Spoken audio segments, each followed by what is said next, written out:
What was your "I don't get paid enough for this" moment at work? We used to be paid half salary to attend seminars related to our industry that grant professional development hours. These seminars would often be at 7 AM at a hotel. That was about a 2-hour drive for me, if I was lucky, in rush hour traffic to get to. But hey, it was paid, and had free breakfast, so waking up at 4:30 to attend wasn't the worst thing in the world. The company announced that they believed attending the seminars was furthering our knowledge, therefore helping the company, and therefore helping us, so we would no longer be paid to attend them, but were still expected to go. I just said fuck that, and haven't attended a single one since then, and delete all the invite. I'm paid hourly, so taking the 6 hours out of my day to drive and attend a seminar I'm not being paid for is just plain stupid. I was asked why I haven't gone to any, and told them I have a mortgage to pay. Haven't been asked to go again since. Edit. Holy crap, my inbox. Wanted to throw a few comments out cause I've been bombarded. I believe the above situation arose when the company realized the licensed pairs were required to attend the seminars for development hours regardless, so they could get away with not paying. The company threw out that BS line to try to guilt us into going, but those of us who are not required to get the hours can't be forced to go. I have already told them, as I mentioned above, that I have a mortgage to pay and am not going to attend anything without pay. I have not been reprimanded for it because, as many of you have been pointed out, that would be illegal, and they know it. I am, quite literally, not getting paid enough to deal with that shit. I was one of 50 or so 12 to 17-year-olds working on this farm harvesting tobacco. Most of the kids were illegal, but I was just 17 and homeless, and couldn't get a job cause I didn't have an ID or any paperwork. I'd started hanging out with the Hispanics, because they were the ones who got under the table jobs. We got there at 6, lunch at 1, leave at 8. It's summer and it's the heat of the day. A couple hours after lunch and this young girl, not more than 14, working alongside me suddenly passes out, and will not wake up. I called for help, and one of the guys watching over us walked over all slow and unconcerned. "Can you wake her up?" I said I couldn't. "Alright. Let's bring her to the house." I picked her up and carried her there. He had me set her down by a tree in the shade and then disappeared into the house. I didn't know what to do and I'm panicking, so I pour water on her forehead and take off her long sleeves. You have to cover every part of your skin when working with that much tobacco or else you'll get sick. A few minutes pass. She's breathing rapidly and shallowly, and I'm still freaking out. So I yell to this other guy who's supervising us, and he just says, "Did someone call an ambulance?" I said no. So he calls the ambulance and then comes over and basically just watches me as I try to cool this girl down. As soon as they get there, all the supervisors tell me to go back to work, and I don't get to talk to the EMTs. I never saw them ask any of the other Hispanic kids for her name or anything. I don't know if she came there alone or they just didn't notice. My supervisor later told me the EMTs said she was having a serious heat stroke. Never heard how she turned out. I just went back to work. It was pretty good money compared to what I was used to. They used to make us leave our water jugs by the barn because they thought we slowed down too much with all our hydration, allowing us about 10 minutes every 2 hours to drink up. We had to wear hot as long sleeves and gloves and jeans. I remember drinking so much water I threw up, then drinking more cause I'd just lost it all. Lol. That really taught me how much a hat helps you when you're in the sun all day. There were thousands of acres that all needed to be harvested and put up in less than 2 weeks. We did it in a little more than 4 days. Payment was $50 a day. That's the hardest I ever worked. Life isn't worth living if you work that hard. Those Hispanic kids, though, they were insane. Never saw them complain. They'd just sing and joke if they said anything. That girl was dead silent up till the heat stroke. I still remember that. I don't know if places like that are still around, but they shouldn't be.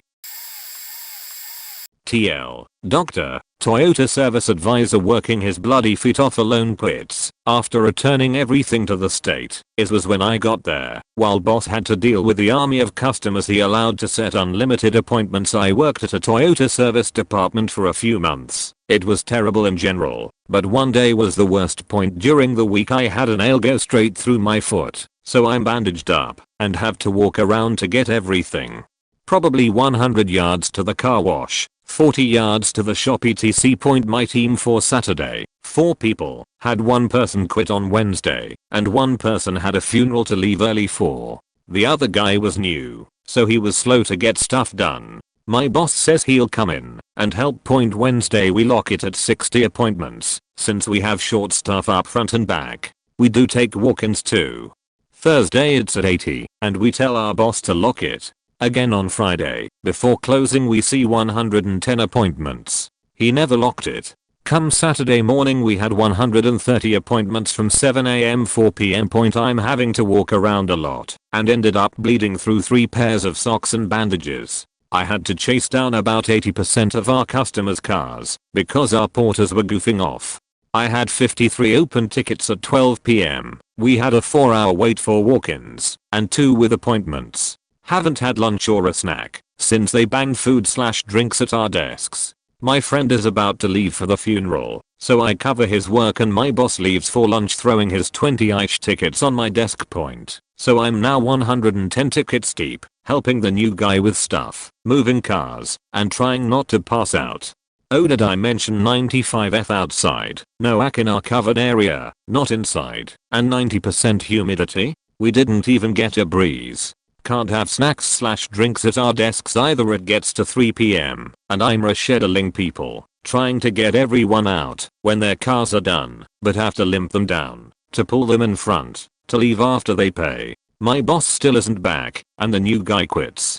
I end up getting in one car and blood from my sock drips onto our paper mats in the car. I cleaned everything out, vacuumed the car, washed it, and pulled it up. Customer went apeshit that she saw blood on the disposable paper mat, about the wait, not getting a discount for her non-appointment service, and demanded to speak to my manager. That was it. Called him up and sent a voicemail. I explained it to his mailbox, then called the GM to explain that I have been alone for about 3 hours dealing with an uncapped amount of customers. 5 technicians walked out. I'm still not recovered from my workplace injury, and that I'm finishing my paperwork to take my lunch break at 4:00 PM. Boss shows up when I'm about to leave to eat my lunch I brought, knowing they're provided. Lunch would be gone before I could set foot in the break room. He told me that in our state I'm not legally allowed a lunch break during a shift and I have to stay to finish out the customers on my tickets. I mentioned being here since 6 AM pre-printing everything, saying I just need to relax, and he said you didn't even clock in this morning, so unless you do what I say, you aren't getting paid.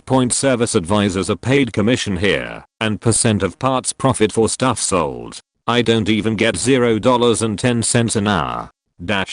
So I walked to my station, removed all of everyone's login copies of my permissions, deleted all of my notes, deleted all of my warranty macros, all the spreadsheets, and reset every custom line I added to our programs before I removed my admin permissions. Walked out and got a call when I got to my car asking why isn't your login able to collect credit cards? So he had to either write down credit card info, take cash/checks, or let them go.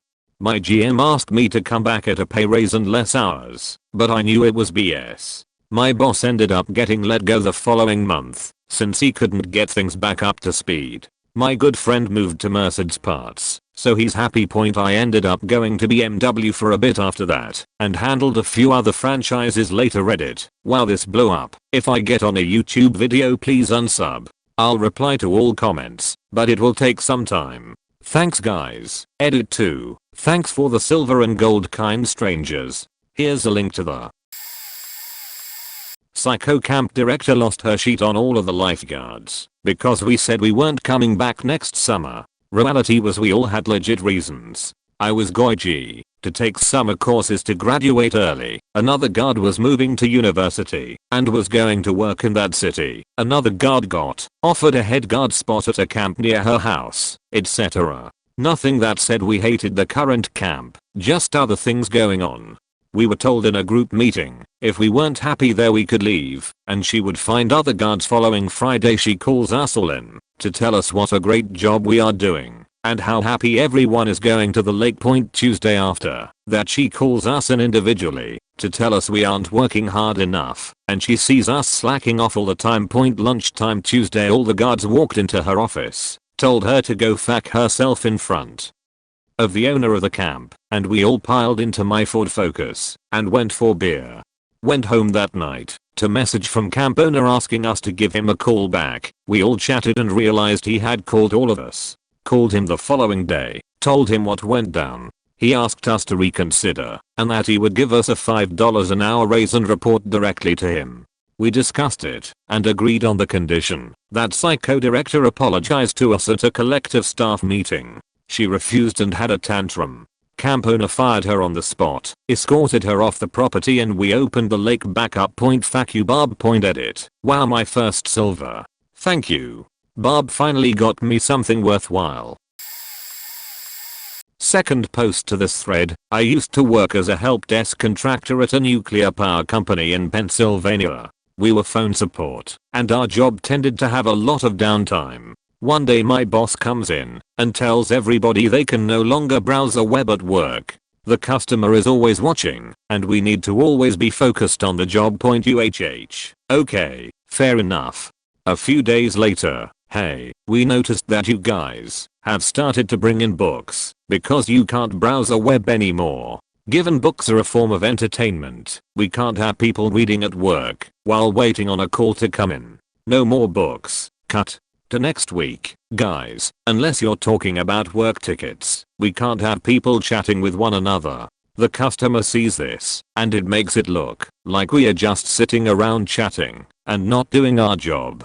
So please try not to talk to your coworkers unless it's related to the job. The next day she comes in and tells us we are not allowed to use our phones at work either. At this point everybody has had enough, and people start to rebel. We end up turning off our monitors and staring at blank screens while waiting for calls to come. The customer can clearly see this. When a call comes in, we'd turn the monitors back on, do the job, hang up, and then shut them down again.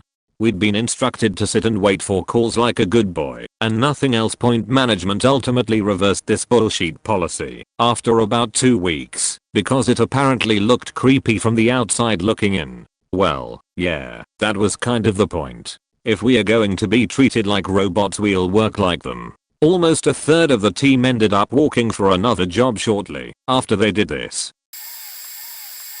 Working at Olive Garden as a hostess, we had to check the bathrooms to make sure they have soap and paper towels in the men's restroom. Someone tried to flush a baby diaper in the handicap stall's toilet. That stall has a trash can meant for baby diapers, so I don't know why the F anyone would try to flush it instead.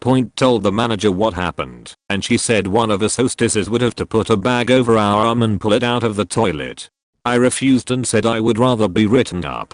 I have more self-respect than that. One of the other hostesses ended up doing it and found out it wasn't a baby diaper, but instead a giant pad, like for women's periods, in the men's room. Whatever, I don't judge. Just throw it away instead of flushing it. It was so gross. Edit. I'm essentially copy and pasting a previous reply I made that clarifies I don't think less of people who clean up gross things. I was working at a restaurant for about minimum wage and I agreed upon hiring to be a hostess, where I would be helping customers and occasionally serving food if the waitresses were super busy, not shoving my whole arm in a clogged toilet to retrieve a poopy diaper or bloody pad. If I was okay with being a janitor I would have applied to be one. I'm fine with adding soap or paper towels, but cleaning up human waste is my I don't get paid enough for this moment. Some people are fine with it, but I honestly couldn't do it. And I wouldn't do something I'm super not comfortable with / super grossed out by, just to make my boss happy. Thusly I have more self-respect than that comment. Not saying that people who clean up gross things have no self-respect. Just my personal lines were being crossed, and I have to know when to say no as an employee. I was doing a 3 to 4 person job by myself, plus at least half of my manager's work. It was almost Christmas, and both my grandfather and my husband's grandmother were very ill. Grandmother was in hospice care, and grandfather was in the hospital ICU, and family was debating whether or not to stop treatment and place him in hospice. As well, I gave my manager a heads up that I may need to leave work early, even though it was our mandatory work Christmas party that day. Grandfather started to respond to medication at the last minute, and I ended up not having to leave, but it was a stressful day pretending to be festive. The next day, I was pulled into the director's office, and I was berated for having a terrible attitude, was called nasty, and told people physically recoiled from you because you're so unpleasant to be around. My manager sat there and said nothing, even though she knew I had two potentially dying family members and was trying to hold it together. I found out the manager complained about me to the director because she was worried I would take bereavement and she would actually have to do her job for once. She was also upset that I didn't volunteer to run the holiday party festivities. I started sending out resumes the next day and was gone to a better position 4 months later. Before I left, I did not fill out my employee engagement survey, so they wouldn't get a 100% participation bonus, and I gave them a low rating during my exit interview. Warning: racism. I work the register at a Chinese restaurant in a pretty sketchy plaza. I have only been working here for about a week. 2 days ago, a man walks in with a woman by his side, and when they got to the counter he gives me a weird look and starts laughing, and he says, "You're not a ching ching. I ain't gonna order from your white ass. Get me a CHNK." I ignore him as his assumed girlfriend/wife begins to order. I take her order and repeat it for her. When I finish repeating the order, he gets mad and says I said it wrong.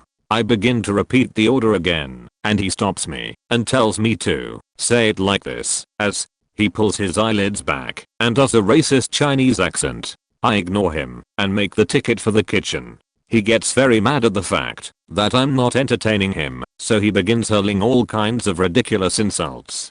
He begins by saying that my white privilege got me the job and I'm stealing jobs from real XXX. Says that I probably own the place like my people own the country. He calls me a white beach boy probably 30 times. My personal favorite, he refers to me as a Clark Kent looking as white beach boy. When he pays I tell him his change, and for some reason this insults him. I think he assumed I did the math in my head, even though the register does the calculation for me, and he tells me my white privilege probably got me into a good school, and that I'd piss him off. I give the woman the ticket for her food order and tell them their order number, and he says, "You'll remember me," as he grabs his very long dreads and slaps the counter, sending menus flying everywhere. He then leans in close and whispers to me, "I'm gonna go to the liquor store and buy a dime bag, and if the food ain't ready I'm gonna get real mean." As he was gone, I spoke with the manager/owner about him and his behavior. She didn't really seem to be fazed by it at all. She just said that he's crazy and we have to put up with crazy people sometimes. He comes back a few minutes later and the food isn't ready yet, so as he promised, he gets real mean. He demands to know when his food will be ready, and I tell him it should only be a few minutes. He says to me, "Go stick your fat white hand in the grease and find out." As he says that, he starts to walk around the counter, so I instinctively cut him off and square up with him. I'm a pretty big guy, 6'2", 250 lbs. He stops and backs off, telling me I won't have to deal with him tonight. As all this was going on, we didn't really have any other customers in the store. It was about 9 PM and slow. Well, right after that happens, a few people walk in and start looking at the menu. As they're browsing, he starts telling them lies about me. Ridiculous stuff. He tells them that I got in trouble with the law and my parents forced me to get a job, that I'm having sex with my boss, that my parents bought the restaurant and they're sending all of the workers back to China. Finally my manager shows up with his food and slams it on the counter and tells him to leave. He didn't leave quietly. Funny part about all this is, I'm not even white. I'm Mexican American and Native American. I've lived my entire life in poverty, and I'm only working in that restaurant to pay for my summer college class. Honestly was a little scared to go to my car because my shift ended right after that and he was sitting in his car eating, and I was worried he might want to mess with me some more. I used to work at a Michael's in a rich neighborhood as a cashier, so a lot of customers were essentially the backquote 35-year-old divorced white Pinterest mom type with more money than sense. Lots of scrapbooking materials getting sold, that kind of thing. On one of the last days of my time there, a customer came through a co-worker's line to purchase a single Sharpie, which is about $1.50 or so. Co-worker asks if she wants to keep the receipt, and she says no, we can throw it away. So she does. Customer leaves. All is well, right? Not quite. The customer comes back about 5 to 10 minutes later in my line this time, claiming that the Sharpie isn't dark enough for whatever project she's doing, and she wants a full cash refund. I tell her that we can't do that without the receipt, which she asked us to throw away, and that she could get partial credit on a store card. She flips the fuck out and demands a full refund. Over a single Sharpie. A single $1.50 Sharpie. I'm just sort of at a loss and call over a supervisor to take care of it, and even though the supervisor is essentially telling her what I told her, she is boiling. She wanted that $1.50 and goddamn it, she wanted it now. Fortunately, later that week I was approached by my current boss for a job opportunity closer to what I wanted to do in life, and I pieced the fuck out of Michael's pretty fast.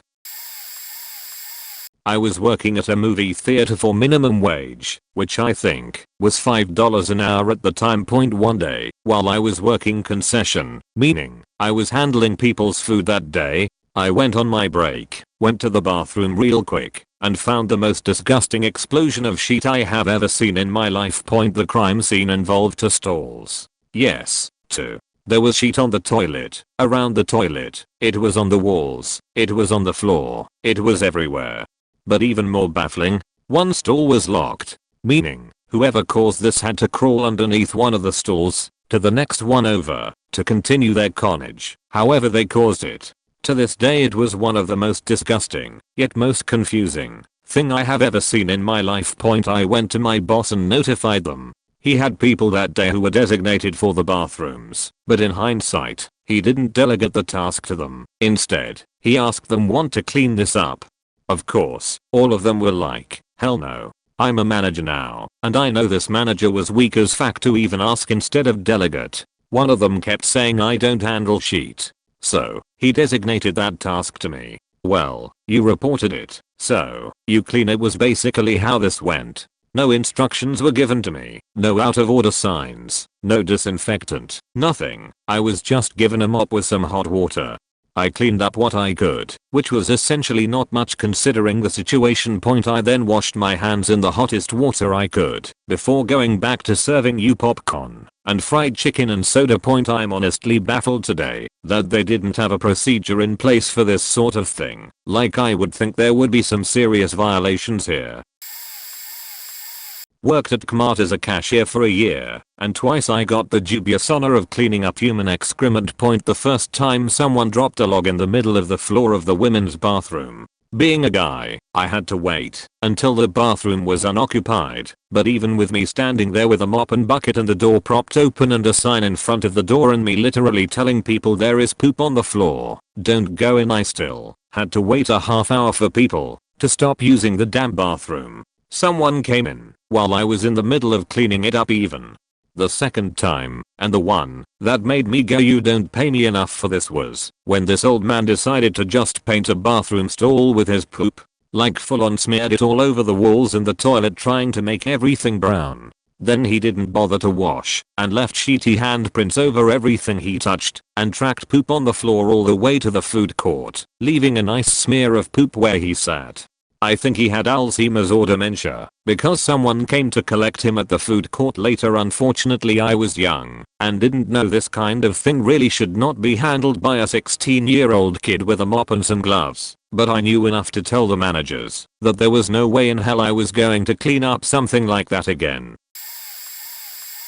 I once worked for a company that specialized in the care for developmentally disabled people as a direct service provider, but we are often called staff. We worked in ISLs, or commonly seen as a group homes. I was paid $9 hourly working 12-hour shifts on the weekends, sometimes longer. The first house I ever worked in had 4 people. 2 of them were in diapers, couldn't speak, and had the intelligence of toddlers.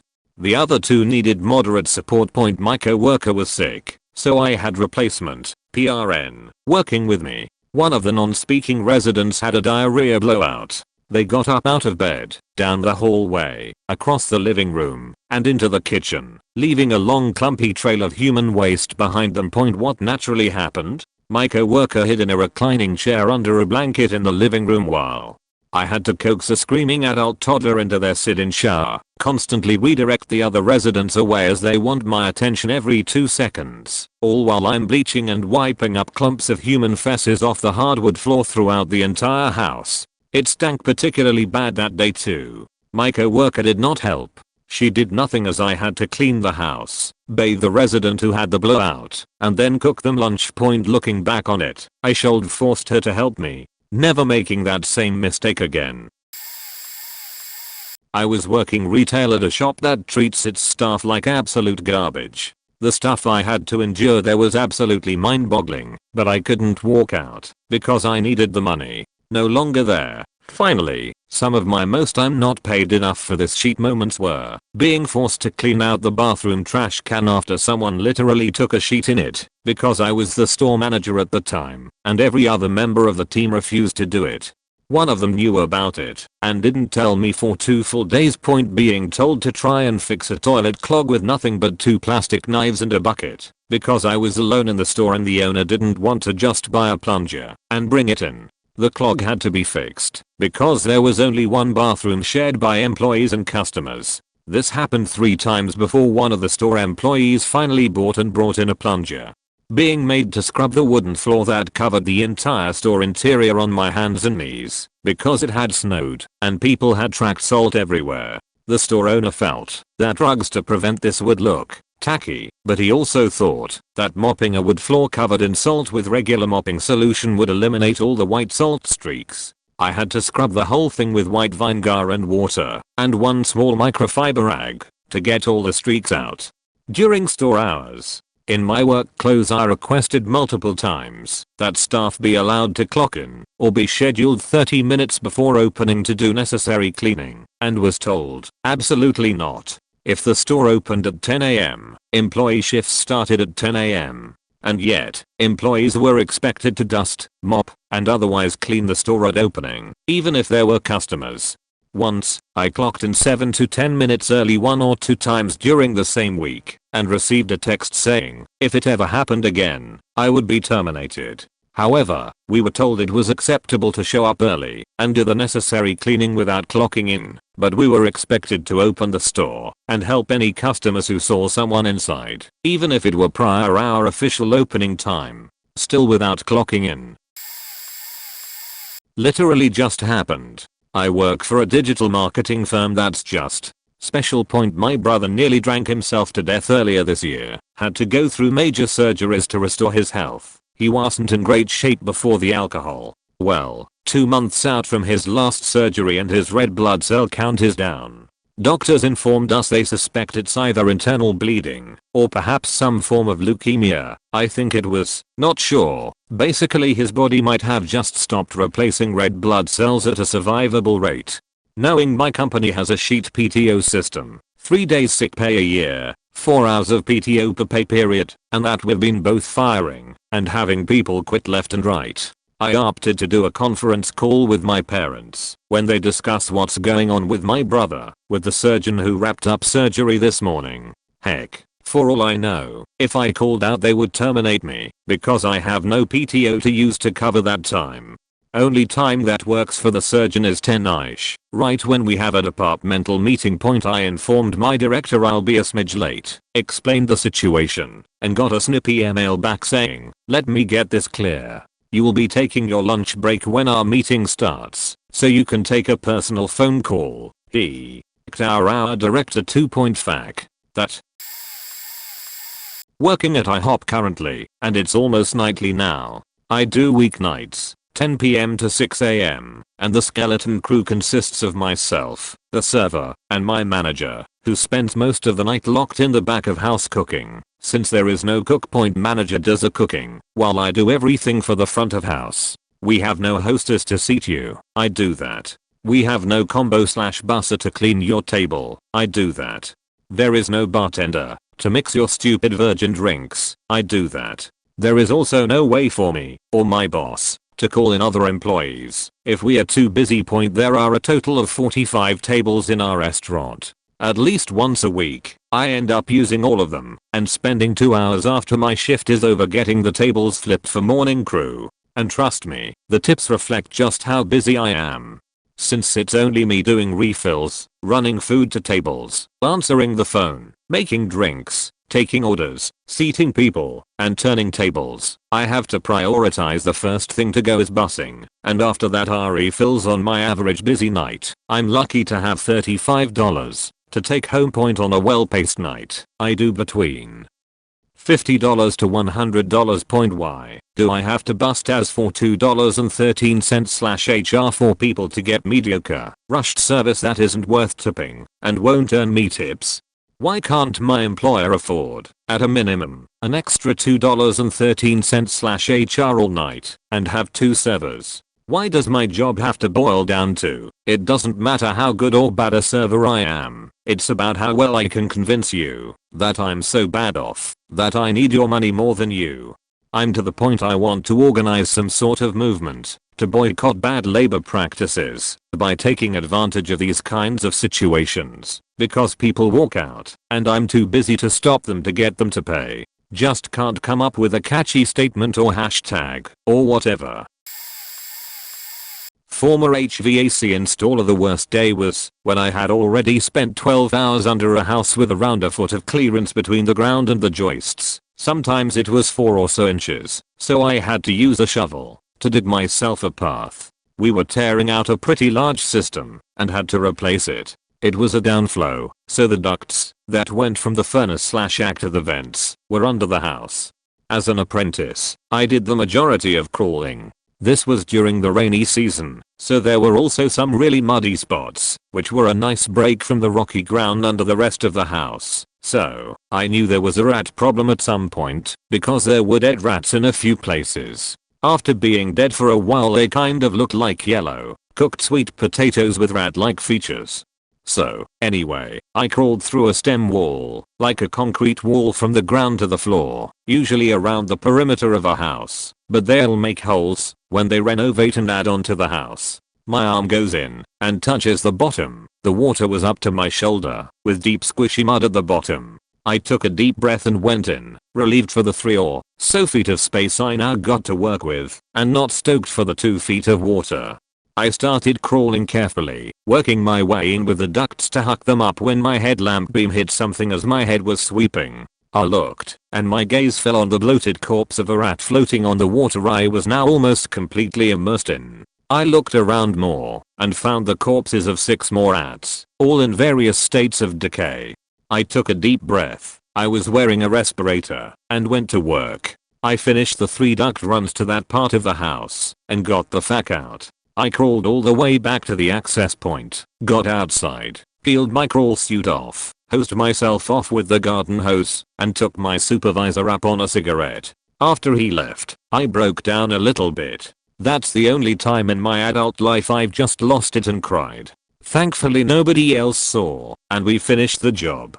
It taught me a few things. The human spirit is stronger than any of us think, and sometimes hiking your pants up, taking a deep breath, and going for it is all you need. HVAC guys, plumbers, and, to an extent, electricians all deserve far more respect than they get. They work in incredibly austere and adverse environments every single day. HVAC is not for me.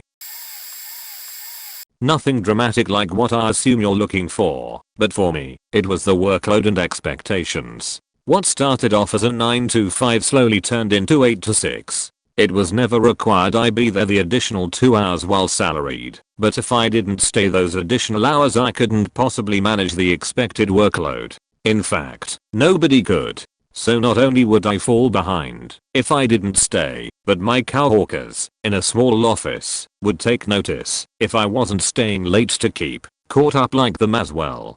It wouldn't have been an issue for me if this was a once every other week type of thing, but it became normal for my boss to call after 6 PM asking if I was still in the office. as if it were just expected, and to call/email me work related things on my weekends and expect answers. It was dreadful, and you always felt like you were on call with no moments in your time off to just enjoy yourself.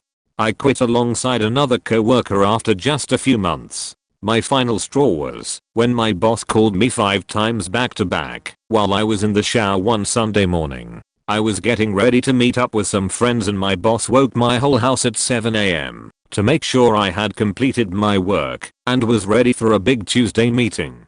Work that was not only done, but that could have been followed up on Monday morning even if it wasn't. Edit. I should add that this particular employer was notorious for giving you grief for the 5 things you didn't get done in a day as opposed to focusing on the 30 tasks you completed. They also tried team saving costs by paying everyone more than the industry standard, but they supported this by understaffing the place. Great pay sheet, job and expectations. Learn from that stint that making a few thousand more a year isn't worth it if you're already living within your means and happy with the job/people. A few thousand more sounds nice, but after taxes you're only taking home about $30 to $50 more a paycheck. Yeah, nah. I work front staff at a vet clinic. Title is Client Care Coordinator, and one of the hard truths of working in a veterinary environment is that not all the animals that come through your door leave. He was a big lovely dog who had a tumor in his mouth. Family comes in, and I instantly know I'm gonna be a wreck. Parents are sobbing. This dog was their baby before their children, a literal symbol of their own time together, and they have 2 young children, probably not much older than 6, who are just wailing. The kids are really inconsolable, just crying their little eyes out about their dog has a tumor in his mouth that just won't stop growing, and they give him medicine and clean up the blood that comes out of his mouth, even though it ruins the rugs in the house, but it just keeps growing, and he doesn't breathe so good anymore, and they are so sad because he's their only dog. And I'm comforting as best as I can to what I feel is appropriate, and while I'm doing this the mom and dad are leaning over their pet who is just wagging his tail and wuffing, but they are sobbing too, like full body sobs, and when I finish the paperwork and get out of there, their sobs are just echoing through the entire clinic. The parents had the kids step out for the act of the euthanasia, which is fine and not unheard of, so they end up with me in the lobby, which has other clients checking out. And they rotate between sobbing hysterically and telling me about their favorite toys and TV shows. Let me tell you, I was real faked up that night. My dad, now recently deceased from stage 4 cancer, was in at-home hospice and was rapidly beginning to decline. I knew, on some level, what this couple and their kids were going through. I legit got into my car after close, cried my eyes out, and seriously though about putting in my 2 weeks on Monday. TLDR. Work at a vet clinic, and after the hardest euthanasia I ever had to assist with, almost quit. We do it for the animals and families we help, not the pay, but sometime it softens the mental blows we take. Worked for a rental company when I was 15 or 16. I worked there every summer since I was 12, first cleaning chairs and whatnot, and eventually out in the delivery trucks. Was on a delivery with a guy who was probably in his 40s. He was overall a horrible guy and employee, wasted time on the clock just sitting in the truck, dropping equipment, talked to homeowners, while I unloaded everything. I was a kid, and didn't understand what was going on. Anyway, one day I finally had enough of him not helping, and I decide I'm not going to unload anything until he starts. He sees me sitting in the truck and starts yelling and swearing at me to do my job. I tell him I'm waiting for him to do his. He gets mad, jumps in the truck to back it further up the driveway, floors it and takes out all of the power lines that run over the driveway and to the home we are delivering to. Guy jumps out of the truck, sees me standing behind the truck, dumbfounded, and says, "What the hell are you doing back there? Just standing there letting me do that? What the fuck is your problem? You're completely worthless." To which I replied, "You can finish this job your damn self." Dropped the stuff I was carrying and walked off the property, and all the way home I got a call from the owner, my boss. It was a small company, that night, telling me that what I did was unacceptable and that if I did anything like that again I would be fired. I said, "No, I won't be back." I quit and hung up. Once at a company where I was a salaried employee that was exempt from odd pay, I was asked to work a 12-hour Saturday night shift. That may not seem strange to some, but I was a drafting manager and I didn't have any employees there during that shift. I had to quality check shop fabrication work every hour on a high profile job, which is nowhere in my job description, but still I did it. The really bad part is that after I did that, I was then accused of not having any support at the shop during the project after 4 PM on any day. Someone was out to get me, and to this day, I didn't know who it was for certain, but I did have a decent idea. I had been a part of that company for 12 plus years, and had a very good reputation and work ethic. When I found that someone that was a contract employee could completely destroy everything I worked so hard to get with just a few words, I was done. That guy wanted my job. He was also the worst employee I had ever seen. He would clock in for the night shift, leave to go back to his hotel, sleep or self-medicate with a rolled up dollar bill, and come back a few hours later and make up some story of how he had been working the whole time. Still, his word was trusted more than mine, because he could BS with the right people. When you find yourself in a toxic situation like that, I don't care how much $ you make, and at the time, was north of 140k, it isn't worth it. I left the company for a lower paying job just a month later. Managed a rather famous donut chain, at least in Colorado and Kansas, when I was a teen. I was filling in at another shop and we were getting a big order ready. One of the production guys, Jose, had said that he was going on break. Usually I'd give the guys 20 minutes or so, if they just needed some air aside from their standard break periods. Well, 30 minutes had passed, and I decided to go take a peek out back. The guys work nights. They'd sometimes fall asleep out back if they sat down too long. I found him flat on his back on the concrete walkway behind the shop. He wasn't breathing. I hollered for one of my co-workers and began administering CPR. The firehouse was literally right across the street, so they were there in maybe a minute or two tops and took over. He didn't make it. I called the regional manager to let her know what had happened, and her response was, "Well, did you make sure to clock him out?" before letting out a long raspy laugh. She then said, "See, if you can knock his hours down a bit, that store is way over its labor budget and we are going to have to cut a check to his wife and kids today probably. Oh, and make sure that order goes out on time." I walked out of the office and talked to the other production guys. Most all the production guys at this donut chain were illegals, and it turns out they'd often be threatened by the regional manager with deportation whenever they'd ask for a raise to above minimum wage, or if they weren't willing to work enough hours. Turns out Jose regularly needed to get dialysis, but hadn't been doing so, because every time he'd try to get time off for treatment, the regional manager would threaten to call immigration. This was a guy with a wife and 2 young daughters, and despite your feelings on illegal immigration, he didn't deserve what he got for trying to provide for his family. They later called me from the corporate office to tell me his wife was coming in to pick up his final check and that they needed final numbers. Let's just say somebody got a whole bunch of overtime hours right before I quit. Fuck that place. That wasn't even the worst thing that happened to me at that place. I was a private investigator working a divorce case. Standard gig. Husband was a high up corporate muckety muck who got caught banging his secretary. Wife was a trophy trollop banging half the help. Once they split up, the wife starts banging her dope dealer, spending tens of thousands a day on shopping sprees for herself, the dealer and his crew. Parties all night while her kids are up until 3 AM because of noise and lack of stability or discipline. The husband hired dark company to get the dirt on her for the divorce and custody proceedings, so they're parked half a block away getting audio and video of the partying and the kids wandering around with no supervision. This is $1 million home kind of neighborhood. It's gated, but I schmozzed my way past the security and had a nice enough car that no one who lived in the neighborhood would really question my being there. It was one of the dozen or so our company keeps for business use. They are registered through other shell companies so as they can't be tracked back to us or investigators directly. It's legal, just shady, which is kind of a requirement in that sort of business. So around 0230, I'm getting some pretty good evidence of child neglect, endangerment, etc. Suddenly some guy comes out of the gate for the house next door to the one I'm surveilling. Total tweaker, no shirt on looking like Skeletor. The guy starts coming toward my car. About 50 feet away he pulls a pistol out of his waistband and starts popping rounds at me. I'm in the middle of drinking out of one of those 64 ounces Quick Trip big gulp cups when the first round hits my car.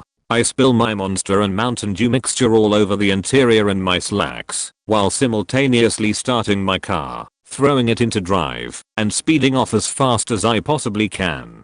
I stopped at the edge of the neighborhood at the security section, tell the guy to call 911 immediately, and then I get the hell out of there, since my even being in the neighborhood without proper authorization is close enough to trespassing that I don't want to answer any questions from the cops. So the next day I see a news story with the house that the shooter came out of plastered all over the screen. Apparently the guy thought I was a cop scoping out that house, which it turns out was a way station for human trafficking and drug smuggling coming in from Mexico. He was so tweaked out that he thought it would be a good idea to come out and shoot at me to scare me off. The cops ended up arresting that guy. I guess he ran out of bullets or something. They raided the house, found a shit ton of dope and about 24 girls that were being held in the home. I get to our office the next morning and my boss, who I had contacted the night before, is there throwing a fit because of the bullet holes in the Bentley and the stickiest bullshit all over the leather seats and floorboard. I tossed him an SD card with the video GPS tracker data and my report on it and walked out right then. Fuck that noise. I wasn't getting paid nearly enough to get shot at, let alone get berated for it because I spilled a drink getting out of there. When my employee started talking negatively about black people, immigrants, refugees, Muslims, physically/mentally disabled, transgendered and other LGBTQ people, when he sat just a few feet away from at least one person that identified with one or more of these groups, we have a very diverse workplace. It was reported to me, and I had to launch an investigation, got witnesses and evidence. Took my findings 2 hours. He was hella guilty, and they told me to write him up. I had requested termination, but they said to talk to him about his behavior, about how it was inappropriate, and give him a final. I spent hours doing the investigation, and then had to talk to a grown man about not being a bigot. The corrective action was super detailed, referenced multiple policies citing the unacceptable nature of his behavior, and I had to write it from scratch as this never happened before. Took hours. Then issued the final, and he argued that I was interfering with his freedom of speech. That took hours. Then, several months later, he does it again and makes pedophilic comments about a young looking employee, how he wanted her to dress up like a Girl Scout for him. Launched another investigation. Took more hours of my life and work time. Finally fired him. After this, he tried to say we discriminated against him. Took several days to pull up all my evidence, conversations, interviews, corrective actions and send it to legal. Just let me fire him at the first signs of extreme bigotry. So, one of the things I do at work is try to live capture ravens to put GPS trackers on them. They respond well to carrion, so places where ranchers dispose of dead livestock are always a good place for trapping. Not only do the birds already expect to find food there, but there's often something to use as bait around, particularly in calving season. Now, ravens aren't actually very good at opening carcasses. They do better than smaller corvids like magpies, but they still tend to wait for other scavengers like vultures, eagles, or coyotes to do the hard work of exposing the entrails. So one thing we can do to make a piece of bait more attractive is cut it open and expose the viscera. So enter scene. A cowwalker and I have just finished up an unsuccessful trapping attempt and are looking at what we can set up to keep the birds used to us being around. There is a several-day-old cow, so we think using that as a lure to keep the site looking like it's trapped and baited seems like a good idea, but the carcass is definitely bloating and starting to reek. So I pull out a large hunting knife I have for this sort of thing and start to cut open the carcass belly. After I pierce it, pressurized decomposition gases start rushing out. And I thought the thing smelled bad before. As it deflated, the cut leaked yellowish fluid. By this point, I'd noped out of continuing the evisceration. I have a pretty strong stomach, but I'm pretty sensitive to the smell of decay. Besides, even without making much use of that carcass, we caught a few birds the next try, so it worked out. Perhaps not quite what you mean, but it still applied. I'm a state government employee, meaning my compensation schedule isn't just policy, it's set by law. There's a certain amount of flexibility still, but a lot of things have very well established limits, classifications, and requirements under our you might get hit by a bus policy. Everything we do needs to be documented in case someone is unavailable on short notice and someone else has to pick up the slack. It happens, and it did happen during a somewhat time-sensitive project. I was the guy who was suddenly unavailable, but it didn't look like I'd saved my documentation in a shared location. I actually had, but there was a shared drive issue that wiped it out. Due to that, I started getting a ton of phone calls from people asking for information, and later asking me to come in, so I could give them my personal copy of the documentation. Problem with that, I was out, because my wife was really sick, like her visit levels of sick. Me coming in wasn't an option. Now this was understood just fine by the other state employees. By the contractor we were working with on this particular project, not so much. I had to tell them no quite a few times before they stopped calling. I thought I'd gotten through to them. Oh my, was I wrong. The next day I was able to come into work and sort out the various issues left over from my absence. After that was done, the contracted project manager asked for a private conversation in my office that went something along these lines. PM, I know you love your wife, and that's very good, and I support that, but you need to be more available during your off work hours. Me, you mean be on call? PM, yes me, my position isn't on call. PM, it needs to be while you're working on this project. Me, I don't think you understand. On call has a specific meaning for state employees. I don't get to decide to be on call, and if I try to do it anyway I can get in serious trouble. PM, you still need to be more available when you aren't at work. Me, I'm literally not allowed to be unless my job is reclassified.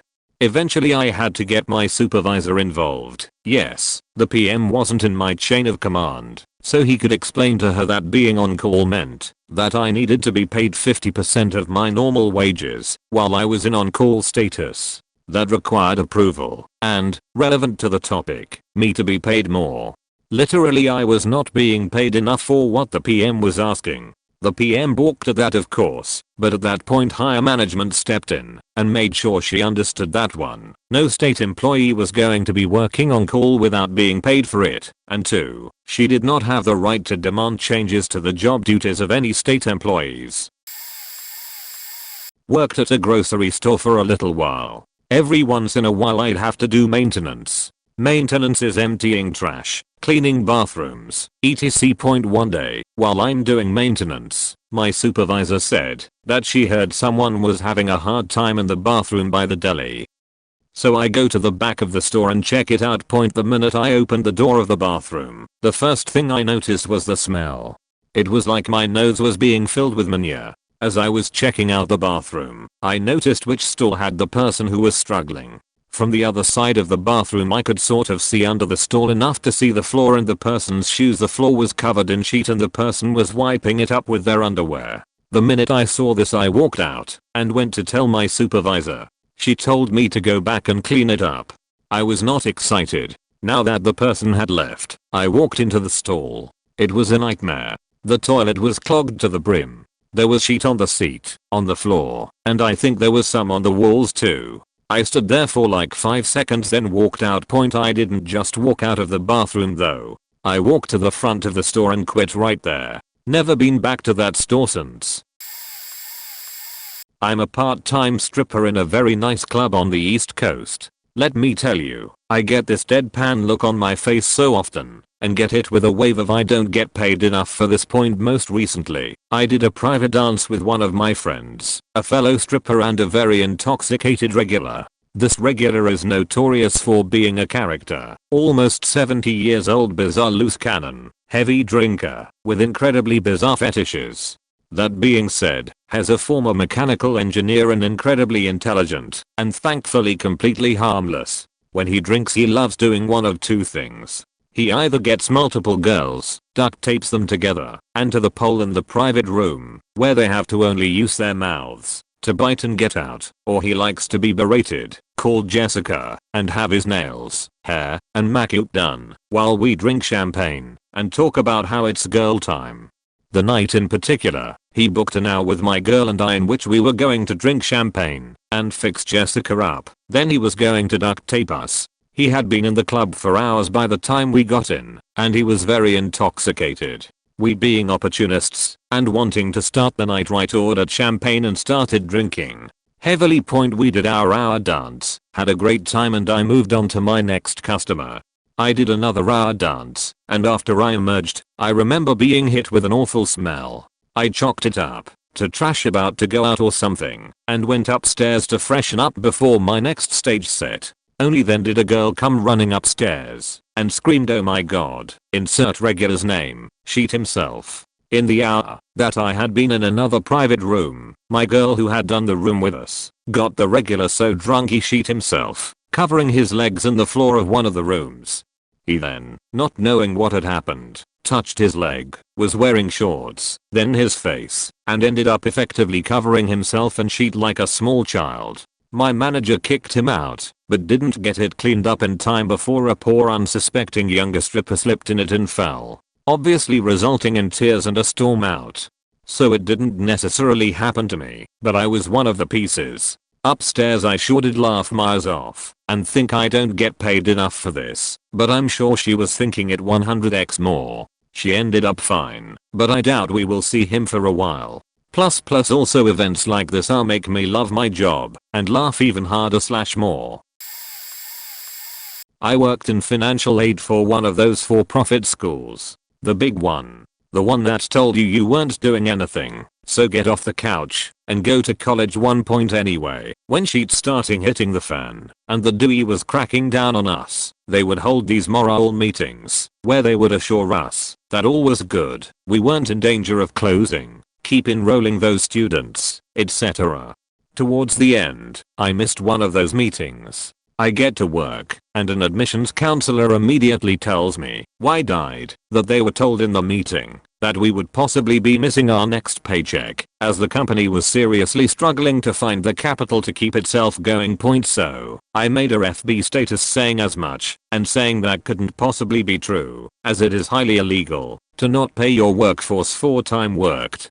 Immediately, I get pulled into the admissions manager's office, where she and another manager and then the president of the campus all started coming at me, telling me I had better erase that status, etc. Then the campus priest has the cajones to tell me that if I wasn't willing to be there and possibly not get paid, I wasn't a team player and was only here for a paycheck.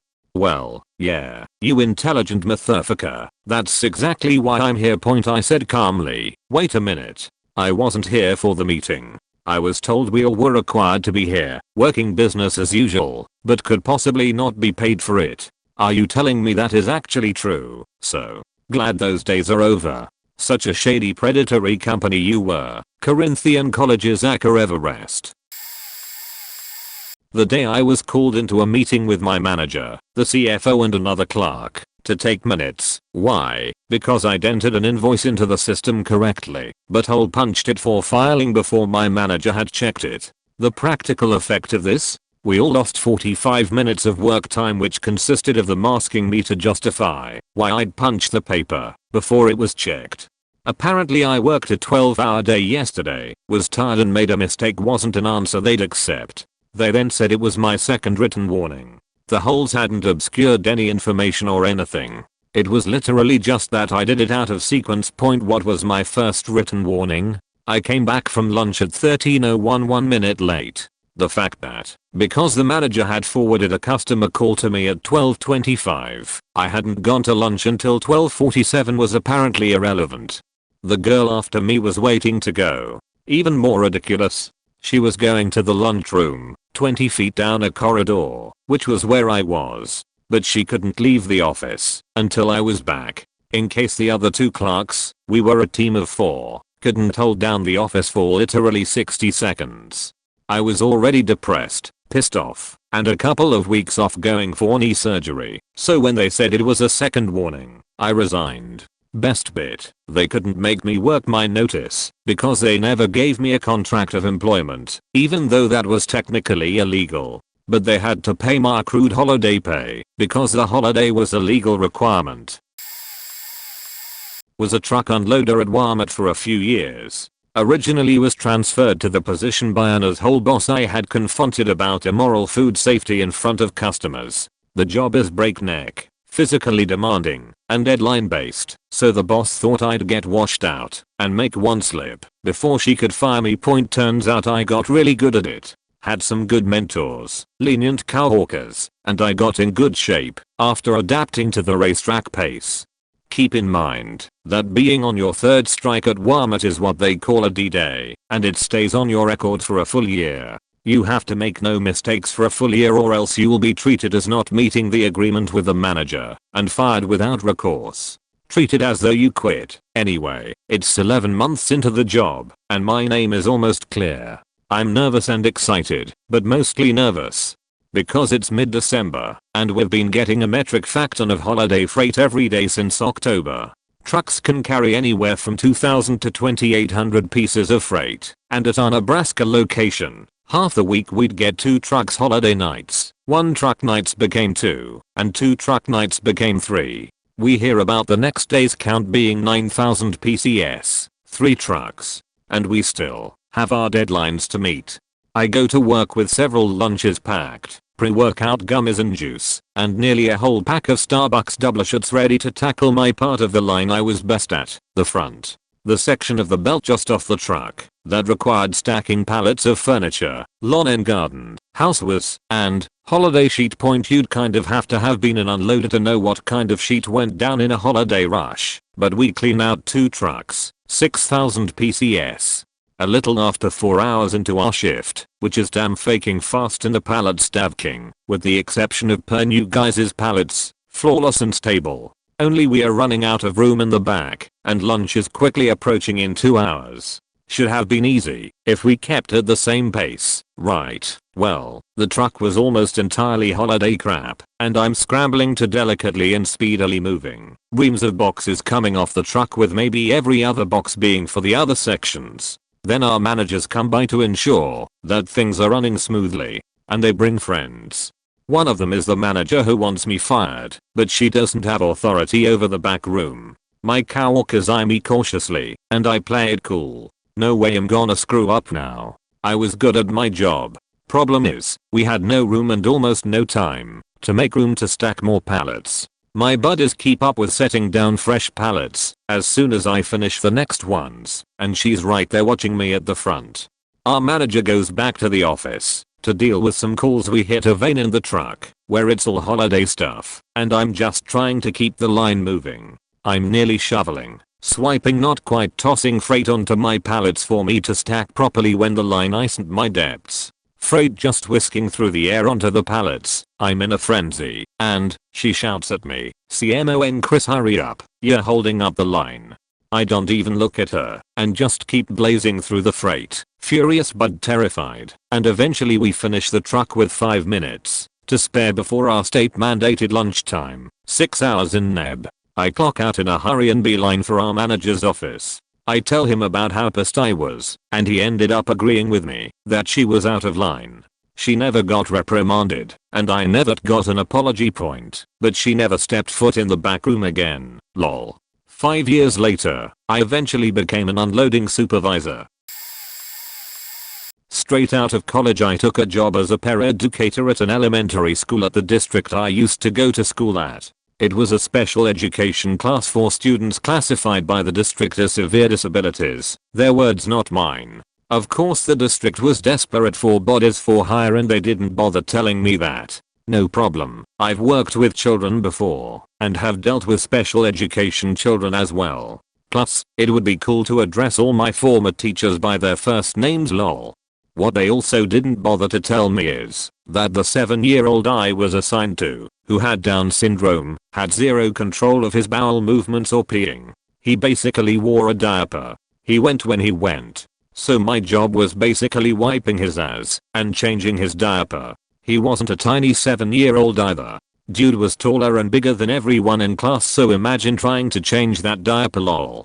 Ever held a elementary kids sheet before? Well, I did, multiple times when he decided fuck diapers and just ran off when I was changing him, as still raw with sheet lol. Point the running joke in the classroom was I was the most educated among all the paraeducators. Everyone else was a college student or only had a high school diploma, and I had my bachelor's, and whenever I had to change little dude they were like, college education coming in handy. Made for a good laugh as I was wiping dudes as lol. Turns out mom and dad had entitlement issues of their own, which introduced me to the world of entitled parenting. They demanded that my student be integrated into regular mainstream classes. Head teacher put her foot down and said no, but then had to acquiesce and put my student into an ESL class.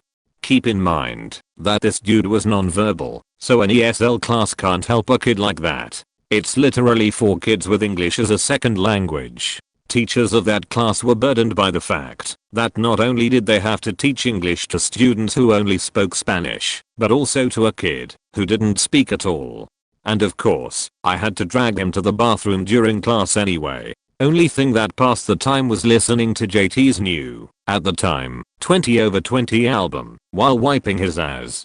Great album by the way, one of my all-time favorites. I stuck around for another year listening to his entitled parents and wiping his ass, literally, before I decided I had enough. Let's just say now I don't work with kids lol.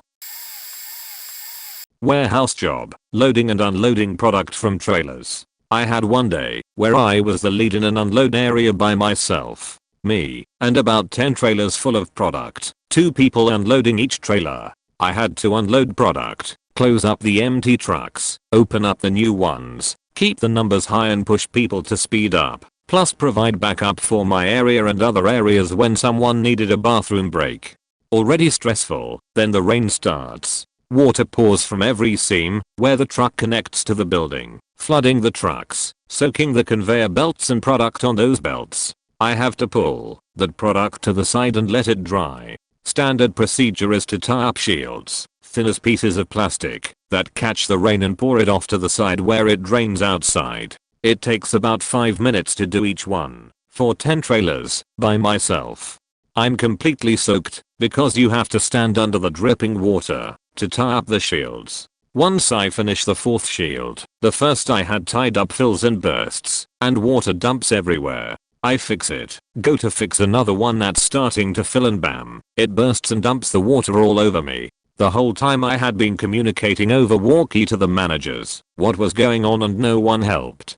Once numbers started dropping they radioed me and asked why, and I went off. A manager from a different area finally came over to help assist with everything, and she apologized multiple times saying they should have had someone helping me the whole time. It was way too much for one person to handle alone, then gave me some time to go to the bathroom and dry off as much as possible. Soon to be former Walmart employee here. It was a dark dreary night, the snow was piling up, and I walked into the store, soaked. As I headed to the deli, head hung low, I saw something peculiar to say the least. It was empty, not the empty that tells you I'm going to have a easy day, not the empty that tells you I won't be too stressed, not even the empty that tells you I was ready to walk right back out the door and pretend I had never walked in that level of empty.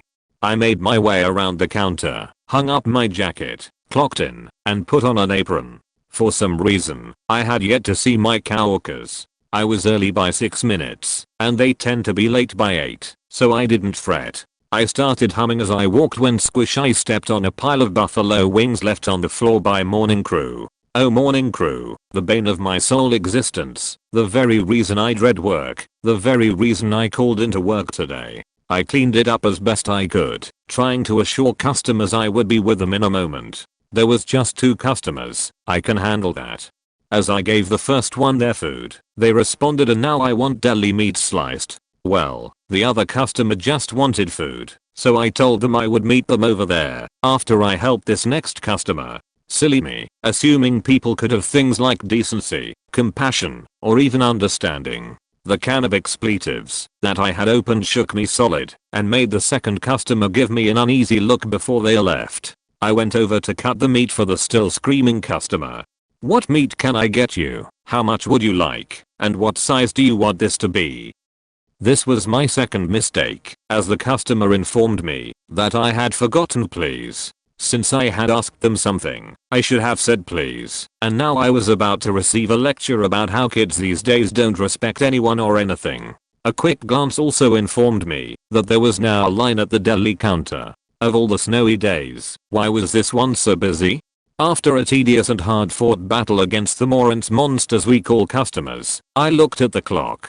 An hour and a half had passed. I was out of nearly all the food, and it would require a cook, and the rotisserie chicken needed a cook. But something was strange. I could have sworn I didn't see a single coworker during this time. I called over a manager and informed them of my concerns that surely I must have lost my mind because I could not seem to find any assistance and I would need help locating my coworkers. Act 2. Screw you, what do you mean I don't have anyone coming in today? Well, called in and has a doctor's appointment, so it's going to be you until your lunch. I heard the words, but I assumed I was in a nightmare. Surely they wouldn't leave an entire department to one person. It was nearly 3 in the afternoon, and I got off at 10. I could power through till 5 on my own. Or at least, I could have, if my manager's manager hadn't shown up. You see, me and the store manager had a history. A history where he told me to do something. I told him why I couldn't, and that was wrong. He spoke in a more firm voice, and reminded me I could be coached at any time. He wanted rotisserie chickens out, right now. Well, there were none in the oven to start. Why wasn't there any to start? Maybe, just maybe, because I had been busy helping customers for 2 hours and I didn't have time to leave, and if the meat room could bring me the raw chicken, I could cook it, and try to get it back. I was informed it wasn't their job to help me, simply because I didn't have any help, and I was also informed I was not to leave the counter unattended. Why, of course, my mistake. Enter 10 PM. Life was literal hell for the hours leading up to it. I was only 1/4 closed. Nobody ever showed up. I got to go to lunch at 8 o'clock for a half hour. Management shows up and asked why I wasn't done. I explained I could not do all the work, take my lunch after the deli counter is closed, and be finished, as I was one person. So my manager told me that I would have to suck it up and work overtime to close 1 AM. As I'm leaving, a night manager told me it better be done right, or I can go back in. I informed her she could fix it for me, because I was exhausted. It was a 12-hour shift, and she could not drag me back in there no matter what.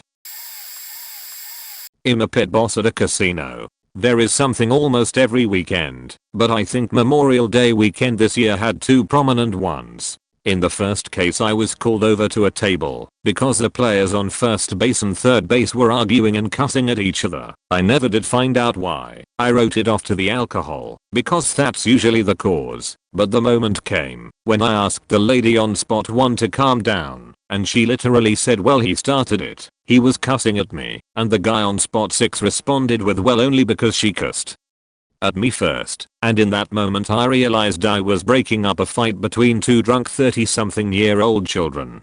The next one was similar, except it was 2 men this time, one in his late 30s, the other probably early 30s. The older man was talking about how he was a bartender by trade. Pretty common subject at a gaming table, is what people do for a living, so nothing out of the ordinary there, and when the waitress brought him his drink he gave her $2. Keep in mind that, in my experience, it's actually pretty common to only tip the waitress $1, unless the player is winning a lot of money. The younger guy waited for her to leave, and then started complaining that the guy didn't tip her enough, claiming that since he was in the service industry he should have at least tipped her $5. Keep in mind the table they were playing at was a $5 minimum, so over the course of an hour I walked over there to stop them from arguing 3 times, because the younger guy wouldn't just drop the subject.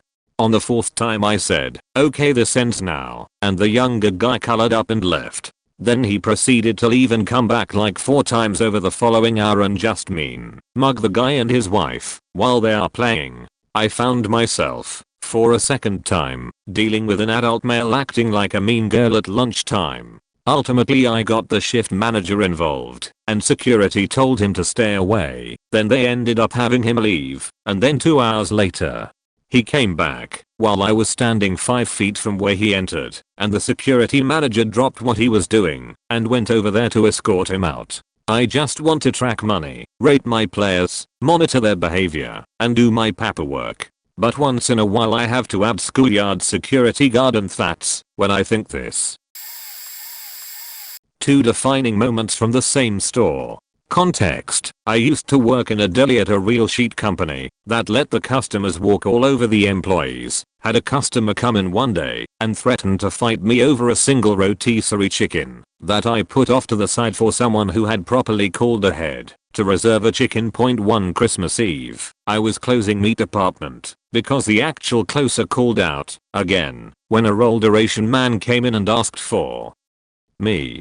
I came out to the sight of some lamb chops he ordered custom cut earlier that day, had paid for and taken home. Apparently they weren't cut the way he wanted them cut, and wants new ones cut for him. Mind you, it's 8 PM.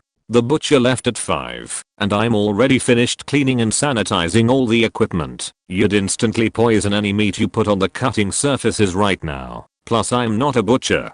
I explain this, and the man begins screaming and cursing in my face, telling me that I'm giving him terrible service, that I've ruined Christmas for him and his family. I'm getting all of the blame for something I wasn't there for. So after a moment I said, "Sorry sir, I'll go find my manager to help you further. He's just in the back." Went and grabbed my coat, went through the back exit of the meat room, went around to the far side of the store, it's a big warehouse building, and went home.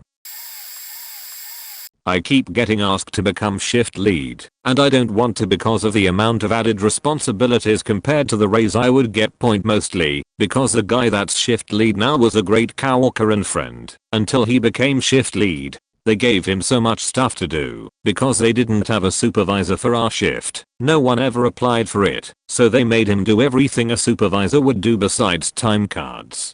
He became such a complete asshole that just let the position go to his head. In reality he was basically a hall monitor, but he acted like a supervisor. He would write emails every day at the end of the shift to the actual supervisors and management about who was on their phone that day, who wasn't at their workstation for whatever reason, who was talking to who while they were working, etc. No one respected him and everyone treated him like shit, but he couldn't understand why.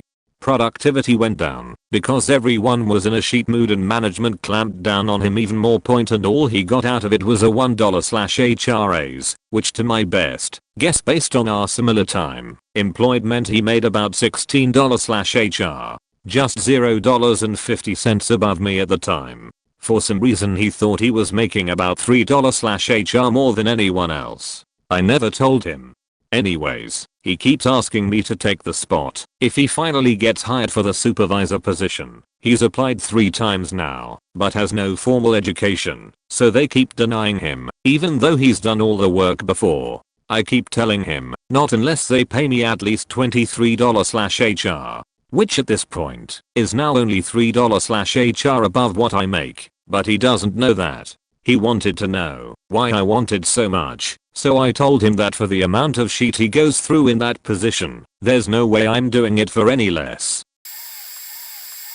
I worked as a porter for a while at a grocery store near me as one of my first jobs. Manager refused to hire another porter. There were 3, one kid who obviously wasn't all there and screwed up a lot, and a 70-year-old deaf guy. The shifts overlapped by about an hour, and that hour was crucial to getting out of work by closing for porters, because you had to clean the meat room daily, which took about 90 minutes, condensed to 60, if you really moved your ass. Naturally, I wanted to do this when I came in, while the other porter did the dishes, cleaned the hot bar, cleaned the deli, etc. Seems like a good idea, right? Well, the manager and butcher disagreed. They claimed the meat room absolutely needed to stay open until like 3 PM. I'd come in at 1 PM for reference. Morning porter leaves at 2 PM, just in case we needed to cut more meat in case of a big rush. At first, I figured okay, makes total sense, but after about 4 months I realized it was bullshit. In the 14 months I spent at that place, twice did the butcher need the meat room after 1 PM. Once for the Super Bowl, and once because someone dropped the meat everywhere, and the customer demanded we get him his cut point and a hoe. I decided to really fuck off with that job after I started working mornings during the summer, and my manager expected me to stay until 4 PM to clean the meat room, because the other porters couldn't handle it by themselves. I'll do anything for anyone. It's kind of my thing. My dad is the same. But I'll tell you about the only job I ever quit. If I've told it before, my apologies. I was a department head. I'd been waking up every day at 2 am. I would work from 2 am to 3:30 am until my wife got up. I'd spend an hour with her and then go back to work from home until 6 am. Then I would get ready, put on my suit and tie, as was required for all management, then go to work at the office. Keep in mind, my shift didn't start until 8 am technically. Then I would work until 7 or 8 pm. Once I got home, I'd get some food in me, say goodnight to my wife, then go back to work from home until 11 pm. I did this for months. One morning, I couldn't get my VPN working from home, so I had to drive into the office at 1 am after already 8 hours on the job. Just as my staff was getting to the office, I walked into the VP's office at 9 am and said, "I'm done. No more." Then I walked out. He gave me a week's vacation to think about it, which was nice of him. He didn't want to lose me. I did not go back. I threw up as soon as I got home and then became very confused. I couldn't even figure out if I was wearing pants. I talked to a friend a few weeks later that had served in Iraq. He explained to me that I had PTSD. He had it himself and completely understood. When the stress comes off, you have a lot of trouble letting go. I was still in Sagan, as it were. I still haven't gotten over it in 10 years. Don't abuse your staff. It hurts more than you think. I worked at a nursing home a bit back as a nurse. Plenty of crotchety and sweet old people to go around. One in particular was a small, very pleasant, nearly 100-year-old. She never complained of anything, yet her daughter complained of every little thing, as if it was emergency. That's your mother, I get it. Mortality can be frightening. Anyways, this sweet old lady thought she had a pretty bad hemorrhoid. The CNAs confirmed there was occasionally blood stool on her underwear, and she had been using pads. Now she lived in the independent section of the nursing home, with her own room, that was designed like an extended stay. I go back to her room, and lo and behold, she had panties hanging up to dry all over the place, which is unusual, since second and third shift is constantly doing the laundry in unit.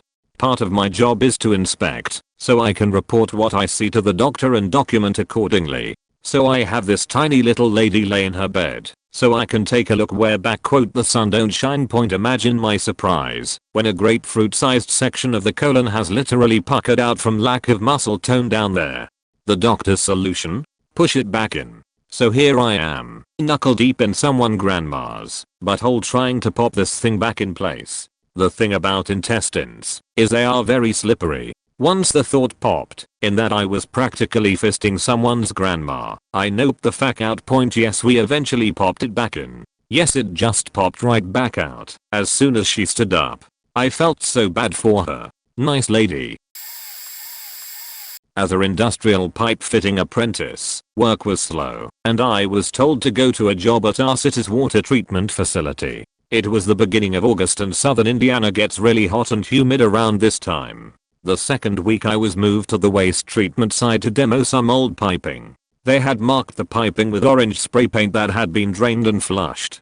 After we got set up, we checked the gauges and we are given the green light to start removing the piping. I began removing the first Victorlic clamp, and as soon I got the second bolt loose, it shot the rubber seal across the room, and I was hit square in the chest by a flood of 90-degree raw sewage. It was an 8-inch pipe. I don't know how much pressure was behind it, but it knocked the wind out of me and put me on my ass.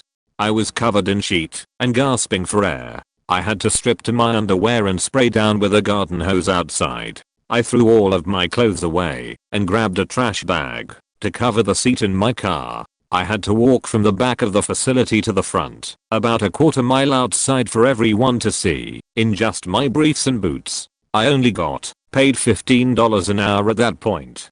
Discovered that the guys responsible for draining the system didn't do it.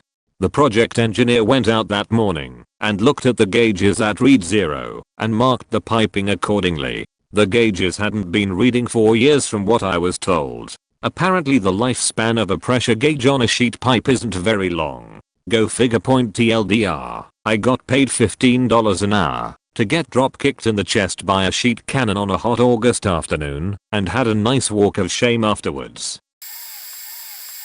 I work for a lawn company my family owns, and one day we were mowing a renter's house. For people who don't know, when you mow a renter, the landlord is the one who pays you the majority of the time, so as long as you are satisfying him and doing a good job, you'll get paid. This tenant was an older lady, around 60 or 65 by the looks of it, and she was very cranky all the time. I was weed eating her walkway when she just comes out of her house in pajamas and yells, "Are you crazy? I'm standing right here and you're hitting me with the grass and rocks." She was inside the screen between her front door and the outside world, so nothing cold been going through besides some dirt, and I understand how grass or pebbles getting thrown around can hit you and hurt a bit. However, if she just stayed inside and didn't come out, nothing cold hit her, and her walkway takes maybe 15 seconds to do, so she could have waited a little bit if she needed to go somewhere, even though she was in pajamas.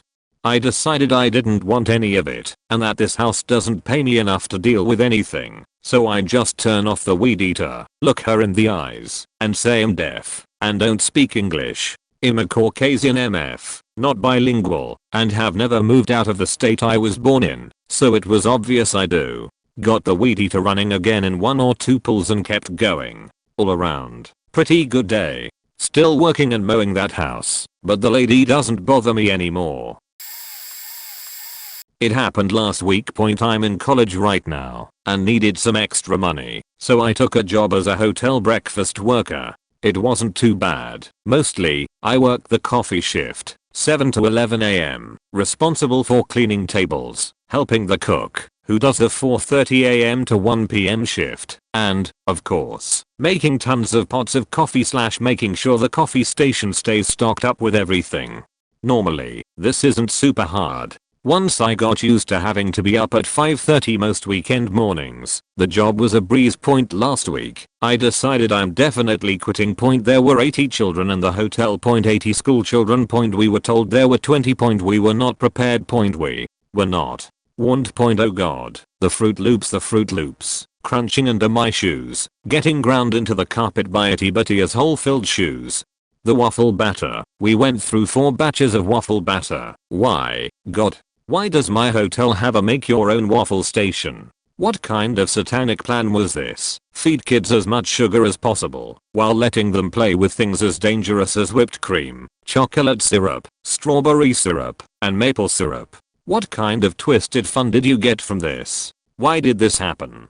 There was so much syrup everywhere. My shoes squelched at every step for my entire shift. The tables looked like sticky nuclear bombs had gone off. Every surface stained as if it rained syrup. And, in the middle of all of it, the man complaining that we were out of 2% milk. There was a full jug of skim milk directly next to it. But, no. Instead of going to myself or my coworker, because yes, there were only 2 breakfast workers on staff at the time, he went to the front desk to complain about a lack of milk. I do not like people. I'm a bartender. We have this regular white woman in her 50s, wears big cat eye sunglasses inside, and every ring on her fingers could pay for my college tuition. You know the type, right? She never comes and sits at the bar and gets a drink. She always gets a table in the dining area with whoever it is that she's with. She has this routine where she excuses herself from her table to go to the bathroom, walks into the bar area, restrooms are right beside my bar, hunches down behind one of our computers at the end of the bar and waves the bartender over to order a vodka on the rocks, and pounds it before she returns to her table. Close to alcoholic, right? Last time she did this she was weirder than normal. She asked me if I could put her vodka on the rocks in a plastic Togo cup with a lid on it. I said no ma'am, legally we are not allowed to put alcohol in a Togo cup, sorry. Oh boy did she lose it. I'm in a rush and I need to leave, but I'm not leaving a drink I just paid for. It took every part of my being to not say I've seen you slam those babies in 5 seconds and then stumble back to your table, take it to the head and go. Instead she ended up arguing with my manager over it for about 10 minutes. As they're arguing, one of the women that vodka lady was sitting with in the dining room walks over, and her face was priceless. confused and embarrassed all in one as my manager is telling the vodka lady, "Ma'am, I cannot let you leave with alcohol, it is a law." The vodka lady turns around and sees the lady she's with looking at them in horror. I shit you not, without skipping a beat the vodka lady turns back around with the biggest smile on her face, looks at my manager and goes, "Have a lovely evening," then hugs my manager as if she knew her, turns around and ushers the lady she's with to follow her. I can only imagine the backward story she told her friend, but in that moment I realized I don't get paid enough to babysit alcoholics. Worked for a major car rental company. We were to sell the insurance and upgrade customers because that's where profits come from. I absolutely hated it. We were told to make our sales numbers, which were dependent on selling insurance and upgrades. We needed to do all these shady tricks, but if upper management caught you, you'd be fired. Basically a blind eye was turned, unless a customer caught on and complained. Some tricks were quoting a rental rate with insurance included. It was just a way to force the customer to pay the $20/insurance fee. If a customer called in to book a rental, we would quote the rental rate, but we would make the official reservation for a lower class car and tack on the difference as an upgrade. I.e., if you wanted an SUV, you were booked a mid-sized car on our end, and when you rented the car we put it in as an upgrade at the extra amount per day. Everything was shady AF. I wasn't comfortable doing it. I did it on occasion, under direct orders from my branch manager, but I hated it. It was deceitful. Point. If you rent a car, check with your insurance company to make sure they'll cover you in a rental car. Many/most do. I think the price on insurance has gone up since I worked there. When I was there, it was $20 a day. If you have a 5-day rental, that adds $100 to your rental. Also, don't let them weasel you into an upgrade. You're going to pay way more per day. Sometimes they'll also try to get you pay for an upgrade because they have a larger vehicle than the one you reserved. You'll hear the line, "Well, since your car isn't quite ready yet/still being cleaned/whatever other lame excuse, I'll put you in this SUV for not additional charge today if you don't want the upgrade," but they were going to put you in it anyway. I saw them fire the entire branch I worked with for not meeting sales numbers or doing the shady stuff they were told to do. It was a damned if I do, damned if I don't situation. That and the new branch manager that came in did some shady stuff, like saying he cleaned and checked in a Versa and then rented it. He did neither. We got a call from the customer he rented it to, who was a government employee who had found a pair of brass knucks in the car. Brass knucks are a prohibited weapon in Texas, although THWTX legislature just changed that, but this was several years ago. Person was upset because if they had gotten pulled over and an officer found them in the car, he could lose his job. The manager sent our drivers to retrieve the brass knucks and also a skateboard. Yes, a full-sized skateboard that had been left in the clean and checked car. When the items were returned, new manager kept saying how excited he was to have a pair of brass knucks. I told him they are illegal. He kept telling me they weren't. Eventually he said, "Well, if they are illegal, the owner won't come looking for them." And he kept them. I reported him to security because he 1. Kept a customer's possessions for himself and 2. Didn't properly report an illegal weapon left in a vehicle. Dude kept his job, knew it was me that reported him, and made every effort to tank my sales numbers so he could fire me. I eventually walked out after he scheduled me at a location with a day full of rentals and 0 cars to rent. Another attempt to tank my sales. He wanted me to send customers to his location. Our branch consisted of 3 locations, so he could do the rentals. I had spoken with management several times about issues with not having cars to rent, not properly being put into the rotation for location to balance sales, but they didn't do anything about it. I had enough, and I drove to his location and turned in my keys and said bye. I was working with mentally and physically handicapped people. Basically I was an activity leader for a specialized vacation agency. One night, I was with my coworker in our bedroom after our shift. It was midnight and a half, and we were having a drink. Another coworker knocks on the door, opens it and asks for help. We go in the corridor, and one of the residents was fully naked, covered in diarrhea from head to toe. It was everywhere. Of course, we took her under the shower, scrubbed everything she touched, Her roommate was not happy at all about the situation, understandably since it was late and the smell carried everywhere. She started rambling about wanting to change room and proceeded to look at me dead in the eye and tell me that she had a dead in her bag and she wanted to show me.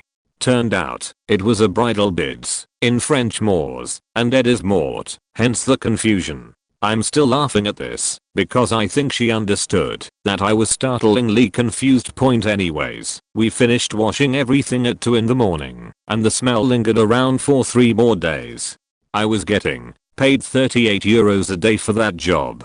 Don't get me wrong, I loved this job, but shit like this after midnight was hard. I can also cite the runaways, the people throwing sharp knife at other residents during meal times, the fact that the house was not adapted at all for wheelchairs, or the showers. When I was 17 I was working for a catering company that was hired as extra help for the PGA Phoenix Open. We basically were admin employees for the main catering company. I'm working hole 16 with my mom, my girlfriend, and my dad. Anyways, each day we are basically just making different sandwiches or wraps. You had to have 6 trays out at all times. Now, not to brag, but I'm great at making sandwiches in a quick hurry. I was working hole 16, which is the only hole in golf you can heckle the golfers. We were warned that we would have the highest amount of foot traffic out of any area in the event. Every day we are getting slaughtered. Booths are running out of sandwiches because they can't make them fast enough. And then Saturday happened. Now, again, fastest sandwich maker in the West here. I have 6 trays out because I'm just head down, full steam doing my damnedest to make sandwiches faster than they are going.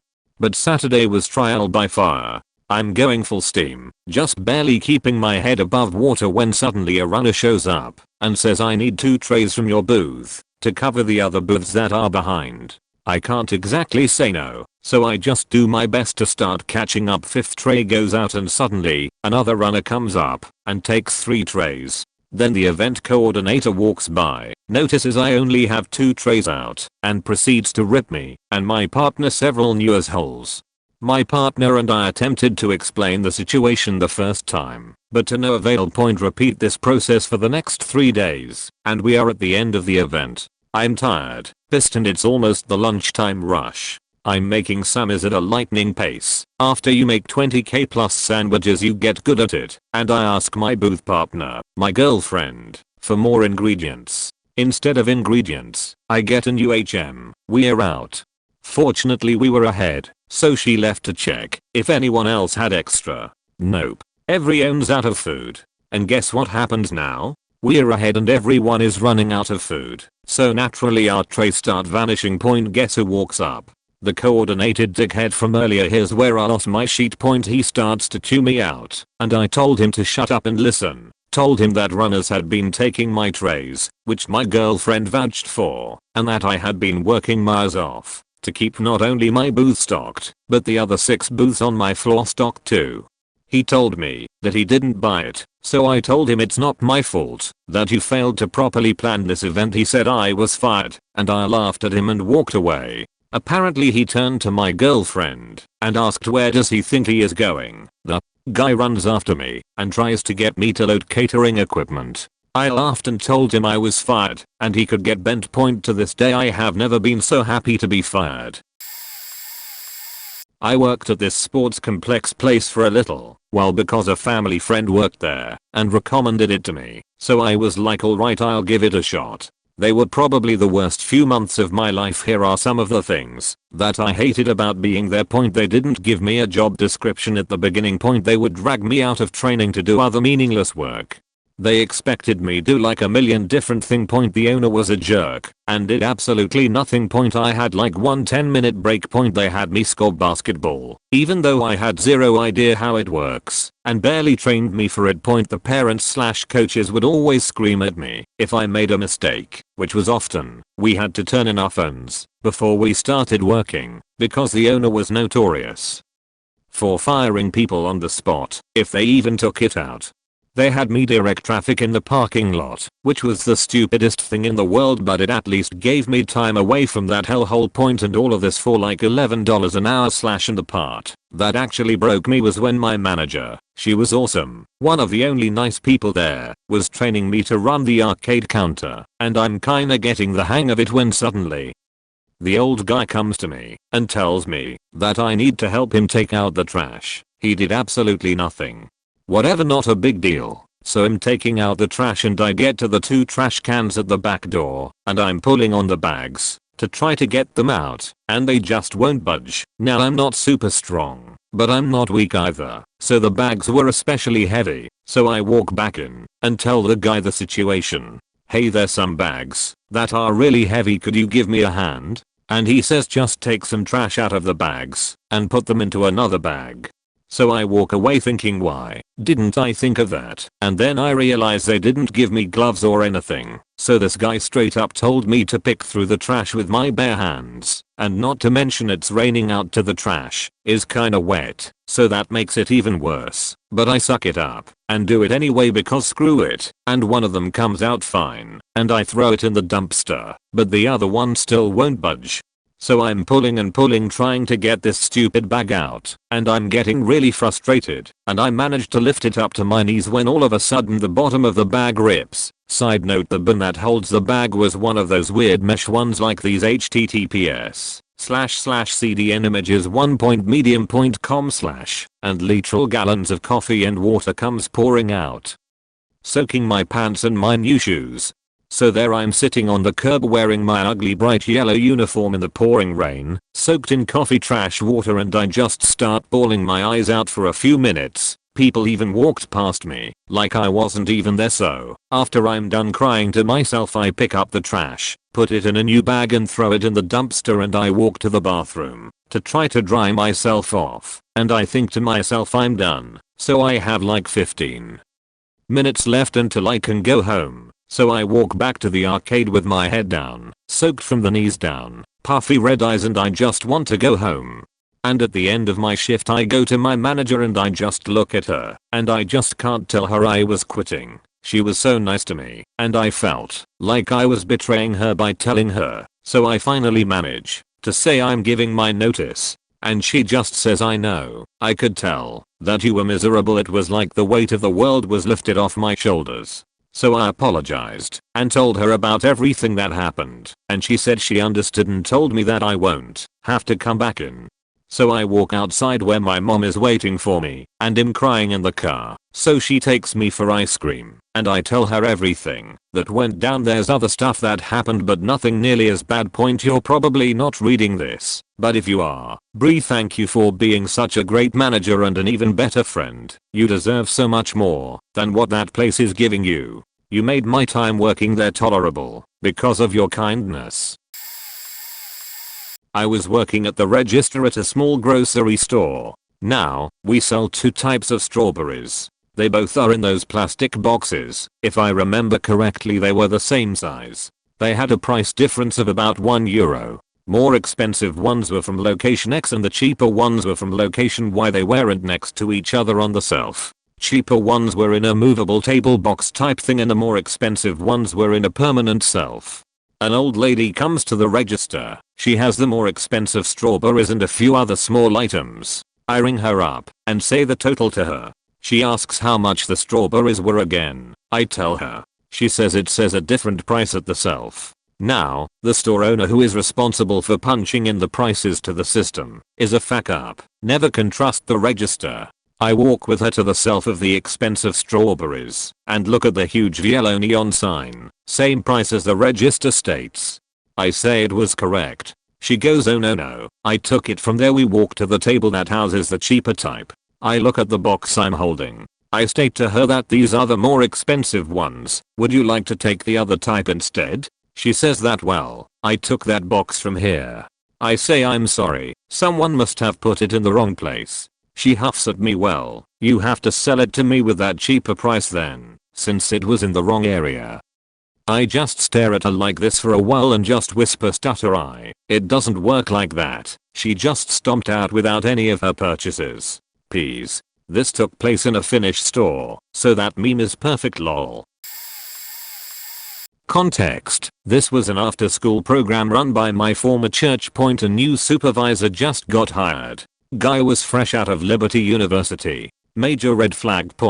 That guy was incompetent and hateful. Another Jerry Falwell clone. A coworker kept harassing me, and one day it almost came to blows on her end. I kept trying to walk away and keep the peace. Other coworkers stood up for me, but I was blamed for everything. Keep in mind the bully had been harassing me for 4 months. The new supervisor had been with us for 2 weeks at the time, did not witness the incident, and my coworkers were on my side. The new supervisor told me to apologize to the bully because I caused all the problems. The bully sat with a smirk on her face. It gets worse.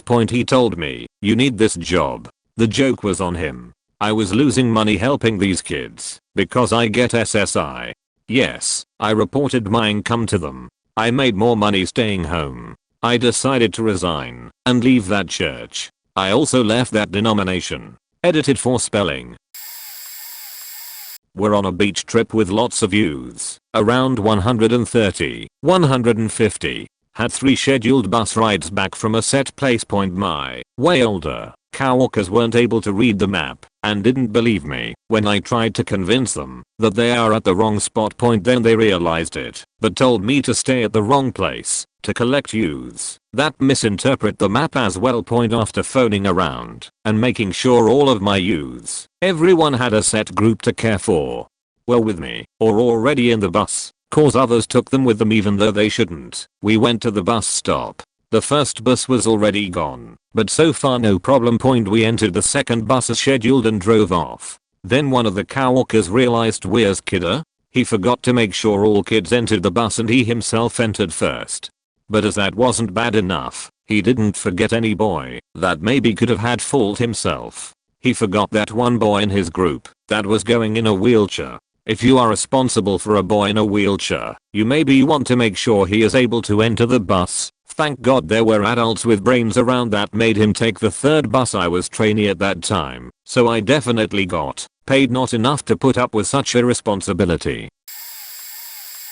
I see working at a McDonald's. While in post-secondary school, we had a team bus park and the entire baseball team shat in the same toilet without flushing. There was a pile that was higher than the toilet seat. Nasty. The last few must have been standing on the seat and squatting. SMH, my manager sends me to clean the bathrooms. I cleaned the ladies' room first, and I had no idea this was waiting for me.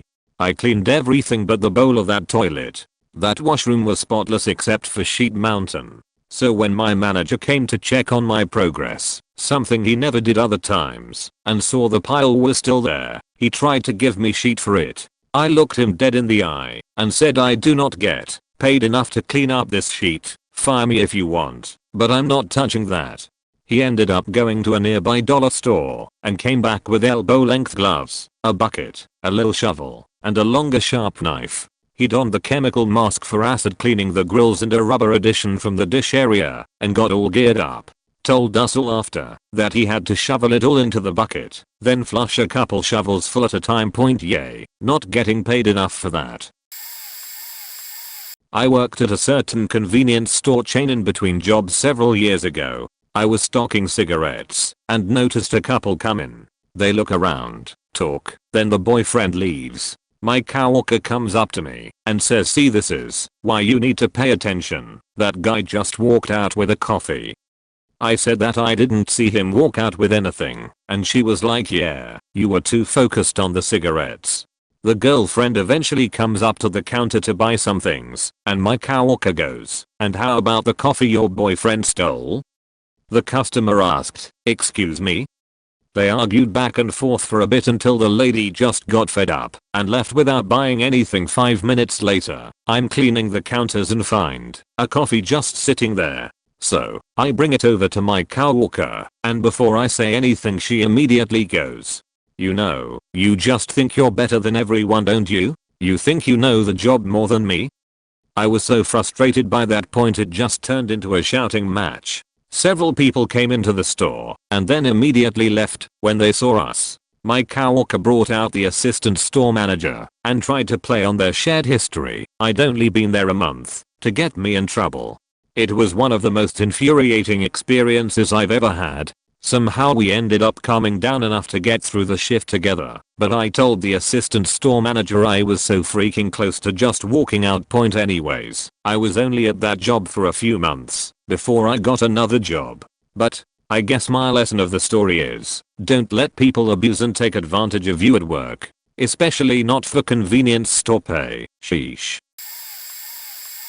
Few things for a few jobs. Bagger at a grocery store. Multiple times where someone would sheet the floors either in the bathroom or right outside. No idea why, but people sheet the floors a lot. More often than I ever thought possible. Anyway, I was a dude who cleaned it up because everyone else was too scared to. But I've been picking up dog poo since kindergarten. Still went home early right after though.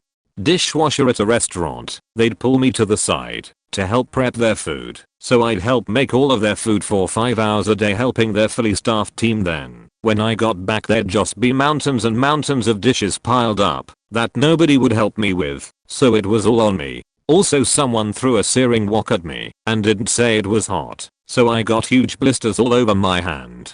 Insurance coordinator at a dental office. Abusive as boss. My job was to process insurance, but also mop, clean the floors, decorate the office, set up rooms for patients, clean the dental equipment, mold/make the plasters, walk my boss's dogs, sweet dog's dick boss, among so many other things. Worst job of the three by far, because she was so verbally and emotionally abusive. Now I work at a call center and sometimes people get angry for things that I don't have much control over, but it's a really cozy environment, pay is better, and everyone watches out for each other. See. I was a dishwasher at a fancy country club a while back. The work was hard. If you've ever been in a high volume dishwashing job, you know what I'm talking about. And the pay wasn't good. In our kitchen there were deep fryers, and lots of oil needed to be transferred to a specialized dumpster on a fairly regular basis. The thing is, we dealt with so much oil that, in order to haul it out, we put it in large barrels, and then wheeled the barrels out on little floor carts. Well, one day as my coworker and I were taking out the oil, one of the cart wheels caught on something, and the barrel of oil ended up spilling everywhere in back of the country club kitchen outside. My coworker was drenched in oil down to her socks, so she was excused for the night. That left me and the manager to clean up the mess. For a little more context, my shift was in the evening and I hadn't eaten that day because sometimes I'm an idiot. So, I wasn't operating at 100% that night.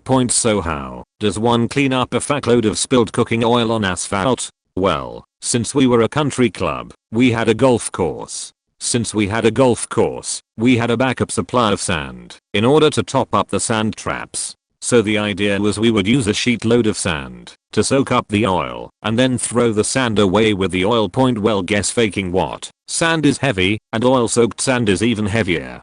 In order to get all of the spilled oil we had to use about 15 to 18 5-gallon buckets of sand, and about halfway through the manager left and went back to the kitchen. So it was just me lugging these heavy ass buckets to the dumpster and throwing out the contents. I don't know the exact weight, since I'm not bothering to look up the densities of oil and sand, but each bucket felt like it weighed well over 50 pounds. As I'm sitting there, dying from low blood sugar, scraping up sand into a bucket, I thought to myself, I'm a dishwasher. Why in Poseidon's wrinkled nipples am I holding a faking shovel? Later that night I told my manager that I quit, and I haven't regretted since. My family owns a food establishment. At the time, I was getting paid just slightly above minimum wage, $8, and it was closing time. I was cleaning the espresso machine, while two couples sat in the front corner talking. One couple had 3 children, and since no one else was in the store, they let their kids run around the lobby and raise hell. Whatever, I had one earbud in and kept cleaning. The middle child was running and suddenly stopped, walked over to her mom who shooed her away because she was breastfeeding the youngest, and continued to engage in the other conversation. The child walked in front of my ice cream cooler and squatted to play with the magnets on the front of the machine. Or so I thought. The older sister walks over to see what's going on, and not even 10 seconds later, she yells across the store, "Hey, child's name pooped." It goes dead silent.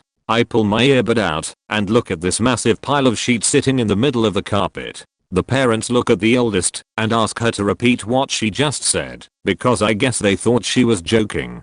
Stone-faced, this child repeats, "Yeah, child's name just pooped on our carpet." The dad gets up fast, runs over, grabs the middle child and runs to the bathroom with her. The mom gets up, grabs the other remaining 2 children, and leaves. I'm still standing at the espresso machine and faked that someone actually shit in the store. A few minutes later the dad walks out carrying the child like a piece of lumber, looks at me, and apologizes.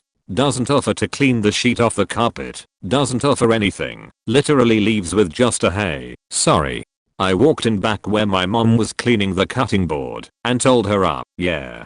So a kid just shit on the carpet. And the parents took everyone and left. What the fuck do I do? Mom thinks I'm joking and brushes me off. I'm still standing, waiting for an answer. She kinda gets that at that moment. I'm not joking. Pours some bleach on the board, swishes it off, and walks to the front. She looks at the mound of poo sitting in front of our ice cream machine and looks at the other couple who is sitting, mortified, in the front of the store. Silently, she walks to the back, grabs a pair of gloves and a dust mask, and hands them to me. I asked her if I could get a raise after I clean this up, because I don't get paid near enough to clean up human shit. She said she'd give me a raise as long as she doesn't have to touch it. Those people haven't been back since.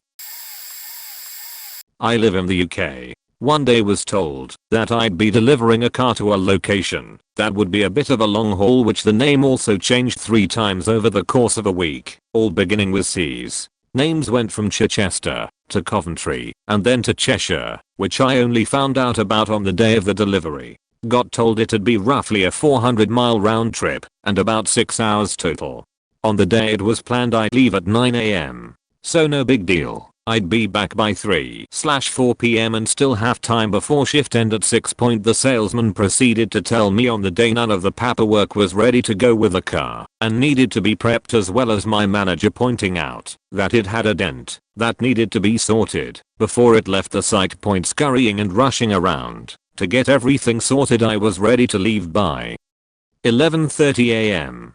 A little later than was promised. Set off on the journey nonetheless, on the M6 towards Birmingham, only to be greeted by roadworks and average speed check zones of 50 miles per hour every 5 miles. This obviously slowed my progression down heavily above 6 hours, and shifted the time more towards being around 7 hours. Still, no biggie, I'd be back by 6, which is what mattered. Came off the M6 roadwork hell, and immediately got hit with tons of traffic, which increased my round trip time to 8 hours instead. At this point I was fuming, but there was nothing I could do. Eventually got to the dude's house and had a brief sit down for 10 minutes, then set off again. Worked my way all the way back until about 7:30 PM. Got back to the site, which was now fully closed until the next day. Had to abandon trade car, which I took back outside the bollards, then walked 10 minutes back to my car and got home in 20 minutes. Then I had to set out to Wales for my girlfriend's house over 3.5 hours, which also encompassed roadworks. Because of removing the tolls, I spent a whole day driving, a total of almost 12 hours. And to this day, have not been compensated by my work or apologized to by the salesman. Friday feels right. Worked at Chick-fil-A for about 6 years, from 15 years old to about 21. I was a manager who cared about my employees. It was always a rule to be clocked in 10 minutes ahead of time for everyone to ensure a smooth shift transition. One of my employees attended high school and struggled to be able to get to work on time, always making it a couple of minutes before the actual shift time. He was one of my best employees and was never late when he didn't have school. After about the 5th time being late for clocking in after the 10 minutes before shift start, the owner asks me to write him up. It continues happening due to him being held up at school. My boss informs me I have to fire him for being late so many times. Again, not late for the shift, but late for clocking in 10 minutes early. I was forced to let him go. I hated it. Fast forward 2 weeks. I find out during all of the years I'd worked there, the boss was removing that 10-minute time from everyone's sheet. We were forced to clock in 10 minutes early, only for the owner to remove it to save on labor costs. I'd written up and fired people for something they, nor anyone else, were ever getting paid for. As managers, we were also required to plan our setups for the shift off the clock. Sometimes it would take hours and we weren't getting paid for it. Finding out they were breaking labor laws that I was forced to fire people over was the final straw. I work at a youth crisis shelter. We are pretty much a holding area for kids transitioning back home to foster care, PMIC, alright. The point is that we aren't a treatment facility, we are just supposed to maintain the kiddos anyway. August 2018, we got 2 brothers in, young teenagers. Both are non-verbal and low functioning. They came from a severe hoarding household. Neither had any concept of what a bed was or what hygiene is. They wouldn't shower, brush their teeth, sleep in a bed, nothing. And the older one didn't know when to use the toilet. He'd wait so long, he'd urinate and defecate himself, and then would wander around the shelter, leaving urine and fecal trails. We are supposed to be hands off per our contract, but by not trying to clean him up we faced neglect points during all this. Both boys would go on run. We are locked from the outside, so people can't get in, but people, kids included, can leave at any time and we can't stop it. We are not to follow clients that leave, because it takes attention away from those who stay, and each time the police found them, they'd be in the middle of an intersection, just standing there in traffic. They don't know what sidewalks are, or walk lights. So many times they were almost hit by cars, according to the police. One time, I was told to follow the older brother. It was 5 AM. You got me, a heavily tattooed and pierced baldy, following around a child who can't speak. I followed him for an hour. I was getting hysterical because I didn't want someone to think I was trying to abduct him. I didn't have a phone on me. I ended up falling in a hole, screwing up my right leg. Luckily, the police recognized us. The shelter gets a lot of police contact and picked us up to take us back to the shelter. The oldest brother got sent to the mental ward of a hospital due to obvious safety concerns. After 2 weeks, the hospital told us to pick him up because he was better, and it started all over again. Working for Avis Rent-A-Car, I was cleaning cars, and it was over 100 on the tarmac. I had just started, so I was not officially covered by the union contract yet, but that didn't matter. The contract had a clause that you could be fired for insubordination. That meant that you could be fired for almost any reason. So you would work 7.5 hours in the heat, only to have the fat boss cruise up in a rental with the AC blasting, and tell you that you are now forced to work a double shift. It was not possible to leave to get more food or water, so you always had to have enough for 2 shifts every day, because you never knew if this would happen. I saw him tell the most senior employee there that he was forced to work a double shift. The guy says, I really don't, and the boss cut him off with, if you don't, you are fired right now. After working 4 double shifts in a row, I got a day off. As I was leaving, I was told to stay by my phone in case they called me to force me to work a day off. I got home and ripped the cord out of the wall and went to sleep.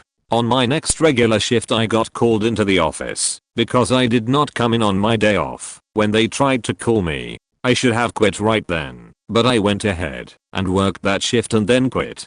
This happened over 23 years ago, and I will never rent from Avis, because I know how they treat their employees. And by the way, what the fuck is with the people who rent the Grand Prix? Every one of those cars that I cleaned looked like it had been driven through a cornfield with muddy wolves in the back. The car cleaning quota is 4 cars per hour.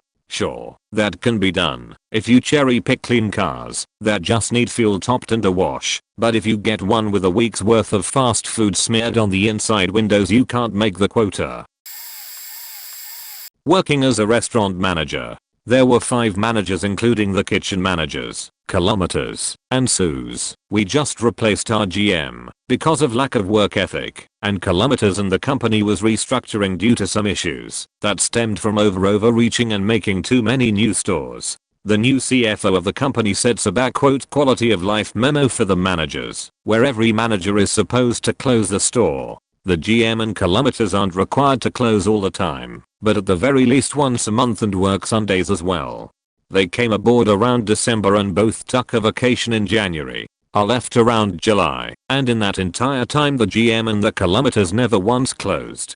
Despite wanting to close, the kilometers prevented the Stews from doing so, because it would leave him alone for a few hours in the morning and he wasn't going to do that. That left myself, and the final manager, people who have been with the company for 4 and 10 years, to close every night. So our weeks involved us closing nearly every shift we had. So we would come in to work around 3 and work until 12 to 1 depending on the day and the workload that was left. Once instance I was there until 8 AM because we didn't have a dishwasher. So after half a year of this, and being forced to work 9 days to 13 days straight closing, if someone was on vacation, and trying and failing to get them to help close, I was at the end of my rope. The final straw was, when it was beyond time for my vacation, the GM shorted me on my 7 days and only gave me 6. I told him to keep the vacation, and gave him my notice. The restaurant went under a few months back, and the company has been closing stores left and right. I have no idea why I worked so hard for them.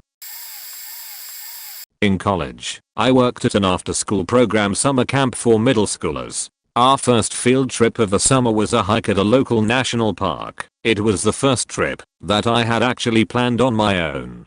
My favorite cow walker, and I had a great group of kids between us. The weather was beautiful, and all in all, it was looking like it was going to be an awesome day. We started the hike, and my more athletic cow walker took the lead.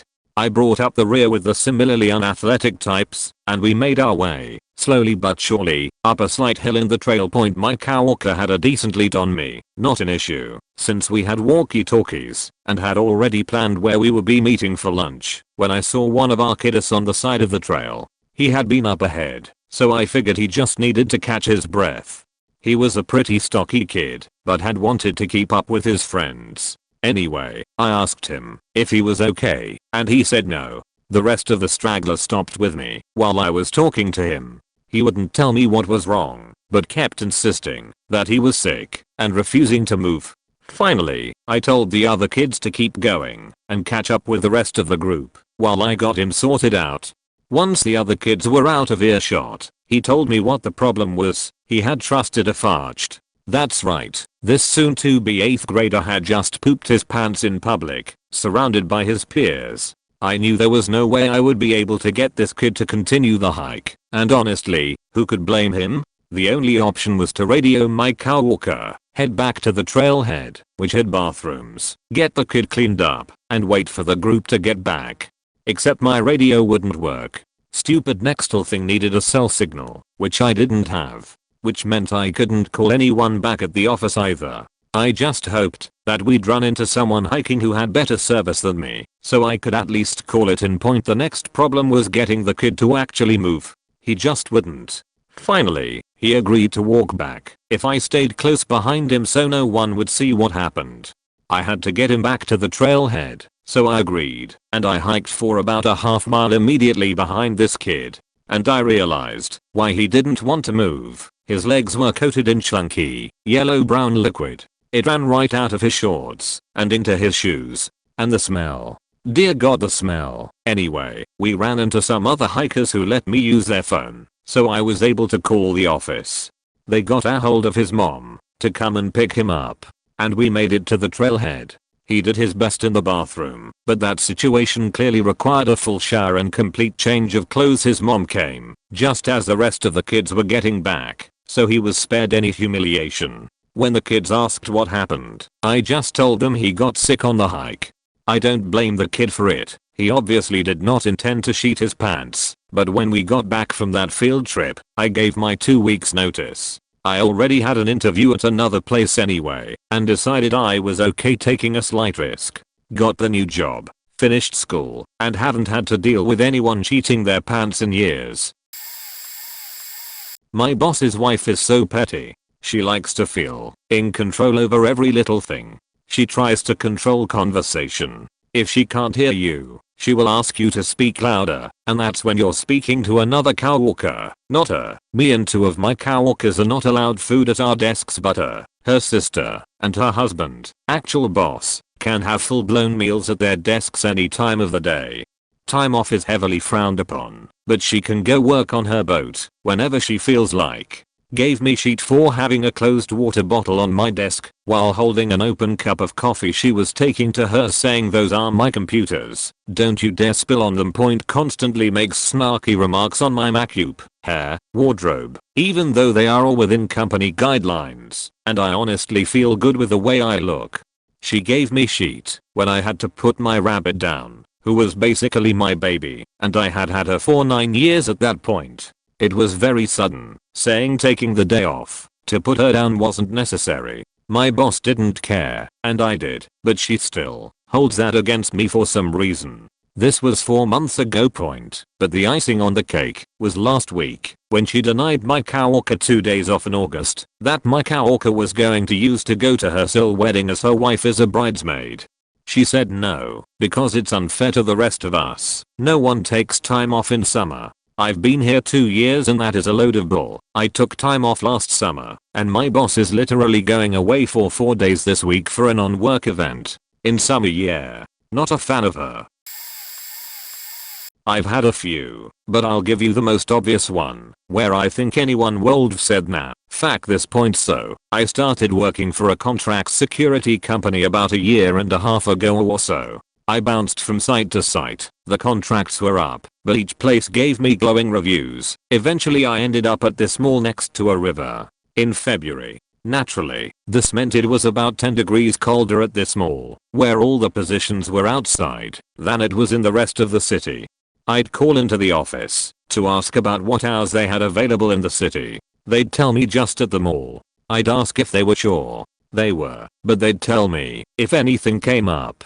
I'd thank them, take the hours, and move on. One of the things I had to do was occasionally direct traffic. This meant K had to stop cars from leaving the mall so others could enter, or so pedestrians could cross safely, or so trucks could go into the loading dock. This was in New York City though, so it meant that people frequently ignored what I did and almost ran me over on a daily, if not hourly, basis. Anyway, I was just about done with working for the damn mall after 2 weeks, but I needed the hours, so I stuck it out. Met a new guard there and started talking when he informed me that he had just left a position 2 days earlier at Bryant Park Winter Village. I had literally just called the office the day before to ask if there were any other positions anywhere else in the city, and they had told me no. And according to him, they had yet to fill the position at BP, because that's what his old friends were telling him. Basically, I wasn't getting told about the good positions, because I'm one of the few people willing to actually take those hours. So long as they've got me there, why throw me anywhere else?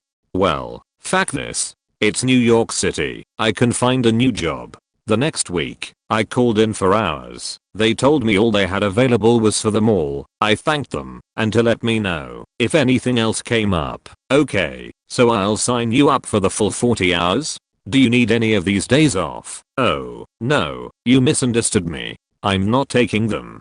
Please, let me know if any other positions become available.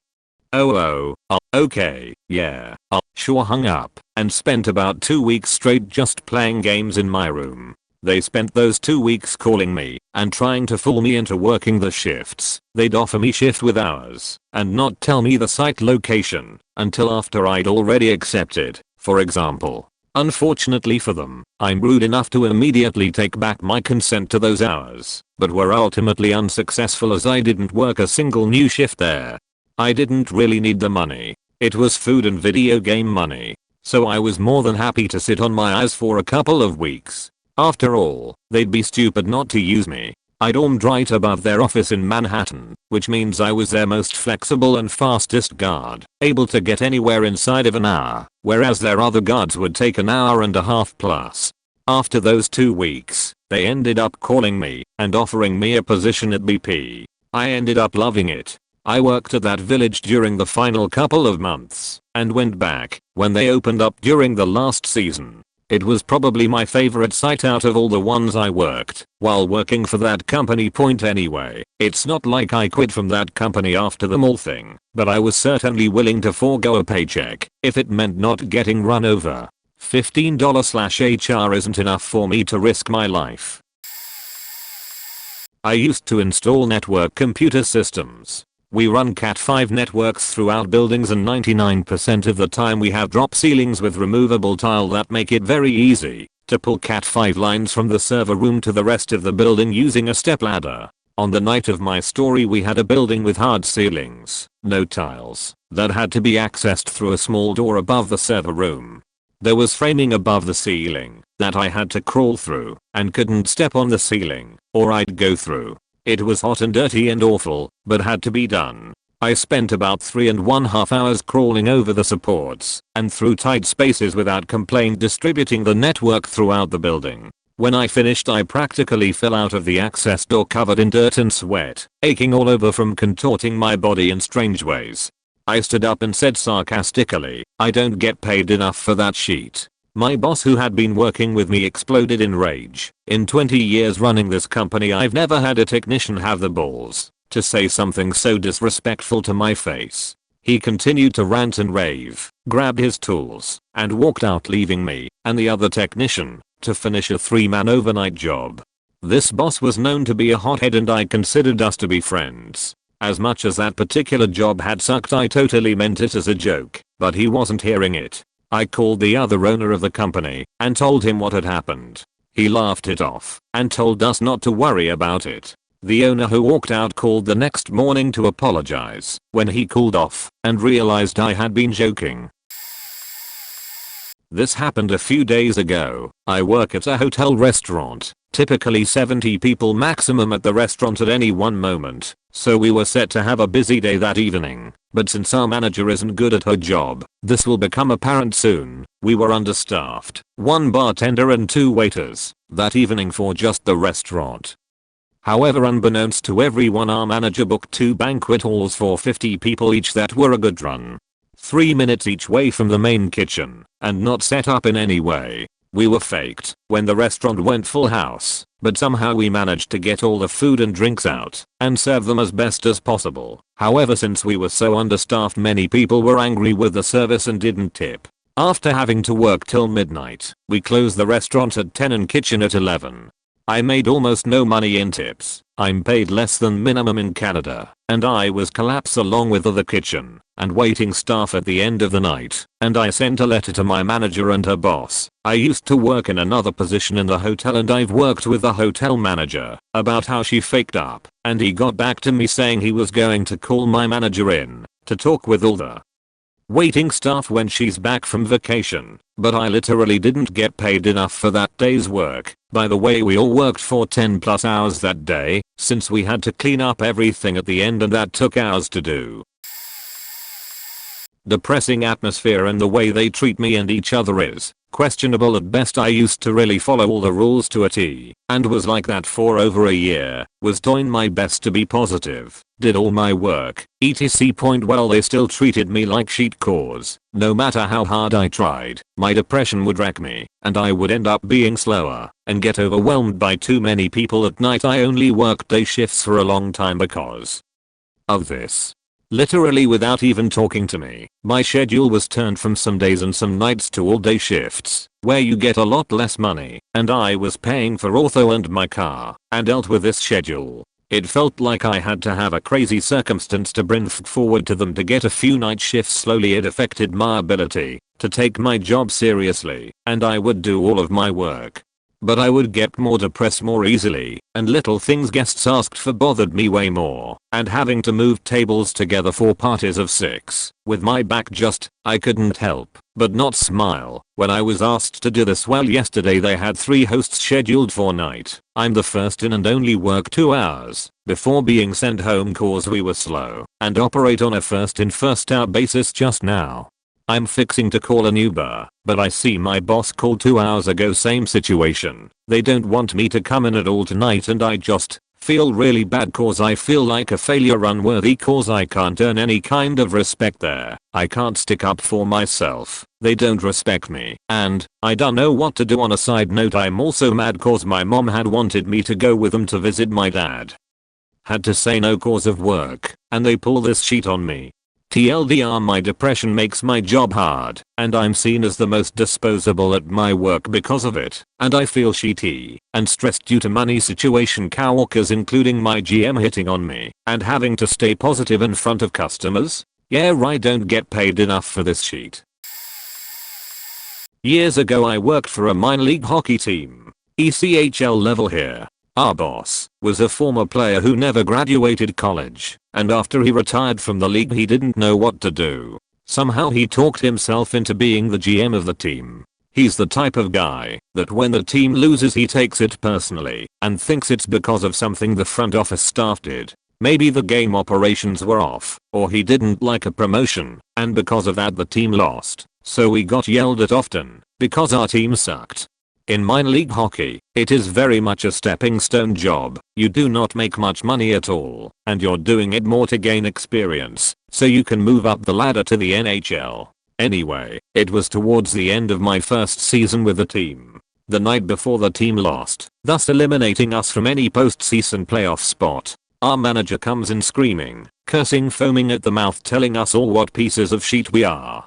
In fact, one particularly great quote I have from him is when he was yelling at me and saying, "What the fuck were your parents thinking when they raised you?" I just shook my head nope and started walking to my desk to grab my phone so I could leave. I do not get paid enough to deal with language like that from someone like him. I spent 5 years in the military and waded through a bunch of BS there, and I will not get spoken to like that in any office environment outside of that military experience. He starts screaming at me to come back, and if I leave I'm fired. I told him, do what you have to do, that inside this room and that Coliseum people know who you are because you were a former popular player. But outside of those walls no one gives a fuck about who you are or what you do. You're a nobody that couldn't even make it out of the ECHL bottom level rung hockey. He told me to go fuck myself as I walked out the door. I didn't have another job lined up or safety net. I spent several months on unemployment, but ironically enough I made more unemployed that I made working for that team. I worked in a small distribution center. There was only like 6 of us. Myself and another worked 9:30-6. We were responsible for packing the freight orders, so the other guys would pull orders, we would secure them, wrap them, and ship them. While usually one of us was on foot wrapping these electrical enclosures with shrink wrap. The other was on the forklift loading them into a bigger shrink wrap machine and shipping them. Well, the guy who worked with me was absolutely useless. Never let me use the forklift. Always made me do all the physical stuff. And was just a downright useless waste of space. Their point, he would sometimes take the forklift and park it outside the bathroom when he went. When we had meetings he would sit on it, so I couldn't have it. Basically he didn't want to do anything. Even on the forklift he wouldn't do his job all the way. He would just get us so behind and go sit on the computer or in the boss's office. We were also responsible for unloading finished product from the main factory. They would come in on trucks every day at 2:30 and we had to unload and receive. Of course he made me do the harder part, which was unloading, and he received them. So my day consisted of doing a 2-person job, myself, while another guy got paid more than me to do absolutely nothing. So one day we were absolutely swamped. Floor was flooded with orders. We had nowhere for the pickers to put more orders. So things started getting nuts. Another coworker told me for the past 45 minutes my helper was in the boss's office, with his feet up on the desk, laughing and having a great time. And no, he wasn't on lunch. I already had another job lined up, so planned this out nicely. I purposely did nothing all day after finding that out. And when we started getting swamped I lowered it down another gear. The other guy that usually stayed to help was taking a half day and absolutely couldn't stay. I knew everyone else left before us too. So on lunch I was like, fuck this. I put my badge on the lunch table, clocked out, and walked out with my other coworker. He told me on Monday that the dude had to stay super late and was really mad. The boss who allowed this to continue for months also had to stay. I never minded doing the harder part of a 2-man job, always worked hard, and always showed up. So to be paired with an absolute worthless excuse of an employee was hard. Being taken advantage of day in and day out, and having my job threatened when I reported it. So I got the hell out. This was years ago and have since started my career and I'm paid much more. I'm glad I don't have to do that stuff anymore. That was my moment. I heard semi-recently that Ashot got promoted and tried to get his boss fired. I just laughed. Anything retail. I worked in a Big Lots back in college. People would come into the store, take clothing from the shelves into the bathroom, and use the clothing to wipe their ass. One time, they put the clothing back onto the shelf. This happened 3 times to my memory. Ike, if you worked there for more than a year, you got a nickel an hour raise at minimum wage. Some days, we all really busted our ass at that job. This is a reason why I can't stomach talk from conservatives whose ideology implies that people are poor because they are not working hard enough. It is completely full of shit. If you busted hump for a year, you got a nickel an hour. That buys you a piece of candy every 2 days. If for some magical reason you were promoted to manager, this never happened. You're barely scraping out of poverty level. Everyone who I worked with came from hardship. People who made mistakes in their past, but are doing their best to get on the right track, showing up for work every day. To be fair, Big Lots was par for the course for retail jobs in that regard. Retail is hell. If you need a bottom of the barrel job, for God's sakes try to get into food service. Then I found out that our store was one of the worst in our state for loss of stolen goods. This is why I can't stomach talk from liberals who think that all poor people are innocent angels. According to management, who almost certainly was a perpetrator, loss was most likely to be from employees. I kick myself for being too honest. I should have been stealing FAQ retail point. If you walk into a store, treat people nicely. Some people are literally sheeting all over their day. I used to work at a truck stop as a part-time student, slowly but surely more suicidal by day. Not joking, legitimately more by day. I work hard because I care. I was raised to believe that you put your work in, you get what's worth it when it matters. Well, because I worked myself into the ground, I fell ill. Couldn't heal unless I took time off. Managers were furious when I got hurt because they didn't let me off because I was sick. I took workman's comp and they tried to reject it. I went above them and still got it and was able to recover from my illness at their expense because of them forcing me to work. First day back, I'm getting screamed at for being useless and somebody sheets all over the bathroom. Walked in it barefoot and tracked it out everywhere. When they told me to clean it up, I said sorry, I'm too useless to know how. I think you should have taught me what you knew, rather than just being an uncaring bitch. She stared at me, mouth agape. The store and team looked on in horror as I walked out, dropping my apron and the sheet to step safely out. For the first thus was born my hatred for almost every woman by the name of Susan. For the first time in months, my chest loosened up, my mind relaxed, and my headache left within minutes. Thoughts of suicide seemed all but gone as I turned in 32 applications across town and was accepted within a week to my new job. I work just as hard, but they give me respect and treat me as a team member. So I'm much happier at it. Words. I was working as a pharmacy tech in a hospital. We took care of the crash carts, picked them up when they were used, brought them a fresh one ECT. I get a call to come to pick one up and bring a replacement. I wheel this beast to their floor and ask where the one was I needed to take back to refill. She tells me it's still in the room and that she doesn't have time to grab it for me, so if I can just get it myself. Okay, no biggie, whatever, I can do that. I walk in and the dead guy is still hooked up to the paddles which go with the crash cart. I nope out. Tell her not a chance. She can unhook it and call me when it's ready for pickup. I get a call about 30 minutes later and I go back down to the floor to get the cart, except I notice as I pass by the room that it was and that it is now hermetically sealed with big huge warning signs that say, "Do not enter without full protective gear, airborne TB inside." Holy effing faking my life, fuck this, nope, masu this whole damn place and burn it to the faking ground the fuck. I came unglued. She knowingly sent me in a room with a dead tuberculosis patient, without warning, without making sure I had any sort of protective gear. She allowed me to be exposed to airborne tuberculosis. I was pissed. I'm still pissed. And the hours folks were all you were likely not in there long enough to get much exposure beaches. If you had do not enter biohazard signs on the door afterwards, there must be an issue. I was hot. I had to go through blood tests and they gave me such a hassle. Doesn't help that I show positive every time they do the yearly TB sub test. Having to go has raised to show I don't have TB was nerve-wracking. Al Bundy here. An old lady, hunched over, sweating profusely, and wearing a twisted expression of pain and fear, rushed into my stockroom. I chased her down to get her out of there, only to witness her pull down a pair of granny panties that looked as if they'd been dragged through the mud. Then it came. It started as a sputter, bubbling, dripping, a few errant arcs of brown drops, not unlike the liquid that jumps out of a bubble bursting in festering bog. Suddenly, hers erupted like an inverted geyser, sheet with the consistency of chili and the color of pea soup mixed with beef broth, sprayed across the cement floor, the sound of flatulence muffled by the woman's sobs of shame. The pressure was so great that it splattered off the hard surface and coated dozens of shoeboxes like a Jackson Pollock painting.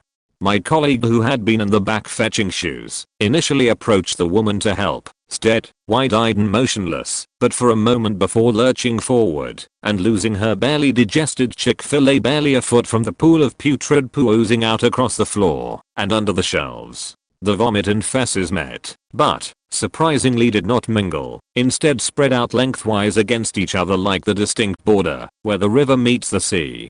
There they stood, or barely stood, my colleague bent over, supporting her convulsing body with her hands on her knees, the old woman holding a shelf, the only thing keeping her from falling into her own filth. I left the stockroom, pale and unsteady from the horror I had witnessed, and proceeded to call the store manager. He and loss prevention came quickly to assess the situation. At that point, I took a very long lunch break that did not feature lunch, then spent the rest of my shift in the offices performing administrative duties. I worked as an oral surgeon's assistant for a small private office with one oral surgeon. Boss/surgeon had me regularly work 10 to 12-hour shifts and never allowed me a 30-minute break. I would bring a mass protein shake to work every day and try to chug as fast as possible when I could slip away unnoticed for a minute or two midday. I had no preset schedule. I wouldn't know what time I needed to show up for work until the office manager would text me the night before. I never knew when my shift would end either. The surgeon would randomly invite non-emergency patients to come in the same day they called and add them to the end of the schedule, even on days when he knew I had to leave for a scheduled class after work. I was never paid overtime, even when I worked 50+ hours a week. When I asked why, the office manager claimed that my tasks in surgery were separate from the more secretarial type tasks I would do after patients left and on office days when patients weren't scheduled. Apparently, to reach overtime, one of these separate jobs would need to amount to 80 hours over a 2-week period. The surgeon and office manager would both show up late for work almost every day, sometimes over an hour after the first patient was scheduled, leaving me alone with them. The other oral surgeon's assistant was allowed to show up late and leave early too. I was told it's because she has kids, so her responsibilities are more important than mine. But her kids are middle school aged. I almost suspect racism might be involved, because I was the only person that worked there who wasn't Muslim. The surgeon would often give me multiple tasks close together, telling me to drop every preceding task and immediately start what he just asked. Then later in the day he'd berate me for forgetting about the earlier tasks he told me to drop, before giving me any chance to do them. I have an excellent memory, but the surgeon would often berate me about forgetting, usually when he'd ask me about one of many random tasks or papers I was helping him type days ago without describing it very clearly. English is his second language, so his communication was often unclear. I'd ask for some clarification about what he was describing, but then he'd get all pissy and accuse me of forgetting it.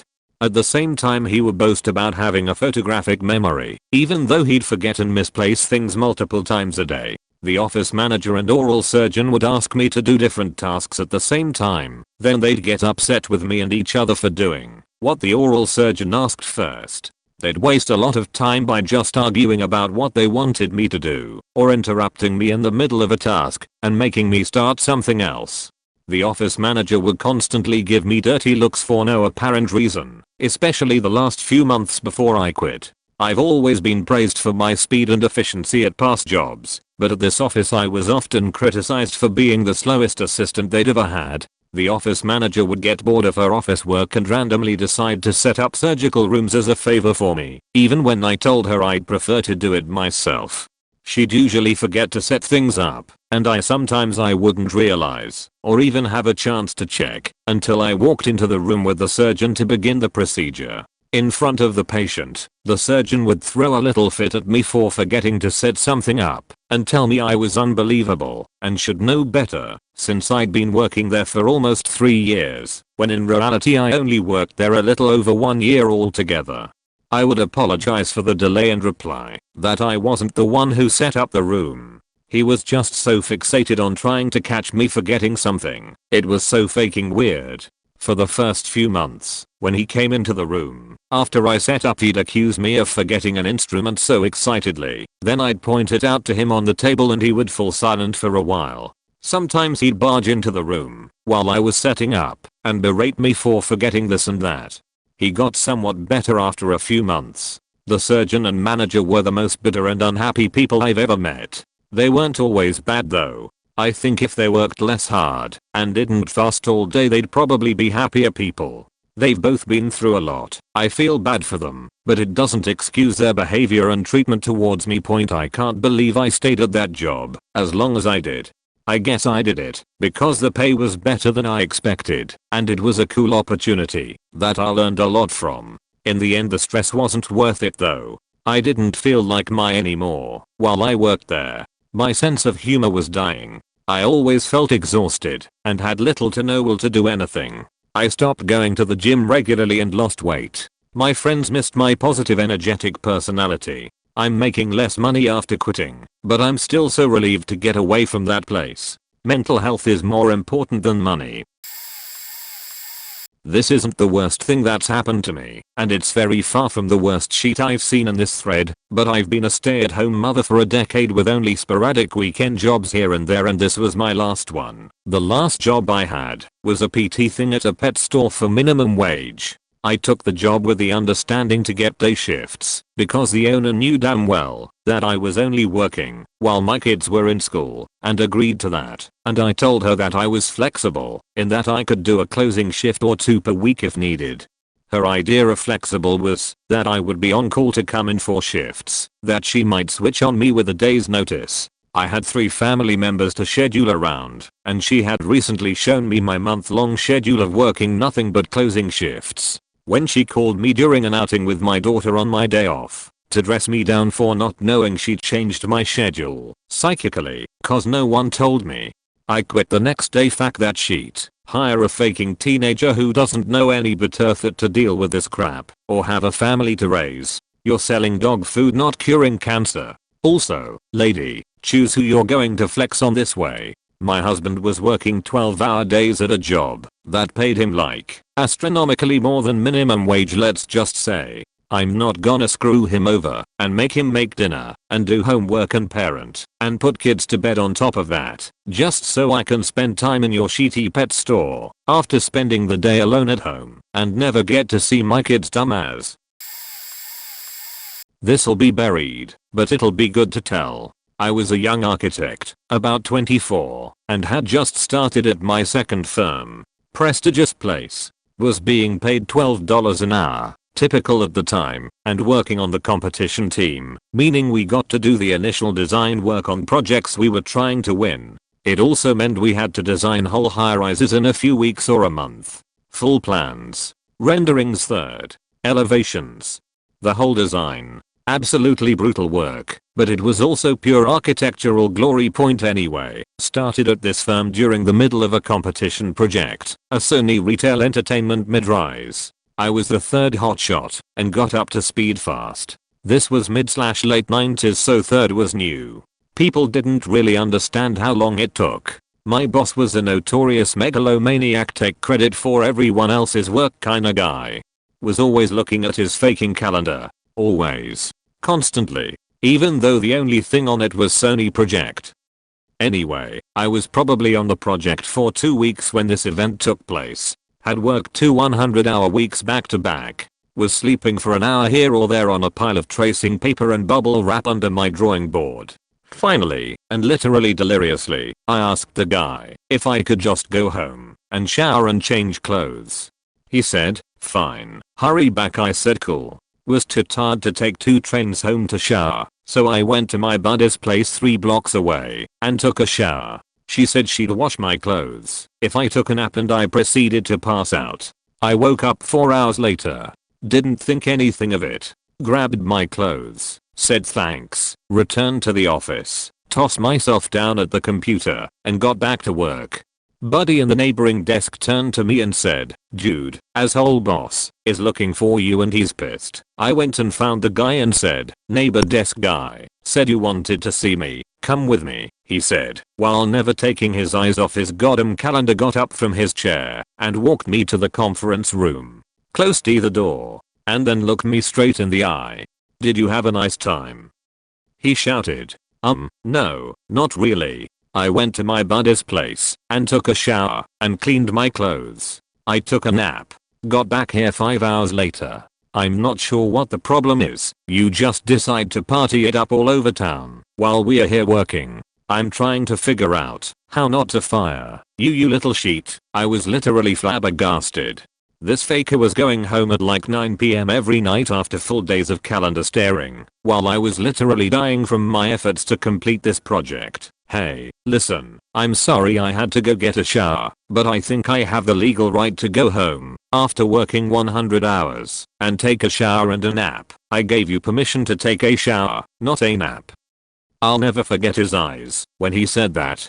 It was just so desperate. Figured out his freak out years later. He knew he couldn't do any of the things I was doing, but knew if I didn't get them done he was faked, cause he was going to tell the bosses he had done them. I looked at him in an almost out of body way and told him matter of factly, listen, if you want to fire me for taking a 4-hour break after working 2 100-hour weeks back to back, you're gonna be in a shitload of legal trouble. I literally don't know anything about labor law, but I do know that's gonna be a pretty big problem. He stared at me, frothing at the mouth, shoulders heaving, defeated, and said, get back to work. Douchebag was fired a few months later for pulling similar shit with someone higher up the food chain. Talentless con men always get caught. Fact. That guy. After 20 plus years as an apartment manager, I was on the fence about quitting and going full time in my own coaching and seminar business. One day a 49-year-old male resident who lived with his elderly mother came into the office to let us know his mom was in the hospital and not likely to come home again. We offered our condolences and asked if he needed anything. He said no and left. He came back 30 minutes later to borrow a pen. 2 hours later the maintenance man called me and said to get to the resident's apartment ASAP. He had hung himself and the pen they borrowed was to write instructions on how to contact his mother. He had all his documents laid out, notes about what to do about other items he left behind. Finding dead bodies is actually a common issue I have dealt with many times. The fact this job moment came when I had to stay in the apartment with his body now on the floor, covered with a blanket. Because we were short-handed, I had to forward my office phone to my cell and take calls including leasing inquiries. Thanks for calling Shithole Apartments. May I help you? Do we have any 2-bedroom apartments available? Yes, we just had a vacancy. Yeah, funny, but so faked. The thing is that wasn't the most stressful thing I had dealt with that day. I gave my notice the next day. Former 911 operator here. I gave directions over the phone to a random jogger on how to perform CPR on an 17-month-old who was not breathing. His parents brought him outside and were going to take him to the hospital in their car instead of calling 911, but the jogger immediately called when he realized what was wrong. I knew he was dead because the caller kept telling me he was very stiff and fluid was coming out of his mouth and nose. The caller was phenomenal and stayed calm the whole time, communicating with me while the parents screamed in the background. I was so upset because I couldn't help him or the baby, and at the time, I was angry at the parents. I now realize that shock is a hell of a drug, even though I still Don't agree with them not calling 911 right away. I do know that this has never personally happened to me, so I know I can't say for sure what I would do in that situation. I have done CPR on the phone at least 100 times and I know that just being that guiding voice wasn't enough for me. I wanted to care for these people. Combine that with being in a profession that is vastly understaffed and underpaid. I quit my job of 3 years a few months later to pursue nursing school, and I'm in my final few months. I'll graduate with my RN in September. I don't regret my switch in careers, but I know that 911 helped me be a better nurse. TLDR, I quit my job as a 911 operator after a traumatic call involving the death of a toddler, so that I can be a nurse and care for the people I used to take calls about. I worked in the music industry for over 15 years. I was one of the only females in the whole industry of what I did specifically. I once had to do a gig where there were over 500,000 motorbike fans. I was a lighting engineer and the guy I was working with did not want to work with a female. He didn't think I was worthy. He passworded all the computer systems, so I couldn't turn on one single light. I spent the next 12 hours reprogramming the board I had. He turned up just as I finished. Said "We don't want to use that." Deleted ALK. Then proceeded to open up his computer. I had the concert tour manager screaming "Street me" because we didn't have any lights. He then sat backstage reading a newspaper for 3 hours. He never worked in the industry again. What he forgot is that it's a really close industry. I didn't say a word to anyone. But obviously all the roadies and bands etc. saw him doing this. He made his own bed.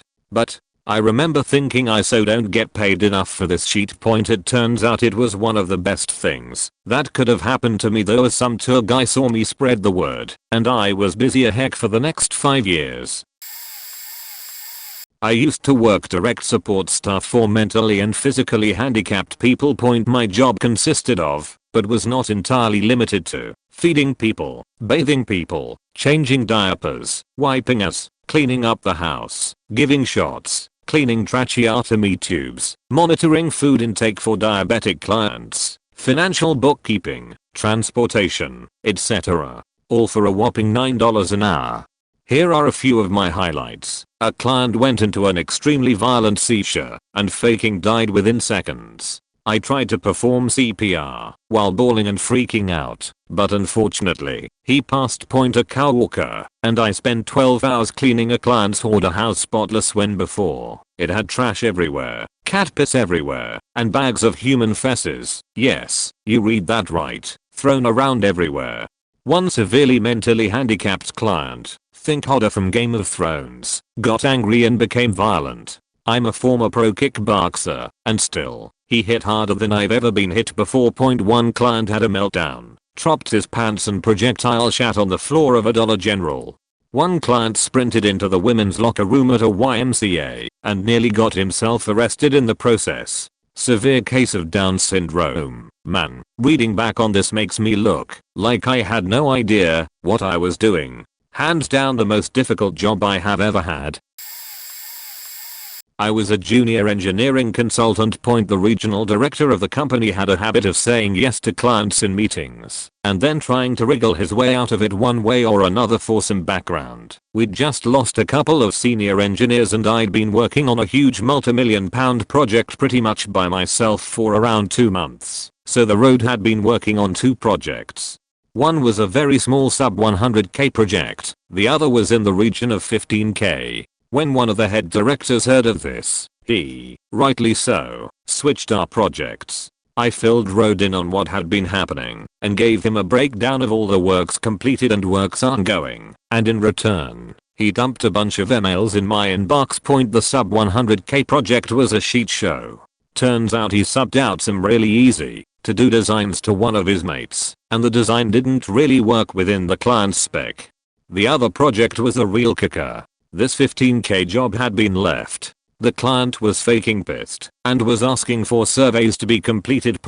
So there's an urgent meeting for this project scheduled, and when I ask for backup from my road to try and resolve, he says he's too busy with the multi-million-pound job. Turns out, he hadn't factored in all these surveys when he priced the job. The project was 2 months away from breaking ground, and we had no idea what was under the ground. And there I was, sitting in this meeting, with a cost breakdown of the job, trying to tell a client that we have no money to do this. What made it worse was that when I tried to claim my mileage expenses for the job, finance queried it, as that project was $2 grand over its expenses costs. I stuck my notice in 2 months later, and haven't looked back since. Was working at a local fast casual sandwich shop, not a chain, which was very popular during the lunch rush because 1. The food was great, 2. The price was even better, 3. It was only open for lunch, and 4. We were almost right in the middle of the downtown business hub point. Needless to say, my moment was when the owner's fat ass son walks into the restaurant after running, delivers for almost 2 hours, which there were only 3 deliverers to begin with, which is a maybe-hour job maximum. During the middle of the lunch rush, mind you, there's a line of people out the door of the restaurant and a line of tickets for sandwiches, just as long, while all employees are busting us to get orders out quickly, because we were short-staffed, and orders 2 sandwiches for himself. Not for customers. For himself. I looked him dead in the eye and said, "Name, you see the line out the door, right? You see the back order of sandwiches, right? You know we are short-staffed today, right?" Him, I didn't ask about any of that. I want my sandwiches. Now. As soon as he said that shit, I straight up walked out of the restaurant mid-shift, with the line out the door, and told him to go fuck himself. Dude was even K-trained, and couldn't even make his own damn sandwich. Culinary Art Institute or some BS like that in Denver. Glad I ultimately left, as I graduated from college shortly after, and began a career path that wasn't in the food industry anymore. I just felt bad that the owner was so blinded by his son's ineptitude and lack of caring. Nepotism is for real, and it's a blinding beach for those caught in its midst. I was a manager at Hot Topic in the South, and this is like an entitled parent story. I was in the back of the store folding clothes as a manager and doing stock. I had several associates up front to help with sales. I was legit just there as the manager on duty, but didn't have anything to do. So this costumer walks past the greeter, #1, past the 2 mids, #2 and #3, and come up to me in the back. I heard the greeter greet them, "Hey, welcome to Hot Topic. We have a sale on shirts or dresses or whatever." It's this lady and her like 12-year-old son. So she walks up to me, goes, "Excuse me." I'm assuming she's talking to one of the mid-store associates cause our store was actually very small. It was a very small low stock store. Weekday our goal was about $400 for the day. Weekend was about $900. I'm still folding shirts, and there is not another "excuse me" or anything. And suddenly, I feel someone yank my hair. Hard. Like a full fistful of hair, and yanked as hard as they could. My hair color at the time was a wild color. I think a blue purple, but I don't totally remember cause this was like 4 years ago. I let out a very loud yelp and turn around so suddenly I probably would have punched someone. And this bitch is struggling to hold her preteen child up so he could yank my hair. I'm mad and I'm like, "Why would you yank my hair? There are other associates to help you." And the mom with a faking straight face goes, "My son wanted to see if it was a wig." And she turned around and left the store. And I'm just like, what the fuck? I wanted to scream. He ripped a chunk of hair out. Finding out that one of our regular customers destroyed our only bathroom in a panicked frenzy. They overflowed the singular toilet, and in the panic of trying to clean up the mess, they tore down the toilet paper roll holder and automatic paper towel dispenser in the process. The other 2 people on duty with me were out at lunch, so I had the fun job of manning the register, the ice chest.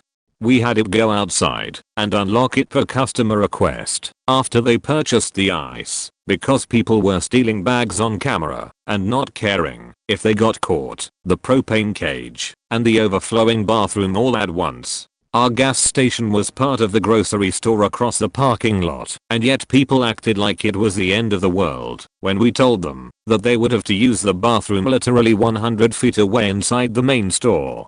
The IC machine was also down that afternoon and people were very unhappy about that as well.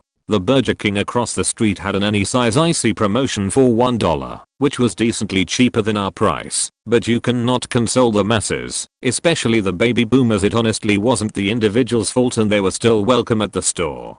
They lived in a group home for adults who needed assistance, and their lazy day manager would get bored of doing her job around 3 o'clock every day and dump her clients at our gas station for a half hour. We didn't mind that she did it, because they were all very nice and spent money, but reporting her negligence to her company after the incident regretfully ended with no consequences, because they were severely understaffed. We are 8 hours in, and there's no way anyone will see this, but I got this one covered. This holiday season I was managing a movie theater, had been for a few years. I made a whopping $12.50 an hour. I get a call on my walkie to come to a theater as soon as possible, as it was a busy day, and I was finally getting a chance to eat. I was a little annoyed, but I had no choice. I headed there. I was not prepared at all. I have seen and dealt with many things, but this was the event that made me finally start looking for a job. I get down there, and the first thing I notice is there are nachos and cheese all over the entrance. I find my employee and ask what's going on, and he brings me to the other side entrance to theater. He already has the house lights on in this sold out Grinch that's in trailers. When I see it, the absolute fattest woman I have ever seen was stuck on the floor. She was so fat she couldn't walk and obviously couldn't stand. Her family had been pushing her in a wheelchair that clearly wasn't going to make it into the theater, but they still tried. And of course their trying made her fall out of it and become a beached whale. I had to walk away for a second to laugh at this, because I could not believe it was happening. After a moment myself and a few employees go back and try and get the woman up. No luck. She's too much for us, and I don't have any more staff to spare to get Shamu up. I end having to pause the movie again and was sold out and call them to get her up. When they arrive, these lifesavers get her up, and to everyone's shock she insists, no demands, to stay for the movie. And that she did. I had to have 6 staff and stand by at the end of the movie to make sure this same shit didn't happen again. That's only one of my many horror stories, but that was the last straw. I work in construction. We are contracted with a hazmat cleanup company to assist in any emergency spills. That is, a truck ruptures a fuel tank on the highway, or an accident that left fuel and oil running into the ditch. It's super stuff. We were called out to a town where a chemical tank leaked acid onto a limestone parking lot. From what we were told, the reaction with the limestone was obviously hazardous and produced a smoke cloud that, if inhaled, would cause damage to your lungs and throat, let alone your skin. In fact, the military was brought in thinking it was a chemical attack and nearby houses were evacuated. Anyways, I digress. We arrived on scene after firefighters and everyone prevented the acid from getting into the nearby stream. All we had was a mini excavator. We were coming from a job when we were called, and the area that was contaminated was very large. We quickly learned, if you walk downwind of the acid spill, it'll knock the wind out of you, but not do any damage. The stuff was still caustic, so we avoided as much as we can and let the vac truck suck up what it could as we let the sand absorb the little that remains. We had no hazmat suits, no masks, just safety glasses and a quick rag over the face if you got caught downwind.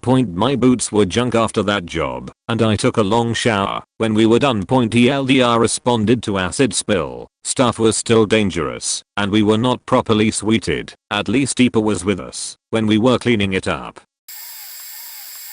Worked at an electronic company making parts for submarines 2 years ago. The task set to me, as a newly employed, was partly to mix certain substances and later fill plastic ice cream cones with this substance. One day a consultant from another company visited and asked what substance we were working with, saying he hoped it wasn't polyurethane. I was stunned, because I thought I had read that on the labels. In my curiosity/suspicion against my supervisor.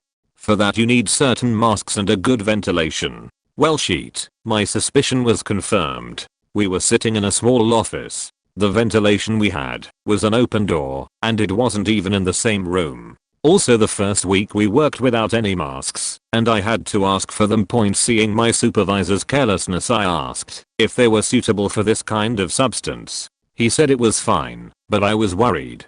So I got in contact with the mask company and asked about the masks we were using. They said it wasn't made for that kind of substance. My coworkers thought I was silly for always wearing the mask in the first place, but I didn't care about that. They blindly watched the older experienced workers not caring. They are old and healthy, so why should I care? In my findings, I questioned the supervisor and asked him about this, and he was dumbfounded, telling me the mask company said it was fine. It didn't matter what he said after that. No trust left. When I told the company owner, he didn't seem to be unaware or willing to change anything. I told them to be careful and warned them, but couldn't convince anyone.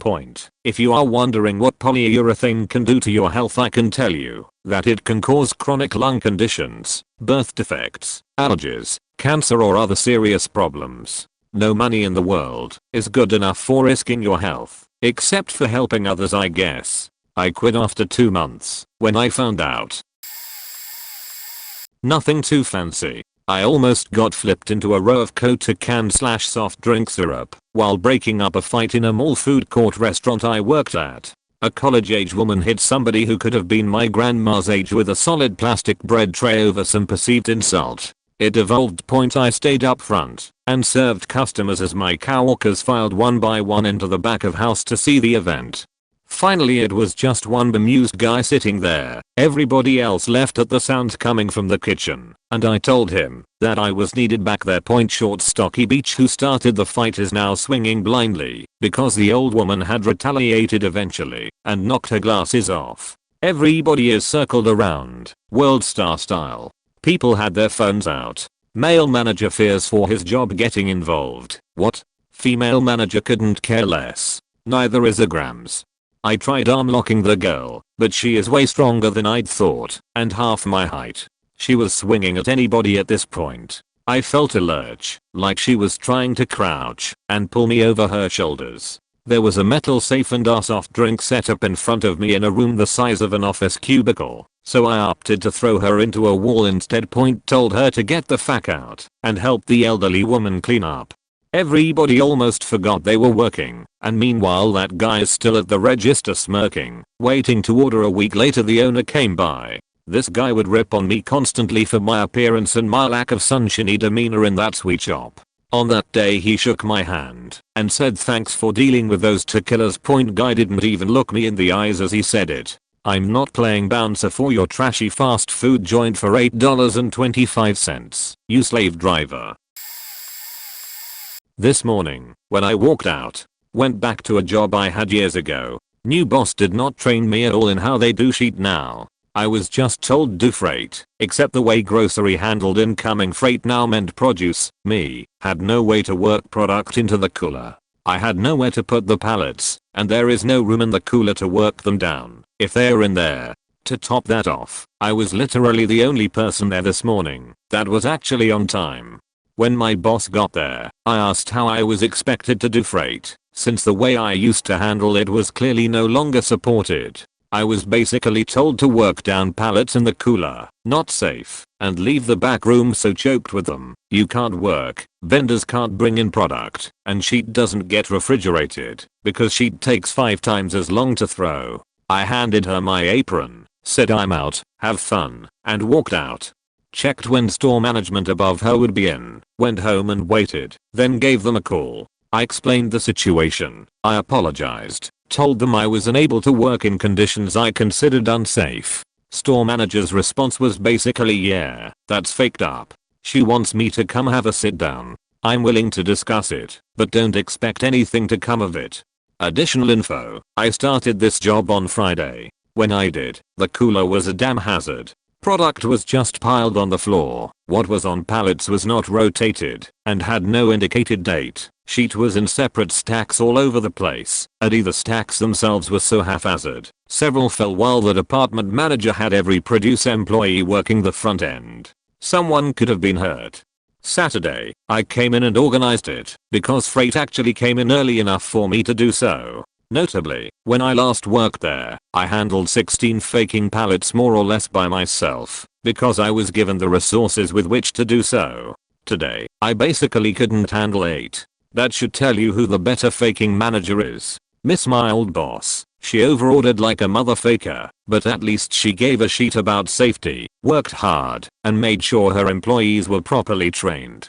Edit. I worked produce freight at a grocery store. When I worked there years ago, I got 2 merit raises and a set 4-day, 9-hour/day schedule every week. Both are things they claim they don't do. I left because I was being overworked, could not take breaks, was stuck living with family, and had issue with one of the people they hired.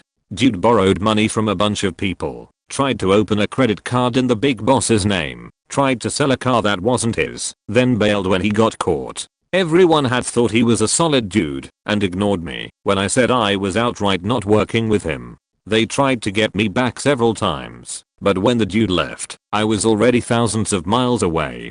Just disappointing. Worked at a small gift shop one summer. My boss had accused me of stealing $20 out of the till and said I'm taking this out of your check and never let it happen again. I don't steal, and my counts had been correct always. Boss went out of town for a week and I had my mom come in and help me run the store while boss was gone. I was working 7 days a week at this point and was exhausted, so I needed an extra hand so I could have breaks and such. While boss was out of town, the stealing thing was nagging at me. So I decided to check the books for that day. There was $150 missing.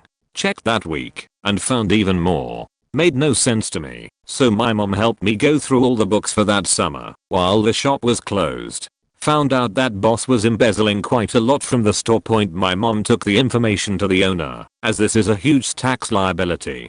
Boss had taken around 40k. This is not a small thing. Boss found out that my mom had told the owner. Came into work one day and I was getting ready to leave when boss asked me to stay. Tour bus stops and customers flood in. Boss loses her mind and starts screaming and bitching about being found out. Told all the customers that my mom was a liar and said a lot of bad things. When boss went back in the office, I took out my keys, left them next to the register and left. Boss was fired shortly after that, and shop closed for winter. I never looked back. Few years ago, when I was a bank teller, this older lady came in. She looked very upset and very unkempt. I asked her to come to my window and greet her normally as I would with any other customer. She comes up, and first thing she yells, "This bank is bullshit. I have been trying to deposit my cash in your ATMs for days and the machines won't take my cash. Now I can't pay for my electricity bill because I don't have money in my accounts. What are you guys gonna do about it?" So I then tried to explain to her our hours of operation and that she could have come inside the branch if there was any issue with the ATMs. Note this is middle of the week and we are open 6 days a week, 9 AM to 6 PM. She did not need to try at the ATM 4 days. There is also another branch with 3 more ATMs 5-minute drive away. This escalated very quickly after I explained how this is basically not the bank's responsibility. She kept going on and on about how we are the worst bank and we are all liars, cussing up a storm directed at me, etc. She then proceeded to get as close to the counter as possible, still yelling and cussing, while everyone looks at us, and she then proceeds to throw her debit card at my face and a bunch of cash. The cash legitimately looks like she crumbled all of it into a ball, then threw that ball into the washer and dryer, then let it sit in a pair of jeans for a week. Lol. At this point I can feel rage boiling inside me. With all my power I mustered, I control myself to not cuss this lady out. I instead told her calmly and firmly, if she doesn't calm down and be quiet I won't help her, and I'll make sure no one here deposits her cash, because frankly I don't care about your bills and we want you to leave.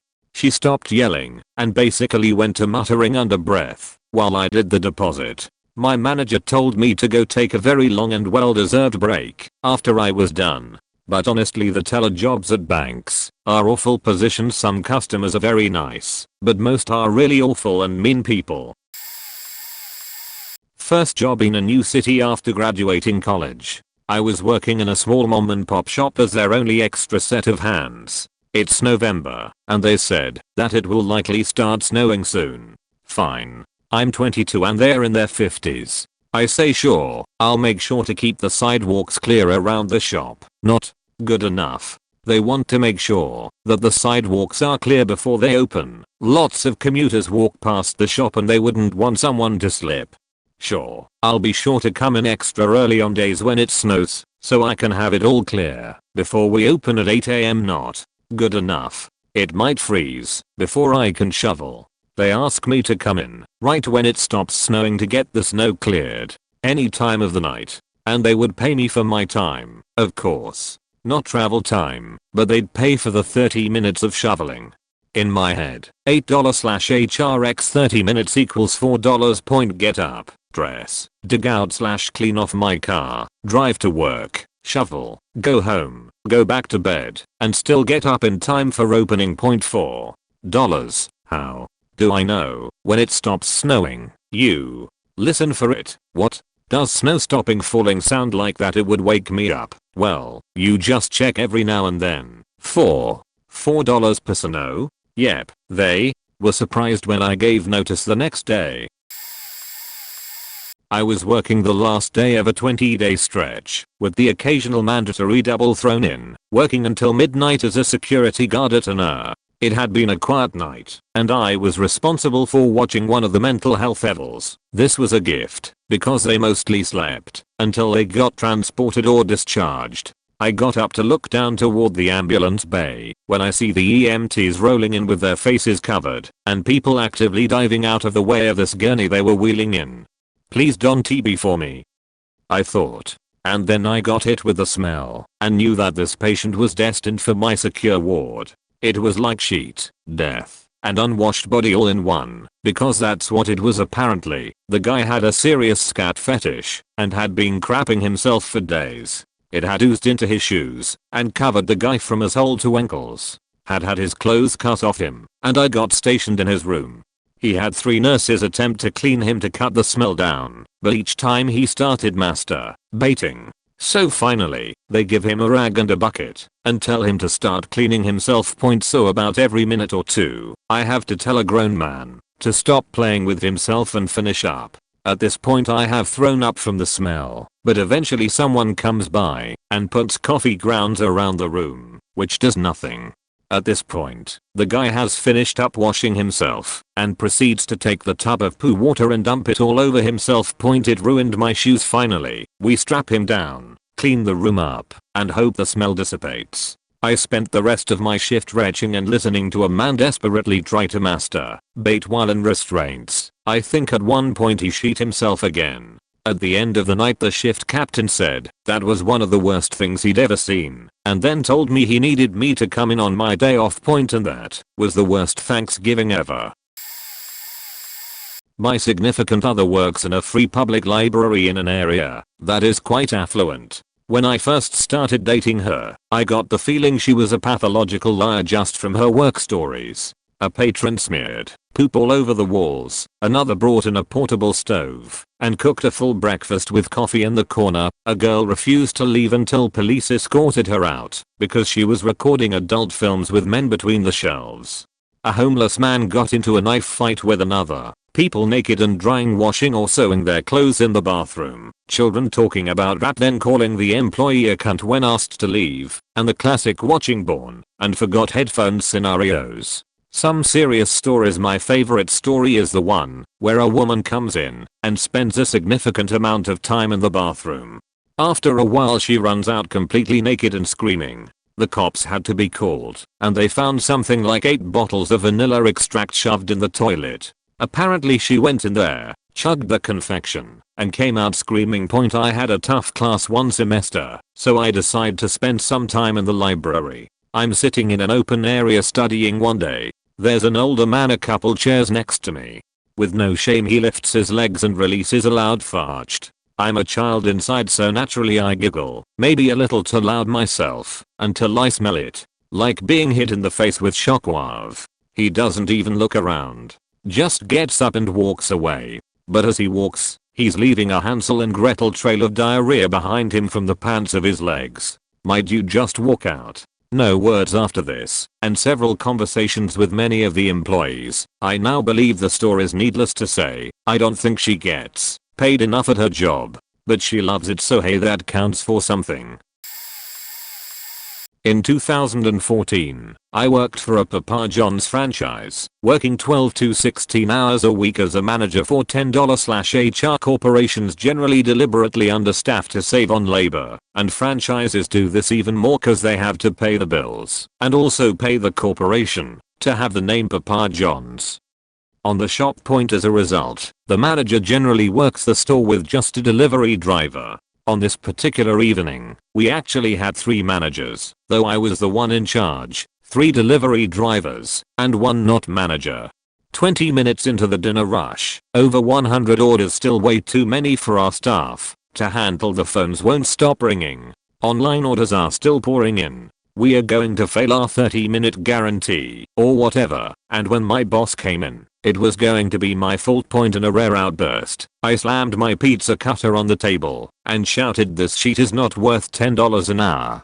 And the entire shop shut down. Everyone was glaring at me. One of the other managers, a person at my exact same level who'd been working that store for 5 years, said to me, "You're getting $10 an hour." I knew the motherfucker who hired me was a racist dirtbag, but I didn't realize that he would hire a brand new, never worked in a pizza shop before dummers like me at between $1 and $2 an hour more than his senior employees, just because I was the first white guy to apply to this all Bengali/Somali/Sudanese immigrant workplace. I took a new job a few months later. Went into a fire in a coal gallery at work. One of the conveyors has coal sitting stagnant on it and auto-ignited. This was back before our plant started using AFFF, firefighting foam, to fight coal fires, so we laid out our water lines and headed in. We double checked with the guy on the nozzle that he knew not to hit the fire with a straight stream and to use low pressure to rain down on it. He said yeah he knew, so we went in. We line up to the fire and he opens the nozzle full on narrow stream. The gallery went black. I thought it was game over. All the coal dust flew everywhere. Here's the thing. If coal catches fire and gets into fine dust, it explodes. Then, the shock of the explosion knocks the dust off of everything and explodes worse. I seriously thought we were dead. We were wearing our full bunker gear, but that wouldn't have helped us much. Thankfully nothing blew up, and I switched out with the nozzle guy and put it out. Once we got back to control the foreman and I tore into this guy. That is such a huge no-no. I sat down with the foreman afterwards, and he said the same thing I was thinking. He had been a volunteer firefighter in his town for years and years, and he said that was the first time he thought he was a dead man. Nowadays we use that foam instead, and it works like a charm. But that was literally the first time in my life I thought I was a dead man. In 100% seriousness, I definitely earned my pay that night. I'm a highway emergency responder. There are literally 100s I can tell, but here's one point. At night in blinding rain, on the interstate, traffic moving at 60-70 miles per hour, I had a family of 3 females that were stopped in downward sweeping blind curve on the left shoulder, up against the wall. They only had a flat tire, but were terrified and crying. I called it out and requested a traffic pace to stop all lanes upstream. Close street unit was tied up with an overturn, so no pace. So I asked the eyes in the sky if they could see me on camera. They said 10-4. I popped a flare and began walking up the left shoulder hill until I was at a straightaway. I asked for visual confirmation again. I got a 10-4. We have you. I then advised them that I will be walking down the traffic. They responded 10-4, 20-17. I walked out until I was at lane 3. We count from left to right, flares in hand, waving down the traffic. It usually takes a few vehicles to fly by you without seeing you before people begin to realize what's going on and start slowing down. At night, in driving rain, it takes longer. So, the big nuts moment came when 2 tractors and trailers split me as I was straddling 4 and 5 and kicked up a rooster tail that drenched and blinded me with water so bad, I instinctively crouched. I popped back up as quickly as I could and just kept waving my flares and batting my eyes until my vision cleared. Once I could see, I realized I had another gap in traffic. So I took advantage and started walking against it, this time in the lane I got a charter bus to slow down enough to hold him in that lane. Then I started popping flares and dropping them in the lanes. Fire on the ground gets attention. I stood there until everybody began to slow down to a stop. When I got all lanes held, I ran to each driver and told them to hold the lane for me. They always say yes. Called God and advised holding all lanes. God replies 22:28. I ran back down the hill to the family, assured them they would be fine, and instructed the driver to take her time and drive over to the right shoulder. She did. Like a champ. I ran back across to my truck, turned it around, and drove back up to my standing traffic. With lights flashing, I got on the par and told everyone to get ready to roll. I paced them down and around the sweep until I saw my family on the shoulder. Merged over until I was behind them as the traffic continued by, and called out lanes clear. God replies 10:4, 22:33, 10:2:38. Excitement job. I went to the family, changed their tire, got them going, and went back to my truck to close the call out, soaked to my skin from top to bottom with full gear. I just sat there for about 3 or 4 more minutes and just thought, fuck me. $17,000 isn't enough for this sheet. Way too late, but I was at an unpaid internship. I also did some freelance jobs for them. But they had this film festival, and it was from at least 12 o'clock till 23:30 for a whole week non-stop deadlines. Filming, editing, helping others since I was the one most experienced with filming and editing of the internees. But never have I ever experienced so much stress and pressure. Maybe my finals, but still. But that combined with a little amount of sleep and stress and no rest and doing 10 different things at the same time wasn't great. Also, it was not only internship, but it was also voluntary work, so no one got paid to that. Also, longest day was from 4:30 till 23:30. Had to go to an event from work to have people choosing the media as a class. Got back at the office around 1600 hours and stayed there to finish my own deadlines and helping others at the same time.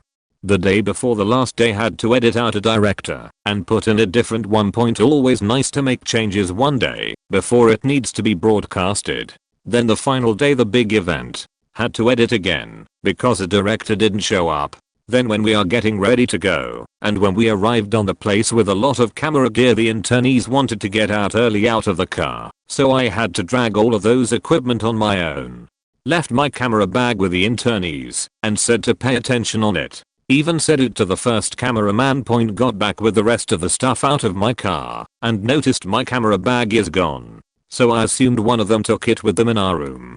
But when I got there I didn't saw my camera. Went to the internees and asked if they had seen my camera bag. They all answered no, we don't wear it. As even the first cameraman didn't know what.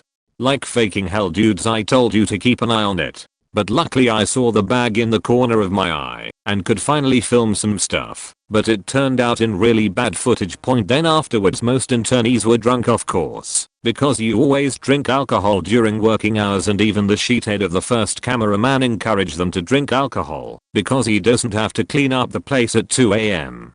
They even tried to get me drunk, but I'm not an idiot and already knew I had to clean up the place, and also I was working, and you don't drink during work, only after everything was done, and I had to drive still. Most of the internees were too drunk to even function and help us to clean, and being very annoying because everyone was exhausted.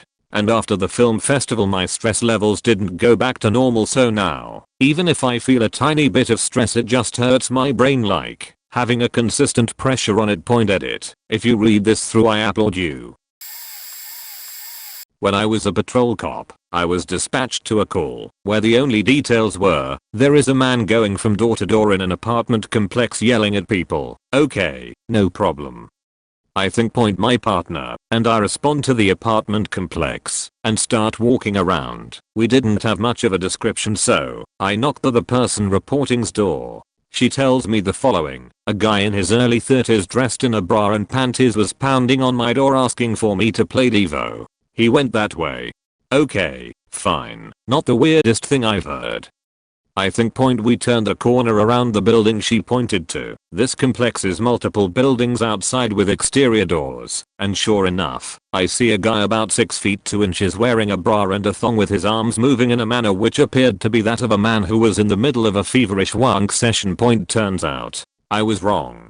My partner and approach, and identify ourselves as police, and ask to see his hands. To my surprise, he was holding his penis stretched as far as he could hold it in one hand, and sawing at the shaft with a steak knife with the other. I began to yell at him to drop the knife, and pulled out my taser, while my partner put on latex gloves. It was at that point he finally accomplished his goal, and cut his penis off, which he threw at me. Thankfully this missed me, and went over my shoulder into some bushes. We took him into custody, and attempted to put pressure on his mangled genitalia. About 5 minutes later, the fire department arrived and asked what happened. I told him he cut his penis off, and threw it in the bushes. They didn't believe me. I showed them the quarter remaining shaft, and pointed to the bushes. It took the fire department rookie about 5 minutes to locate, and bag the said penis. He lived. No idea if the penis was reattached or not. I was bartending at a fancy campground. I say fancy, because it had a go-kart track, several pools with a tiki bar, where I worked, and a small arcade room. Well anyway, I worked Halloween night, and halfway through the shift they shut down the bar, and made all 6 of the bartenders go out onto the grounds, to monitor trick-or-treating. I was never told of this in the job description, but I had my dab pen on me, so I could really care less at the time. So the rules of the night goes as follows: no skateboarding/biking, no running, and operation of any motorized vehicle is strictly prohibited. So after about 20 minutes I hear the radio blowing up about some guy is drinking a golf cart. Cool, sounds dangerous. Then I see said golf cart, so I approach. Can't really see anything, because it had 3 different LED light bars. As I get closer I can see it's one guy, mid-30s, driving, and some kids. I ask politely to turn off the cart, and walk to their destination. The guy starts screaming/cursing me up and down, saying he is just trying to get his daughter back to the camper, before she sheets her pants. While this is happening the radio is blowing up, still talking about how we have to find this guy and handle him, before anyone gets hurt.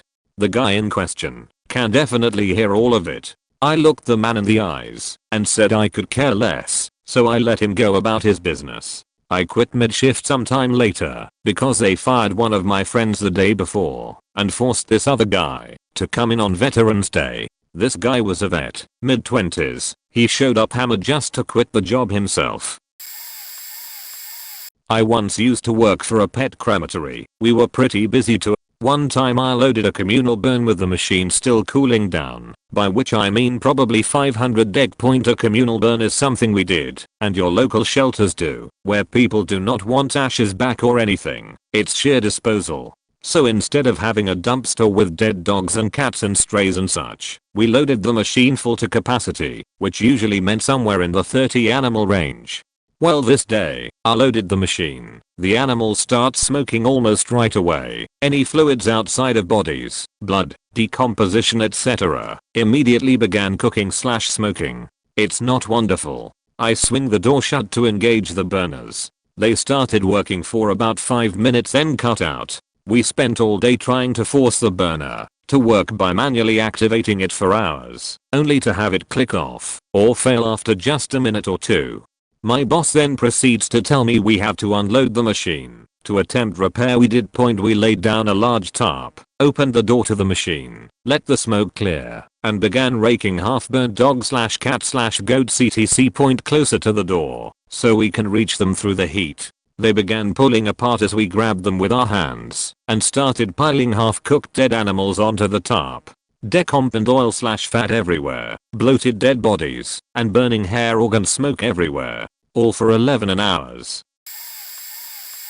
Might not be too interesting, unless you know what it feels like to be in this sort of situation, but here goes. People would try to pick shit up through the drive-through window when I was a pharmacy tech at CVS. Worst place to work. To K18 by the way. Not prescriptions mind you, like 2 liters of Coke, chips, candy, and sheet. Usually I'd unenthusiastically remind them that the drive-through is for recipe business only.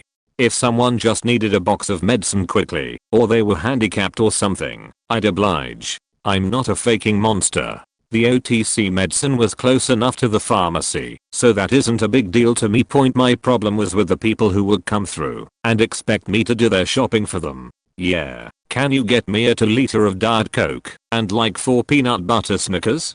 You fat cunt, come inside and do it yourself. Obviously this is retail, so no is never an acceptable answer, and I would catch a lot of heat for standing my ground. Often my manager would have to come over and tell a grown-ass person throwing a literal tantrum that no, we are not just here to serve. A few times we had to call the cops cause these motherfuckers wouldn't get out of our drive-thru.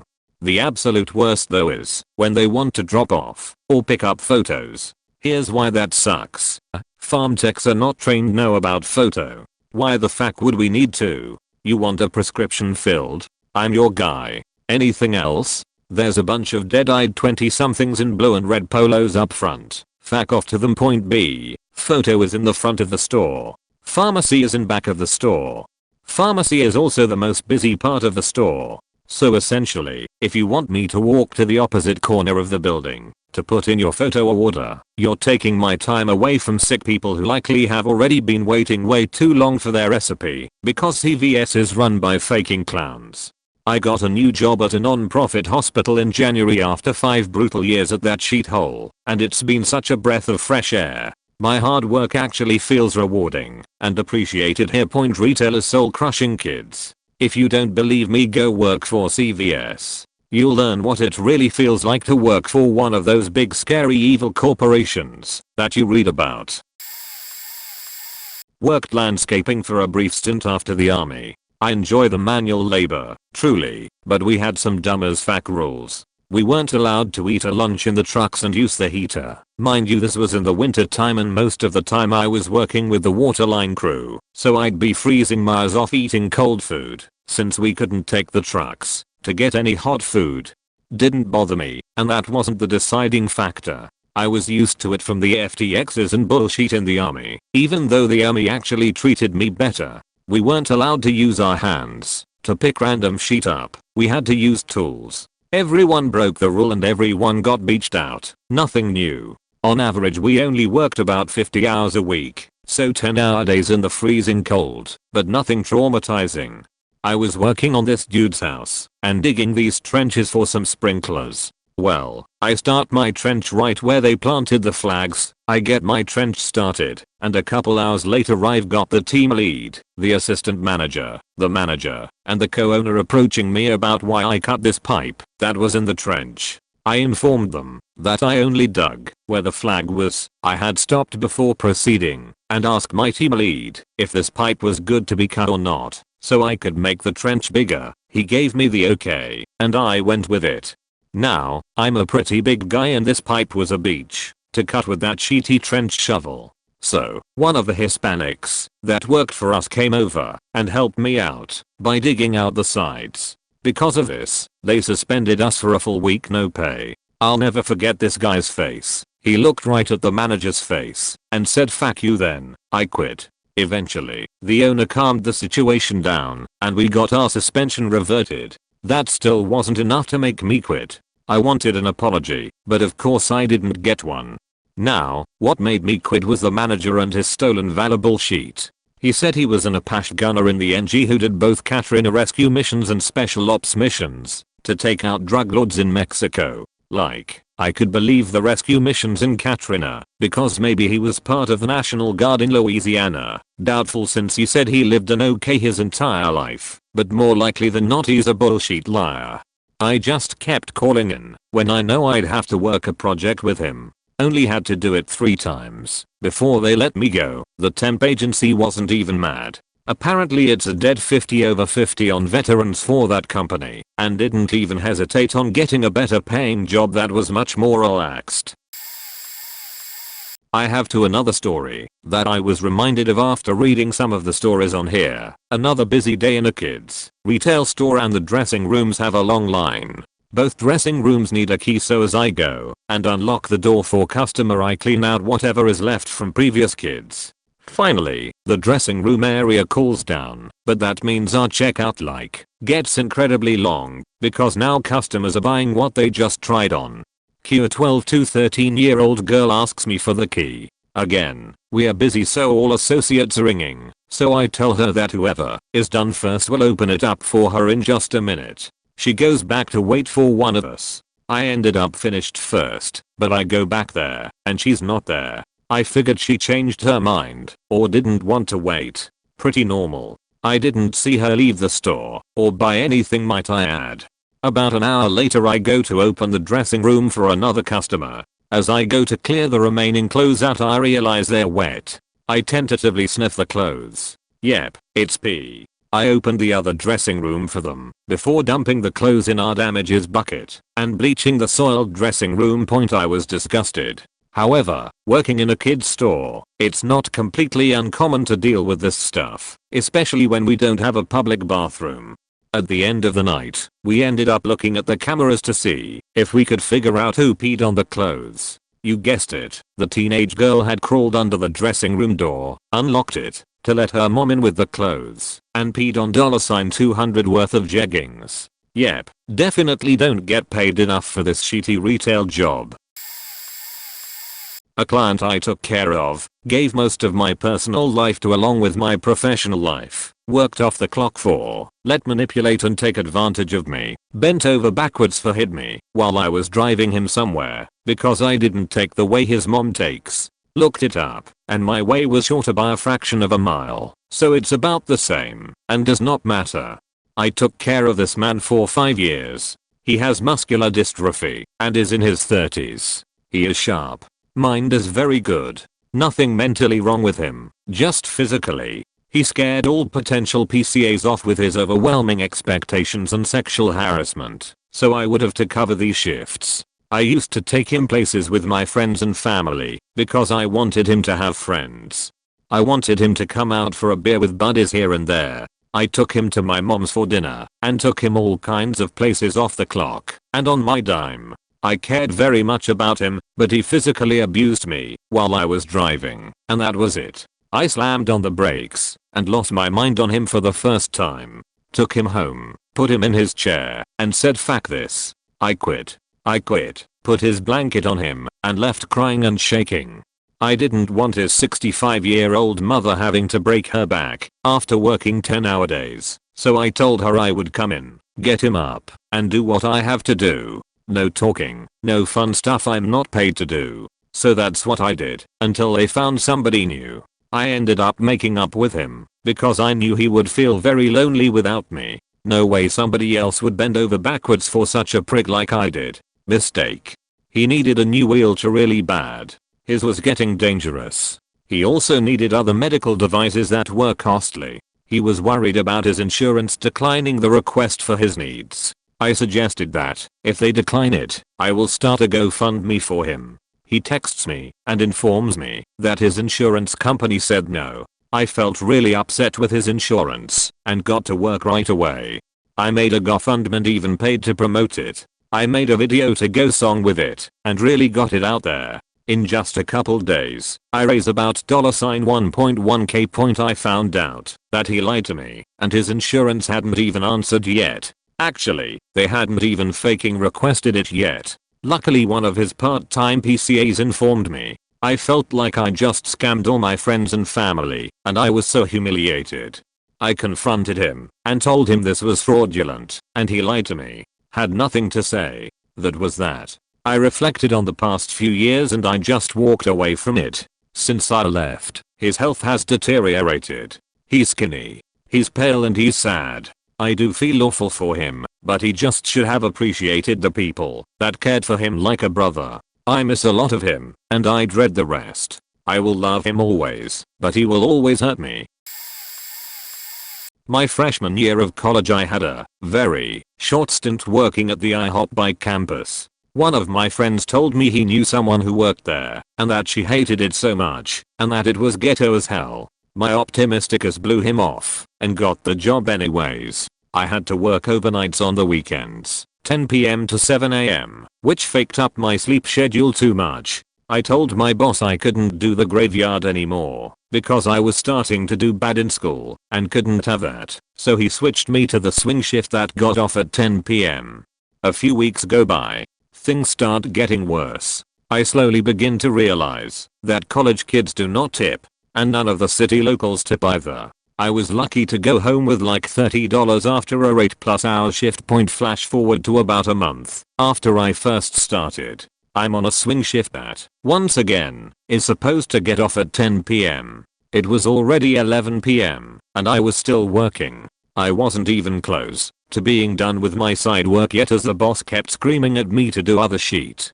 Some waitresses for the graveyard didn't show up, as per usual, but I decided to ask the graveyard boss if I was good to leave, because I had school in the morning and it's not my faking responsibility to cover when people decide to no-show time after time. Well, big faking mistake. This beach go since when do you get to leave when your shift is over? I didn't even know how to respond. Isn't that how jobs work? If you're scheduled for a time, it's generally understood that's the time you're going to leave, give or take a little bit. She then proceeded to start screaming in the middle of the restaurant, "You all have faking bad attitudes. If you're not going to do your job then leave. You're all just numbers on a spreadsheet to us, we can replace you so easily." You points at another waitress, "Can faking leave," and you points at me, "Can faking leave," and on and on. At this point I was crying, as was every other waitress on the floor in a rage. I yelled back, "I faking quit," and dropped my money and stormed out. I was the only waitress on shift the following day during the biggest college football game of the year. I figured if we were just numbers on a spreadsheet and they could replace us so easily, then it wouldn't be hard for them to hire someone and train them in half a day to be ready for all the drunkers people. To this day I flip off that goddamn IHOP every time I drive past it. Oh, did I mention that the entire corporation of IHOP lost a grant because of this one singular IHOP? And in that 1 week, they lost 8 waitresses. The only fucking good thing about that job was getting a free Sinastak every shift. When I was employed to train under an experienced guy on minimum salary, he left within 6 months, and I was alone to manage an entire company network with 20 users. Roughly a year later, when the company's business intelligence guy left, and they told me I was taking over his role while retaining all my current responsibility. The operations manager's PA left, and he couldn't be bothered to pick up his own slack, so dumped a few of his monthly responsibilities on me. The GDPR deadline was coming up, and it was left completely to me to prepare the company infrastructure, policies, and staff. The business decided to launch a new product which needed a system, but wasn't willing to hire a developer, and pushing me into learning how to build an entire system while retaining my current responsibility. The business decided to launch another new product at the same time as the other new product, but because they valued this product so much more, they hired a bad developer to build a half-assed system that couldn't do most of the required tasks, leaving me to pick where the system failed and support the 10 additional new staff members on said system. I'm writing this while at work, still retaining all the above responsibility. I was quite slack as a young man and didn't get my first major job until 23, which was this job, and it was a massive breakthrough for me. I never expected to get such a solid job, so I'm quite scared to leave, although there have been many times I have wanted to just stand up and walk out of the door. There are many more things I could add to the list, but these are the milestones 6 years into the role. Most of the time I feel grateful for the experience and knowledge. Sometimes I feel completely let down, defeated and unappreciated. I've posted about this before on other subreddits, but here goes. Worked for a small startup that supplied aircraft parts for Boeing, among other things. We are talking things like hinges for toilet seats and luggage bins, usually nothing actually critical. Company was really shitty to work for, tried to cut every corner they could. Boss was a brilliant engineer and inventor, but had zero social skills to the detriment of everyone who had to work with him.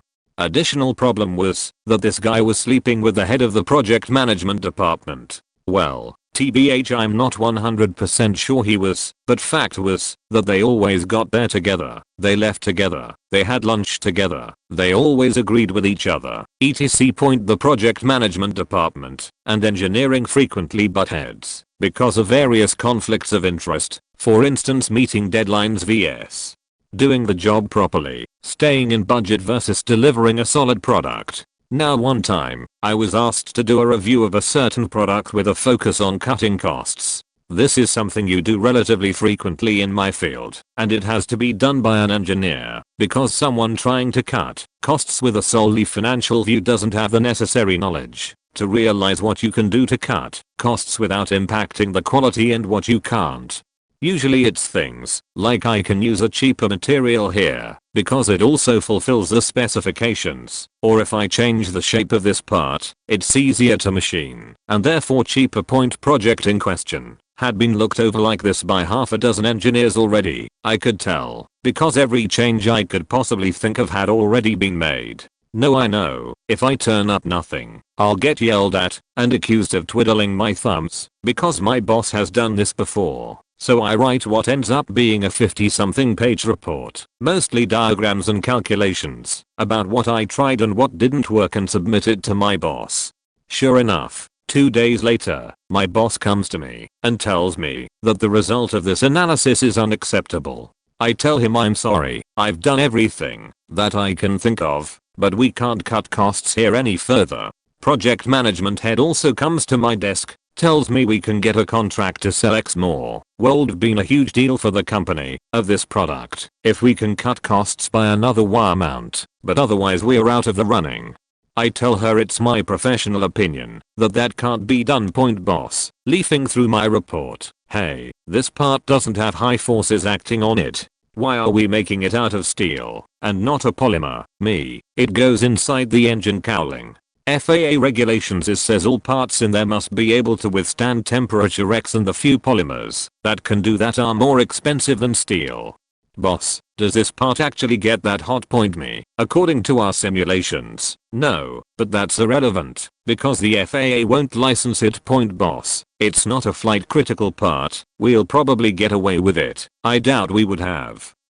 The FAA is damn thorough, and even if they don't notice initially, they will notice at some point and it'll come back to haunt you. Me, I'm not signing off on that. I'll make the drawing, but if you want to use a polymer, your signature will be the one on the drawing.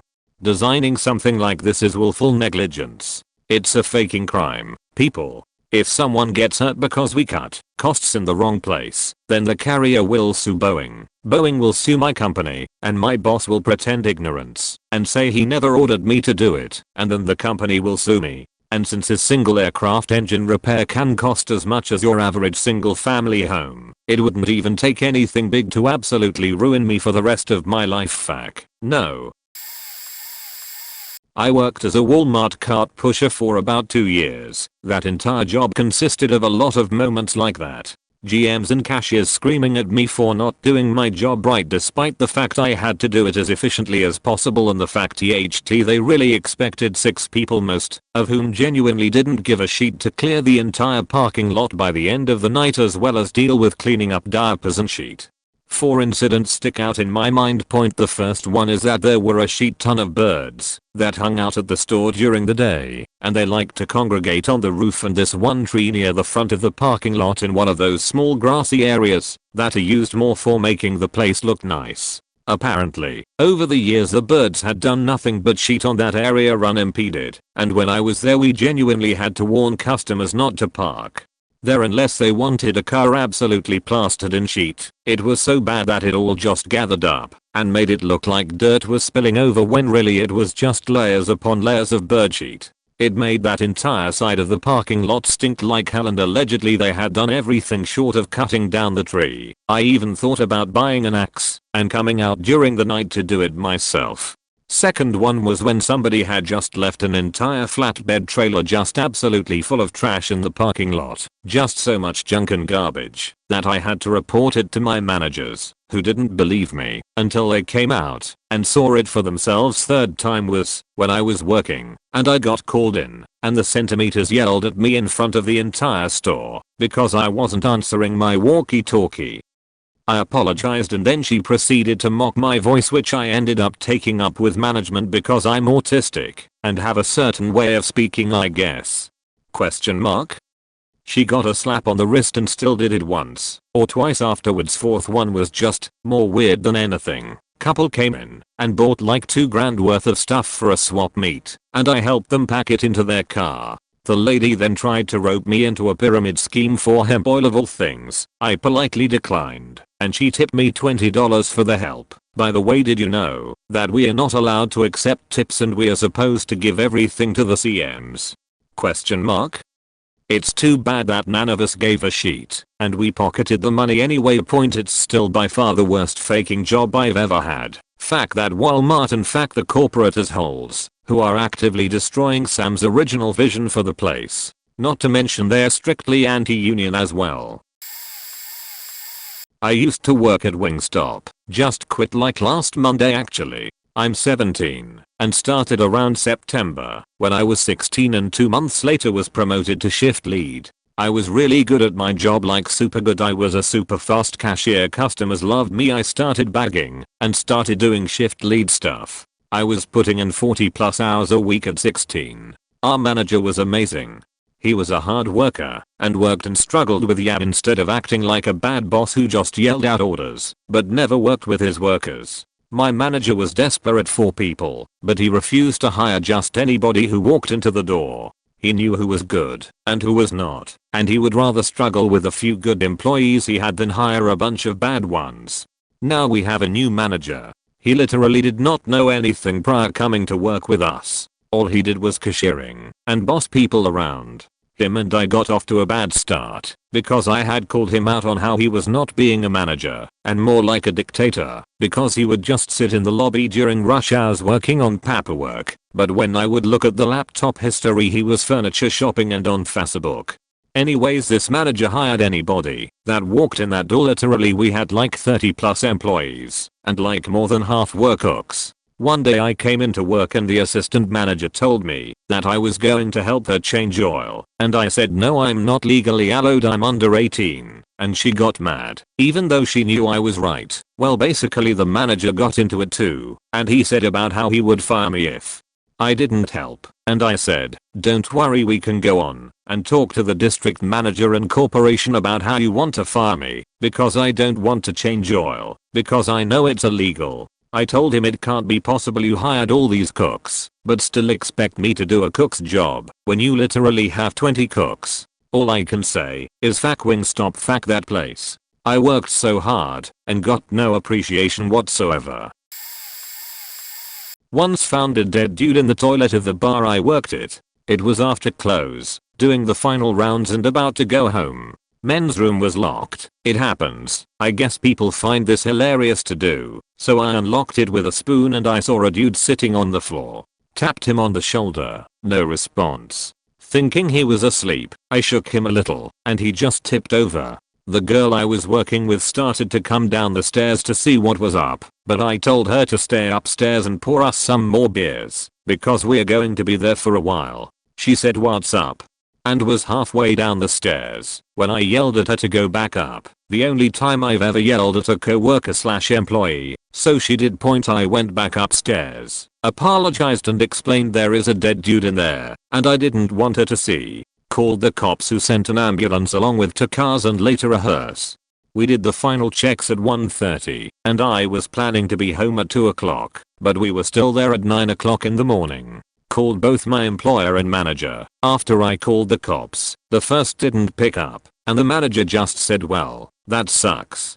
Good luck with it and let me know how it went, and hung up.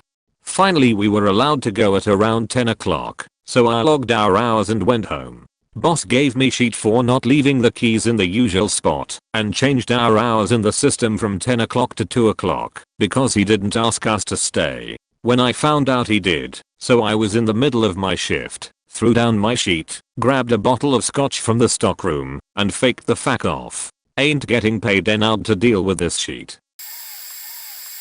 Well, I just had mine happen. Background: I'm divorced, have 50% custody, so I need a set schedule with certain days off. I was working as a butcher for a medium-sized grocery chain in the Midwest. The schedule hadn't been a problem for 9 months. 3 weeks ago boss says to me, I've been helping you on your schedule for months. I'm not going to anymore. As a condition of working there, before being hired I had explained the situation and had been told it would be fine.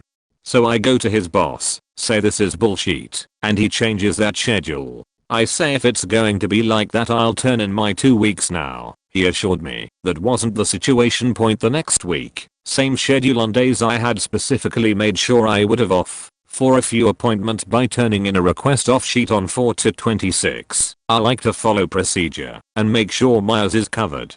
I turned in my notice that day and said I'll deal with the schedule, but my 2 weeks is really only 9 days because I had put in for a vacation on 4/20, bought tickets etc. So to comply, I just used a sick day on the day I had requested off. This was my first move of just as they played check as this week comes, schedule goes up, the day it goes into effect no less. They completely ignored my vacation request, scheduling me off my last day and on the following 3 during my vacation.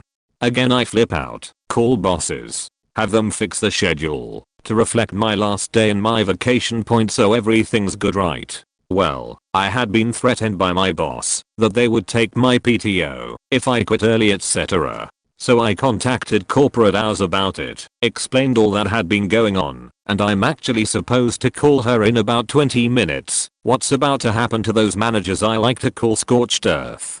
I have lots of pictures I've been taking the last 3 weeks. They said that's a lie. That law requires it gets paid out, but sick time does not. Use it or lose it. Now my checkmate. Final day and I call in for my final remaining sick day. Best part is the 2 managers that screwed me are the ones working today, so they have to do my job too.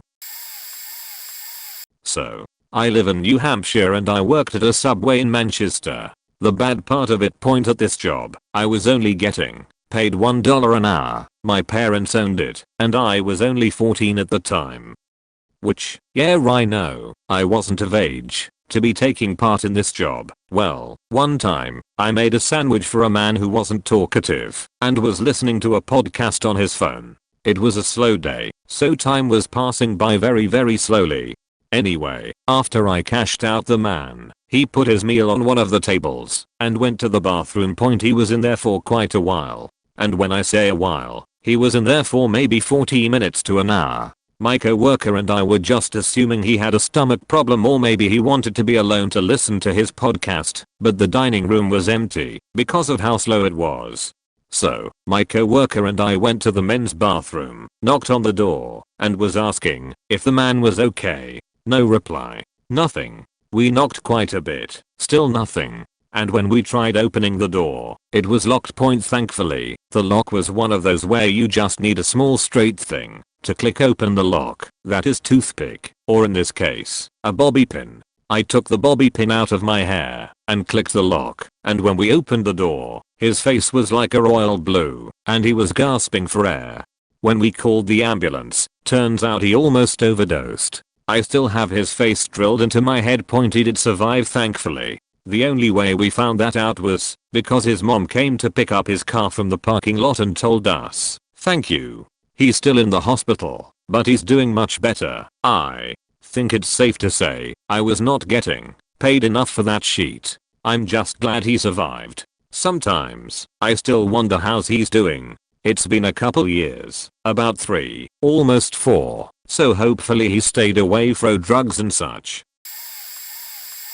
Oh boy, my favorite story from work to hate tell dates back to a few months ago when I was working a closing shift. I work customer service at a locally owned grocery store, and lem tell ya, you never learn how much a grocery store's clientele can range in weirdness until you really get thrown into the thick of it. A customer came in a couple hours before our service counter closed with absolutely putrid ground beef. Like, had been left in the soon in her driveway to rot for 2 weeks kinda rancid. She had double bagged it in some other grocer's plastic bags and brought it to me sans receipt for a refund, insisting she'd kept it frozen and that there was no reason it should smell this horrifically off. What I'm about to tell you is not colored by melodrama. It was sincerely this disgusting. Now, I could smell this actually decaying meat through the bags. All you had to do was shift it slightly and you got smacked in the face with stank. I was not about to open those bags to find a sell-by date or price, so I asked her for a rough estimate of when she bought it with the intent of using her rewards card to sift through the system and find her receipt in order to go through with the refund. She told me it had been bought around 3 days prior, which I was hard pressed to believe given the smell emanating from the bags, which were tied shut. But you really don't argue with a lady who brings that kind of cursed object into your place of work. So, while she went off to do some other shopping, I worked on finding her receipt. Could not find the transaction for the date range she'd given me. That included ground beef point. By the time she'd come back, I had triple plastic bagged it, thrown it in the trash, and double trash bagged that. Still smelled like health code violation hell, even though I had long since moved it out from my counter. She proceeded to really dig into me, telling me that, even if she was mistaken, I could surely still find the sell-by date on the packaging and use that to find the receipt. Right. Unfortunately, right. But it took me a moment to absorb what she was asking. I sort of sheepishly admitted that it was long gone, meaning I'd thrown it into the office adjacent to my counter for someone to grab when they changed the trash maybe 15 minutes later.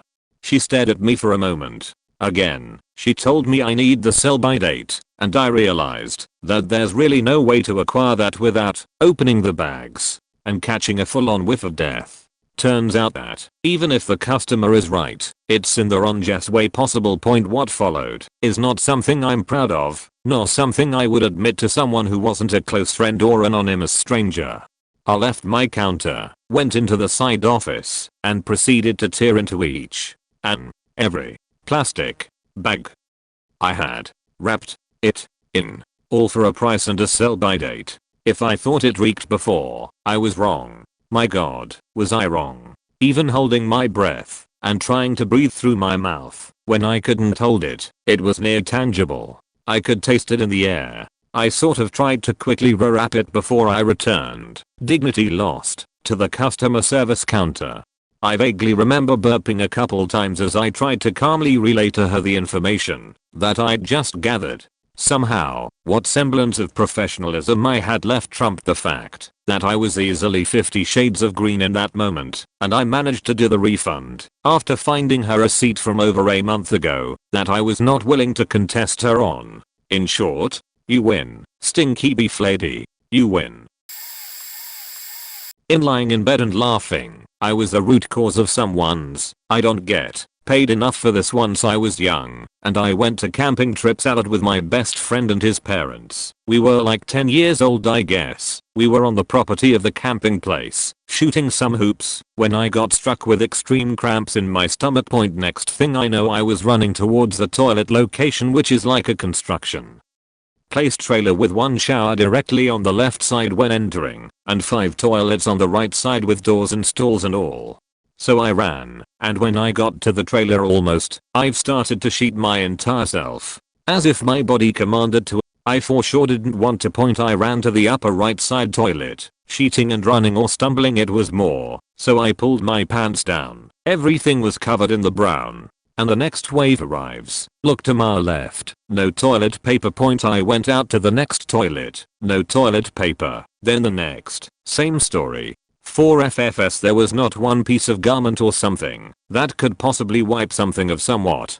In pure panic I ran from the last toilet to the shower to use the water to flush everything away, but when I ran the last wave, thank God, was clearing itself from my bowels. Yes, I made my mark once more. This all happened and took some time, and my friend comes to check up on me. He enters the trailer and he went crying of laughter. He literally pissed himself of laughing because of what he encountered when entering that trailer. He found me in the shower, washing myself covered in doo everywhere, on the walls and all, because it was literally everywhere on the floor, and every door of the toilet stall point. But now comes the real fun part. My friend told nothing against his parents and managers to get my clean clothes. When I finish showering and cleaning myself, he rushes in panic saying, "Somebody's coming, we must leave right now." So we hid under the trailer. Tall grass and it was positioned on high concrete blocks. We hid under the stairs. It was the owner who came to refill the empty toilet papers. He went in. He screams in Dutch, "What the hell is this?" Picture this, the trailer with sheet everywhere, one path to the upper toilet, then the next and next till the last one, then another path of sheet towards the shower with curtains and the wall altogether covered, and not to mention that every door had some marks as well. We were so scared he would find us. But he didn't. Thankfully sorry for the long post, but this is my funniest memory. I used to work at Subway. The pay was $7.25 and I'd argue that's not enough to deal with any of the bullshit that goes on there, but I do have a specific example. Was called into work a 10-hour shift on a day I had requested off, and my request was granted, mind you. Apparently somebody got mad at an interaction they had with a customer and just left. She was eventually fired, but ironically it was not for this, and it was months later, so I was the backup plan. As soon as I came in, I had one person telling me to go slice 2 tubs of onions and 6 tubs of tomatoes. Well, I started with tomatoes, since they take longer, and I wanted to get it over with. There were 50 tomatoes in the cardboard box, and 36 of them were unusable. And by unusable, I mean black and white spots all over them, or grey fuzz/mold forming a spider web-like structure all around the box. So of course I threw them away, and said we did not have enough tomatoes to slice. Well, not only was I scolded by my boss for wasting the store's money, but I also got so much heat from customers that came in and wanted tomatoes. I tried to tell them without making them throw up that we did not have tomatoes and wouldn't until our next delivery, but they couldn't seem to grasp that.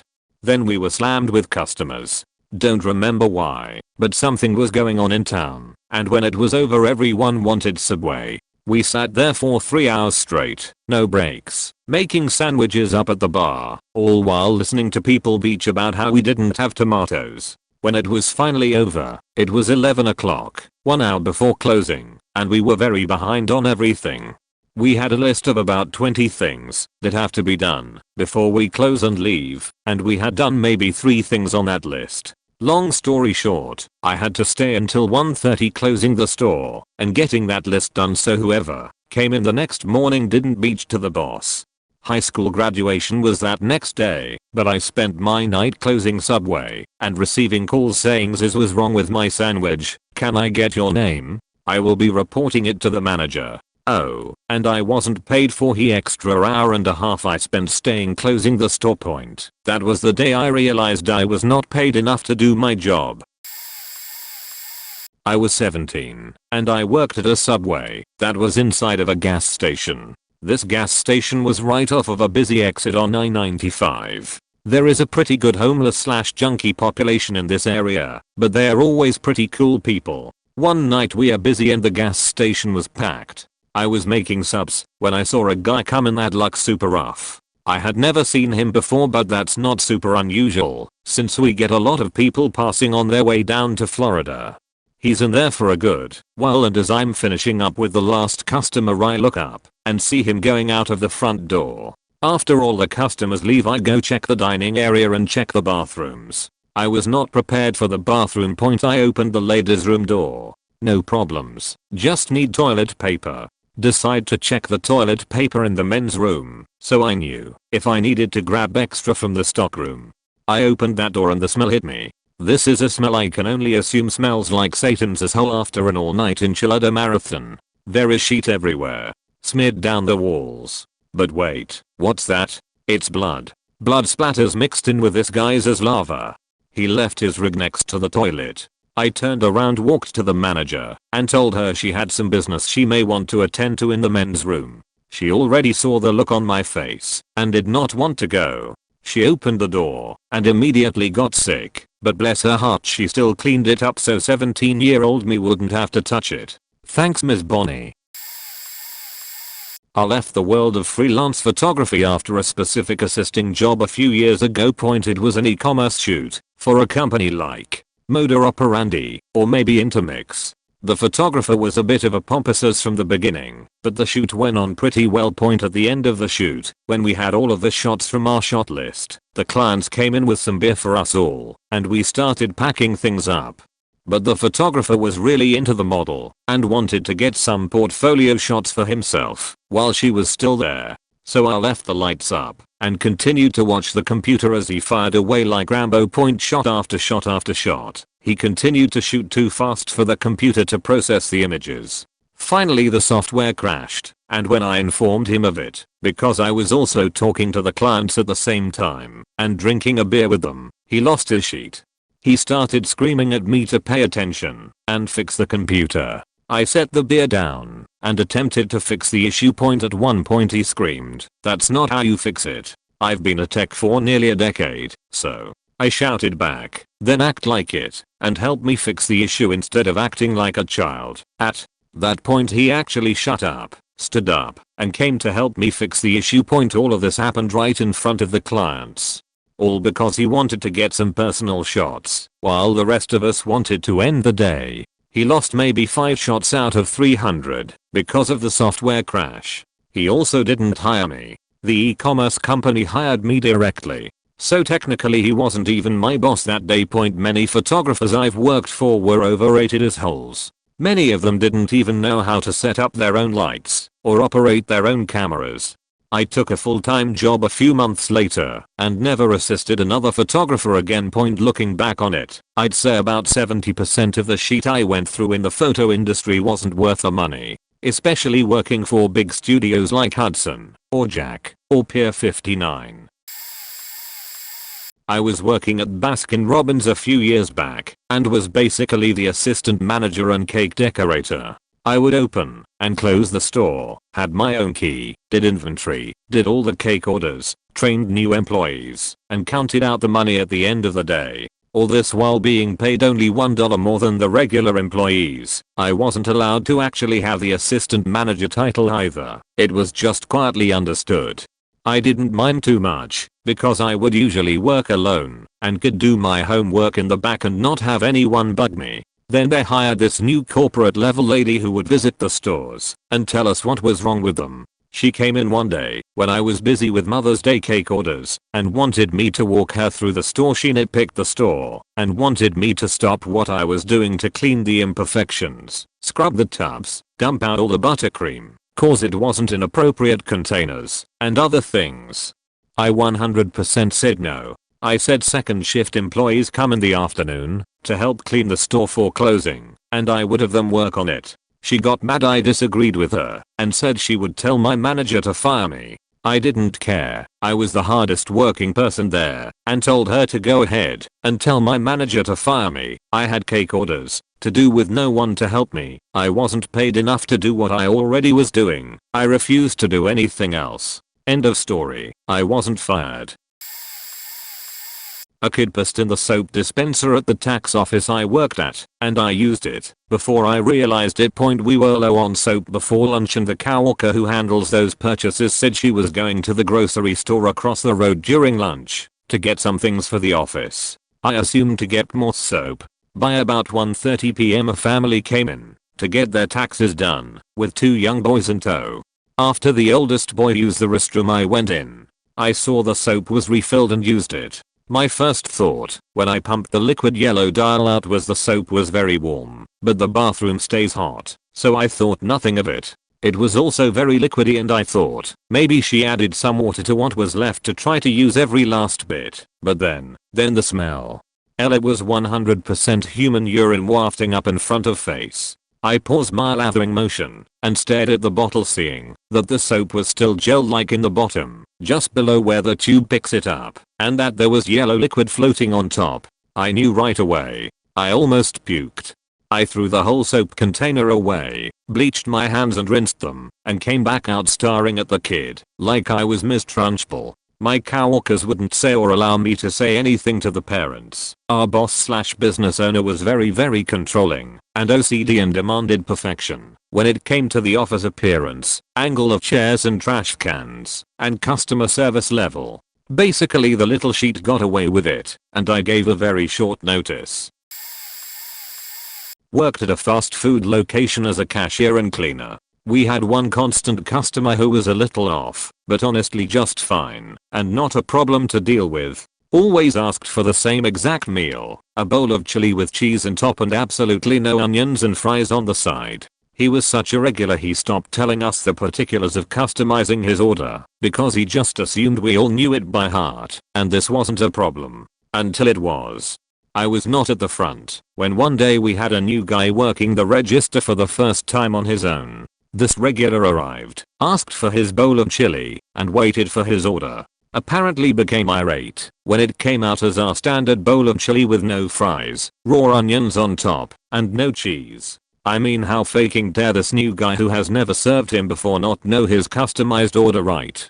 He threw a fit. We got his regular order ready for him, and the owners gave it to for free and refunded his previous payment. He eats it and leaves. Everything is fine, right? Well, I go to clean the restrooms very shortly after he has left. The men's room is a faking scene from a horror movie, except it's not blood covering the walls. You see, this particular customer wore a colostomy bag, and we knew, because he had a rather large sized one, that we could see under his clothes.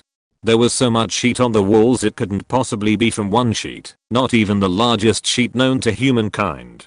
2 walls were floor to ceiling, side to side covered in it. I turned around and told one of the owners I couldn't clean that. I was prepared to be fired right away because both the owners were kinda harsh and didn't like getting their hands dirty, but surprisingly, they were so appalled someone would do this knowing their minimum wage employees would probably have to clean it. They called the police. Security cameras confirmed he was the only one who could have done it. They called a biohazard cleaning service. They ended up suing the guy and got reimbursed points. Dude tried to come back to eat here again the following year, and one of the owners about jumped through the order window to chase him out.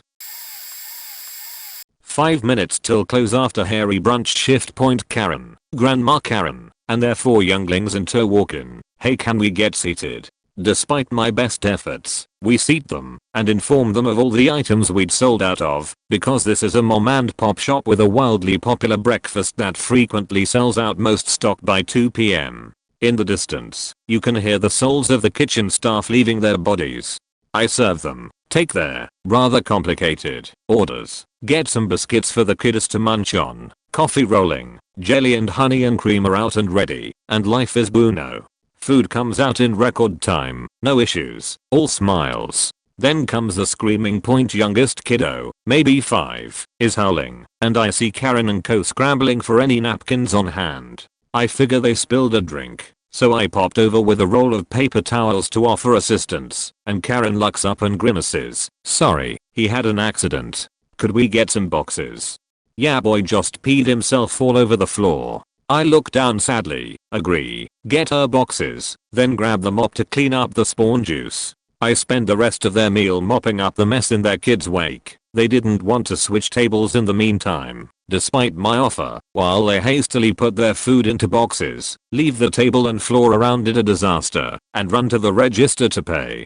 When I was cleaning out the bucket afterward, Karen waved a bill at me and mouthed, "This is for you." I smile, feeling a little bit gratified that she tipped well after that. Karen promoted to Sharon. I check the tip after the shift. She left $9 on $50. Not even 20% for serving them last minute and mopping her child's piss off the floor. Sharon demoted to Karen again. Fuck you, Karen.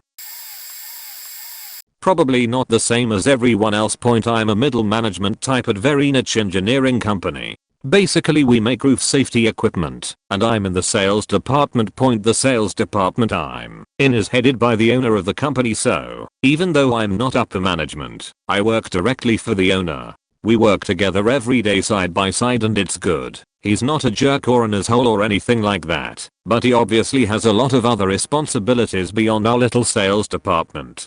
He's over 69 now, and in the last few years became a grandfather. He takes a lot more vacation now than he did previously, so has often gone for several weeks at a time. Point for whatever reason, everyone else in my office, around 150 or do people, see me as the go-to guy for him when he's not around. I end up dealing with lots of things well above my psi grade and outside my normal scope of work.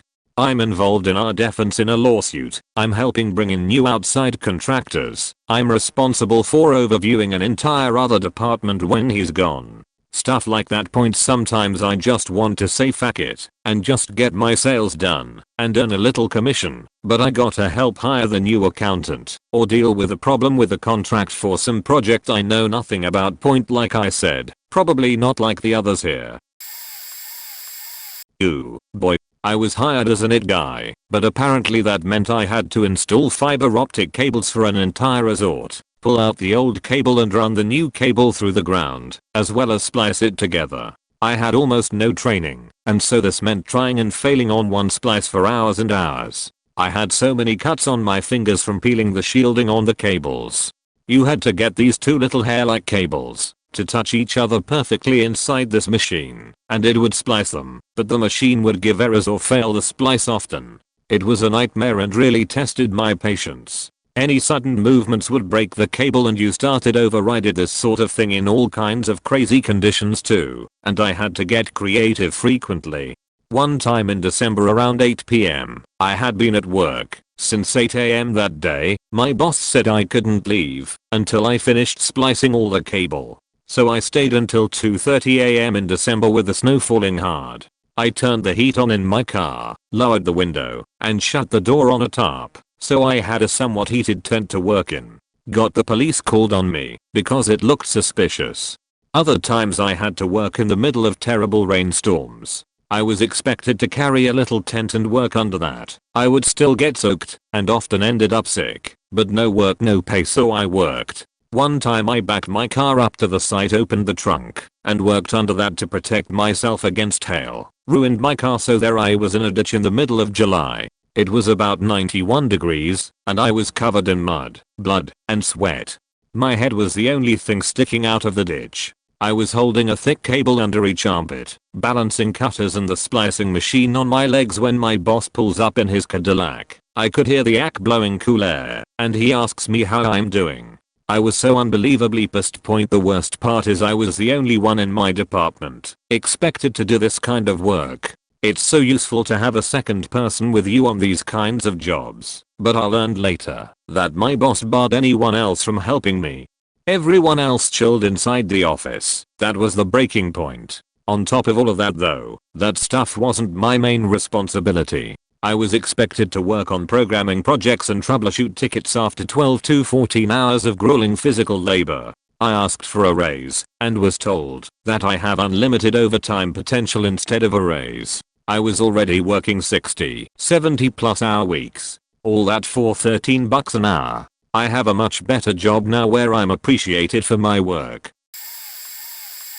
2 years ago, when I worked as a lifeguard at my neighborhood pool making $7.75, close to minimum wage for where I lived, for my first job. Anyway, hear the story. Kid running on pool deck whistle. I tell them not to run on the pool deck. 5 minutes later I see the same kid running on the pool deck whistle. The kid stops, looks at me, and sees me looking back at them. I look away for a second, and they start running again. I lift my whistle again, but as I inhale the kid trips over something, and scrapes his knee. I administer first aid, just a band-aid. Me, this why you don't run on the pool deck.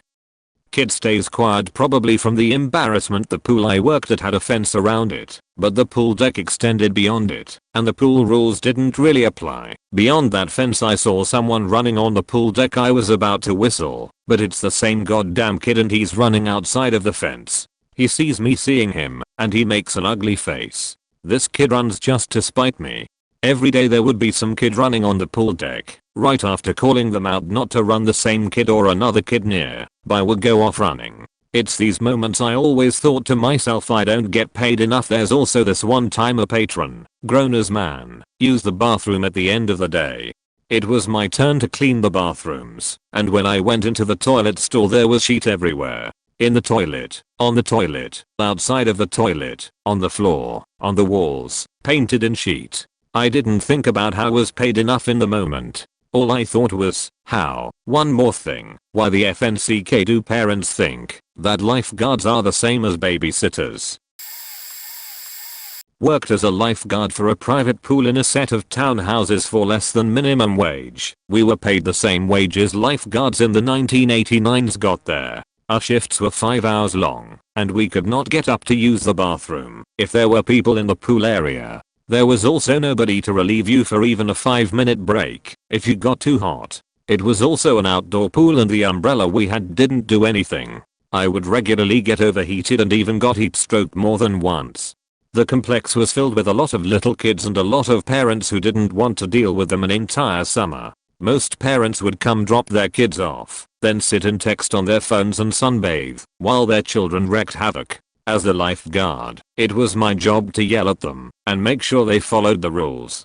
Some kids, 6 to 10 years old mostly, I would have to yell at multiple times and threaten to kick them out of the pool for the day. I did have the power to do that after a third warning, but it never came to that. The kids would eventually listen, mostly, and I would even get to have fun with some of them and be a judge to their swimming races, etc. The icing on the cake was a complaint my boss got about me that I was rude and mean to a child, and that my language was negative and inappropriate, and they demanded I apologize to both the child and the parent. My boss told me about the situation and I immediately know it was a 10-year-old boy who was extremely wild and a mother who would actually turn her back to the pool while they were there. My boss refused to hear me out, that I was simply enforcing the rules, and I refused to apologize for simply doing my job and basically babysitting this woman's kid for free. Between the lack of respect from these parents, the terrible working conditions, and the gross underpayment, it was not worth it, even as a summer high school job. I worked at a chain retail office supply store in the computer/technology department. After doing this for a month or so, I was moved to the job I really wanted, or at least, the job I thought I really wanted. I was selected to be the guy who does computer repairs in the back office point most of the time. This was about 90% ransomware/malware removal from elderly people's very old desktops, with the occasional job setting up a new laptop with Office and Windows Pro. etc. Point for some excited college student. I wouldn't say that I necessarily liked this job, but I was getting paid $1.50 an hour more than I had been as a salesperson without having to be out on the sales floor busting miles all day. It was fine for what was pretty much my first job. Point however, every so often, we'd take in an absolute nightmare of a case. Some examples: a computer someone found in their neighbor's barn, which my store manager instructed me to clean as part of our then free tune-up process. I had to haul the disgusting thing outside, take the case apart, and power wash it, then use about 3 cans of compressed air to unclog the fans. It did eventually turn on, to my shock. There were a few like this, numerous cases, where a computer had multiple instances of malware and ransomware. It's still frankly unbelievable to me how bad some users let their computer get before finally taking it in for service.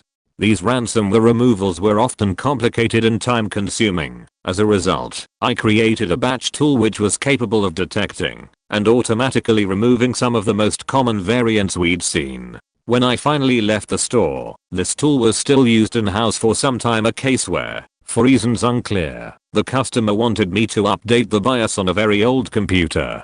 The BIOS update file they provided had no documentation, and entering the BIOS on the machine itself revealed no tools to update with. This was a bit of an unusual one, because I think this was a technically proficient user who couldn't figure the process out on their own, and wanted to have me do it instead. Point each of these examples made me painfully aware that I wasn't being paid enough. When I was 17, I got my first job as a hostess at a newer franchise restaurant. In my interview, I was told that the schedule is really flexible and that I could work from 4 to 8 on school nights, and that was pretty much all I was told. I used to really like as I met some cool people and it was nice to have some extra cash. Over the next few months, many of my coworkers were quitting, which now I see should have been my first sign that maybe this job wasn't that good. Customers would come in and be rude to the hosts for the wait and scream in our faces if they were told the wait was 30 minutes and it had now been 35 minutes, and they would leave huge messes from the ice cream machine where they would drop their cones on the ground for us to clean up. Weekdays were the hardest as I would come home from school and immediately go to work. I would go home those nights exhausted, and it would be around 9 or 10 when I would get home. During my first 3 months there, I would work the morning and the night shift and they would have no one to cover for me, so I'd end up closing by myself and wouldn't leave till around 11ish. So around my 4th month working there, it's spring break and I forgot to request off, so I was scheduled to work almost every single day besides Monday and Thursday. I ended up working a double on most of my days that week, 1030/11 am-8/9ish pm. Because a lot of coworkers had requested off and would be out of town or still had school, and I decided to be the hero. So within this week, I work 41 hours and I end up getting really sick from the lack of sleep I was getting, and I just felt like I had been taken advantage of. I went home and cried after my last shift that week as I snapped at a customer and was really rude for no reason. I apologized and they were super nice ladies who understood that working off little sleep, PMS, sickness and overtime was just awful circumstances. And this when I realized how unhappy I was there. The managers would ignore the work schedule I would request, and every week I was working Friday and Saturday back to back with every Saturday being a double. I was killing myself working as much as I did for as little as I was making, $7.25.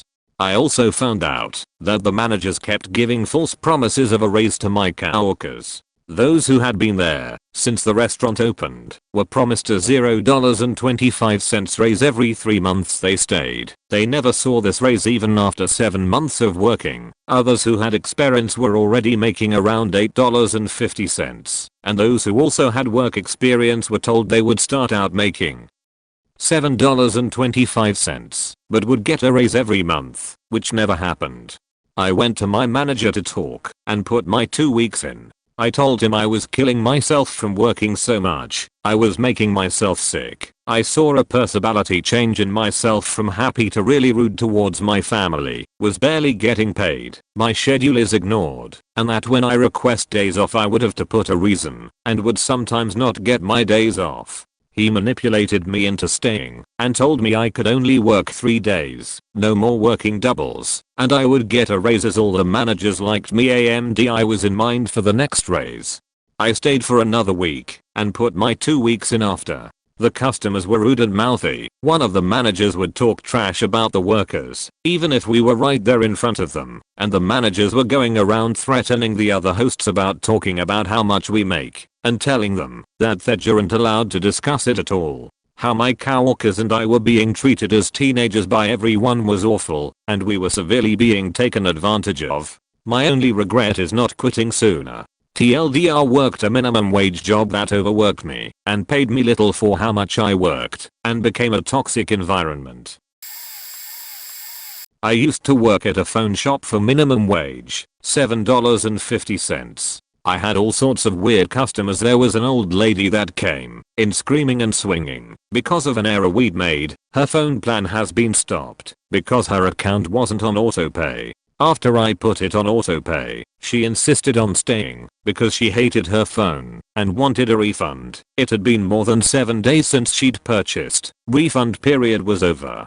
When I told her I couldn't do that, she literally sat down at a table and watched me help other customers until closing. I think she stayed for like 3 hours. She wouldn't leave even after closing, so I had to call the cops on her. She did this 3 times by the way. Now she has a ban on coming on our property. Story 2. So I have a lot of Hispanic coworkers. One of them was slightly attractive, so guys would go to her station instead of mine. This old Hispanic dude came in one afternoon and started hitting her up, leaning on the counter, trying to stroke her hair and sheet. He smelled like alcohol and I knew he was drunk. He kept harassing her until I told him get the fuck out. Later, 10 minutes before closing, I don't know why all these assholes come back right before I close. This dude came back, and he was blackout drunk. He seemed visibly disappointed that my female coworker wasn't there. Her shift ended, and he walked up to me and mumbled something. I was helping a customer at that time and we both looked at each other like what the fuck. Eventually, he sat down at the table. We should really get rid of that damn table, and leaned back and fell asleep or went unconscious. Bear in mind that my store closes at 7 and he pulled this sheet at 7:10. I kept asking him to leave or if he had any family, etc. I tapped his shoulder, shook it, lightly slapped his arm. No response. So I called 911 and it took the ambulance a good 30 minutes to get here and another 30 to leave the small parking lot. 2 ambulances came and blocked off my car from being able to leave. So I literally just sat there watching as this faking dude laughed and stumbled around while getting handled by hot EMT women. And I ultimately stayed an extra hour and 30 minutes of unpaid minimum faking wage. Now that I think about it, I really didn't get paid jack shit. Feels bad. We got paged out to a multi-vehicle accident, to cars out in the middle of nowhere in rural Kansas. We get there and find PT1 still in her car. She had been T-boned by PT2 who was nowhere in sight, and judging by the hole in the windshield, he probably went into orbit or the next county over. We start frantically searching, while 2 medics tend to PT1 and the PD runs license info. For some reason the vehicle didn't click, but the registration for PT2's vehicle came back to my uncle, a career police officer. We checked fields, ditches, trees, and officers even combed the area to see if he was walking through a field or down a road trying to get help. I don't know what it was that possessed me to look under the vehicles, but I did, and I found PT2, my uncle the career cop. We cleared PT1 from her car and the fire department lifted the car with bags. At that point we saw what happened and realized a wrecker was needed to lift the car off of PT2. Everyone tried to get me to leave and go back to the truck, but that wasn't happening. He's family. He's going to get saved, goddammit. Once the car was lifted I saw that this wasn't the case. Up to this point all I saw was his body and the normal muscle movement, so I thought there was a chance. No, he flew through the windshield and due to the impact of the vehicles, PT1's car went airborne. He hit the bottom of her car, fell to the asphalt, then her car landed on him, straight down on him. His head was flattened by the tire and looked like a rubber mask laying on the ground. His body was stretched from the front axle to the fuel tank, and he was so unidentifiable that I still couldn't believe that it was him after checking his ID and hearing his registration being radioed back. I've had hundreds of I don't get paid enough for this sheet. One of the most notable was removing the lifeless bodies of elementary children who drowned after getting trapped in their school's basement while sheltering from a tornado. However, this particular incident was family and gave me the most fuck this sheet, I need paid more, or I need a different job feeling I've ever had. I was working at Fresh Market. A woman came in and demanded I sub out one salad in a $6 meal deal for a more expensive one. I was explicitly told not to do this because we'd basically be losing money. For reference, some of our salads were like $8-10 a pound. Our rings were like $10 a pound. And you got at least 1/3 pound in this deal. I told her no, politely, and she demanded I ask someone else. I asked my assistant manager who said no. She demanded again. I asked my store manager who told me to turn her down. I politely did again and told her she could buy that salad separately, but that I was unable to substitute it. She started screaming at me and demanding someone else help her because I was a bitch with a nasty attitude. My assistant manager said he'd take her, but she'd have to wait until he was done with his customer. I informed her, and she got pissed and followed me to the other side of the counter, screaming while I tried to help another customer. I tried calling a manager up because she was demanding one, but of course he told me to handle it. My AM told me to go to the back and cool off. This woman followed me into the back as I was almost running to escape her. She was trying to grab me, screaming about how I was an awful miserable bitch who was going nowhere in life. Useless store manager was in the way, so I just kinda went she's looking for you and fled to the break room. The guys in the meat department had to come out and help the store manager rush her out of the back. I slipped as I was punching a wall and broke my hand. I didn't get paid enough for that sheet.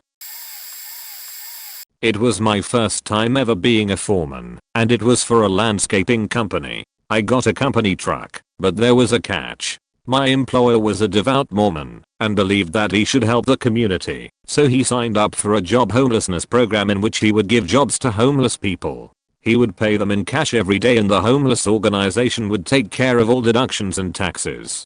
So I pick them up every day at a certain pickup/drop-off point. We go to the job site and they work for me. Well, you wouldn't realize how much babysitting needs to be done for homeless people. 90% of the time they were drunk when you pick them up, and you wouldn't realize they were intoxicated until after you pick them up. Drunk workers can't work, so you lose time having to drive them back. When you do this, they want to fight you. Like they seem to believe their work is God's gift to man and won't work unless in the most perfect conditions.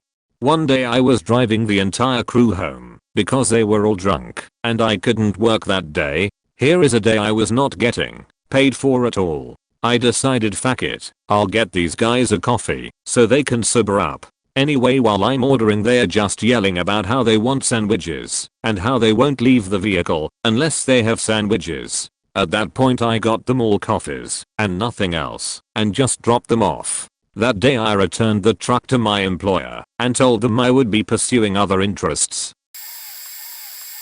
I worked at a preschool as an intern just for the summer. All the adults that I worked for were so disrespectful to me, and only me, because they weren't very fond of my mom, who also worked there with me, because I was too young to drive myself to work, and couldn't have gotten another job, since that world clashed with my mom's working schedule, and again, too young to drive. I'm probably the one that worked the hardest there. My job was to watch the kids on the playground basically once everything was all set up. I would work outside on the playground, putting out all the toys, and on Wednesdays, inflatable pools, all by myself in the mornings and afternoons putting them back. I also had to fill a giant cooler and put it outside for the kids to get water from. The playground was probably a mile walk from the kitchen tbh, and I had to carry a heavy cooler all that way.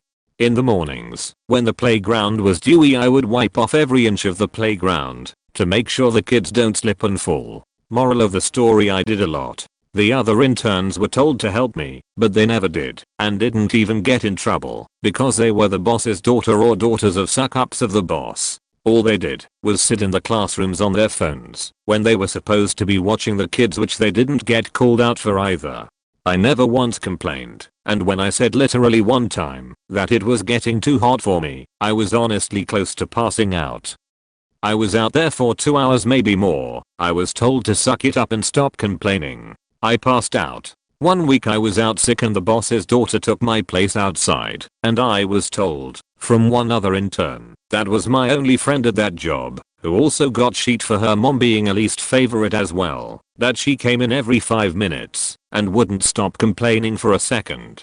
I only worked 3 days a week and got paid around $200-250 every 2 weeks, but got those adults what I worked with gave me shit every time I forgot to bring out a single damn toy or not fill the pools up, right, because I was doing it alone, or forget the cooler one time. They also talked about how I wouldn't shut my mouth with complaints after literally asking to go inside one faking time. I cried every time I came home from work and hated my life doing that for them. The money wasn't even close to worth it, and I will never work there again. Side story, my mom got fired because parents were complaining that they didn't like her posts on Facebook. She literally posted one cuss word that was in a meme or some shit and no remorse. Now we can't afford our taxes. Honestly, fuck that place. Nothing gross or inhumane, but at one of my first marketing jobs we had instability in management. Within my first year at the company, my boss left, my boss's boss left, and my only other co-worker in the department left. The company was slow and dragging their feet to hire replacements. They were bought out by a private equity firm, so their workloads kept being placed on me. I would say I did an admirable job keeping my head above water, using this to showcase my eagerness to move up and become a manager. They finally hired a new director of marketing, replacing my old boss that left, and I proactively met with him to fill him in and express my eagerness to become a manager. He said he would evaluate my work over the next 6 months to a year and see if I'm deemed qualified. If that wasn't a slap in the face, as I had been doing that job for 9 months now on top of all of the other workloads, he also said that he is going to spend the next few months evaluating if we need some more help in the department. It was at this point that I saw the writing on the wall, that the company saw that they were able to get by without paying some large salaries while riding the low cost of my entry level, just graduated starting salary. It was also apparent they were purposely dragging their feet to hire more help / compensate for my tripled workload. It helped that as a recent graduate I was too timid to bring up justification for promotions, negotiate raises, etc. So, I then updated my resume, was contacted within a day by another company, and offered significantly more than what I was making, plus given ample room to grow within the company. I'm still here 6 years later. Moral of the story, learn to recognize early what value you bring to the company and be prepared to negotiate for a fair and competitive salary. Sadly, unless you work for a great company that recognizes the value of their employees, the best way to get a raise is to change companies. I majored in psychology, and after taking some stray college courses in psychology and health, and taking some internships and crap jobs at stores, or whatever, I got a temp job as an activity leader in the municipal care facilities for people with severe developmental disorders and autism. As one of my managers explained it, the clients were adults, most over 35 years old, with the cognitive abilities of a 2 to 4 year old, and many of them with additional health issues that needed addressing. The facility I worked at was a sort of daycare facility. Opened at 7 in the morning, closed at 5 in the afternoon, and they'd call me in if there was a staff shortage for either 4 or 8-hour shifts. Now, I could go into everything that was wrong about that place, but I won't. I've considered contacting the authorities and getting them to look into what was going on there, but essentially, absolutely nothing worked. Nobody could tell me who was my manager. Everyone in the workplace just did their own thing. Half of the paperwork relating to my employment came in far later than acceptable, and the rest never came in at all. And I'd get called in on 45 minutes notice to a shift so short that it wouldn't even pay my bus ride there. And if I ever said no to a shift, that might mean me getting fired, which in turn would cause me to lose any unemployment benefits for reasons so complex and stupid you'd vomit from reading it. After the first 2 months working my way through about 35 hours a week, my first salary was late. Like several weeks late. So I called the secretary at the municipal office to ask, and she said no, you haven't worked anything this month. Or at least you haven't reported work. Turns out even though I had asked, do I need to clock in, or report worked hours, or something like that?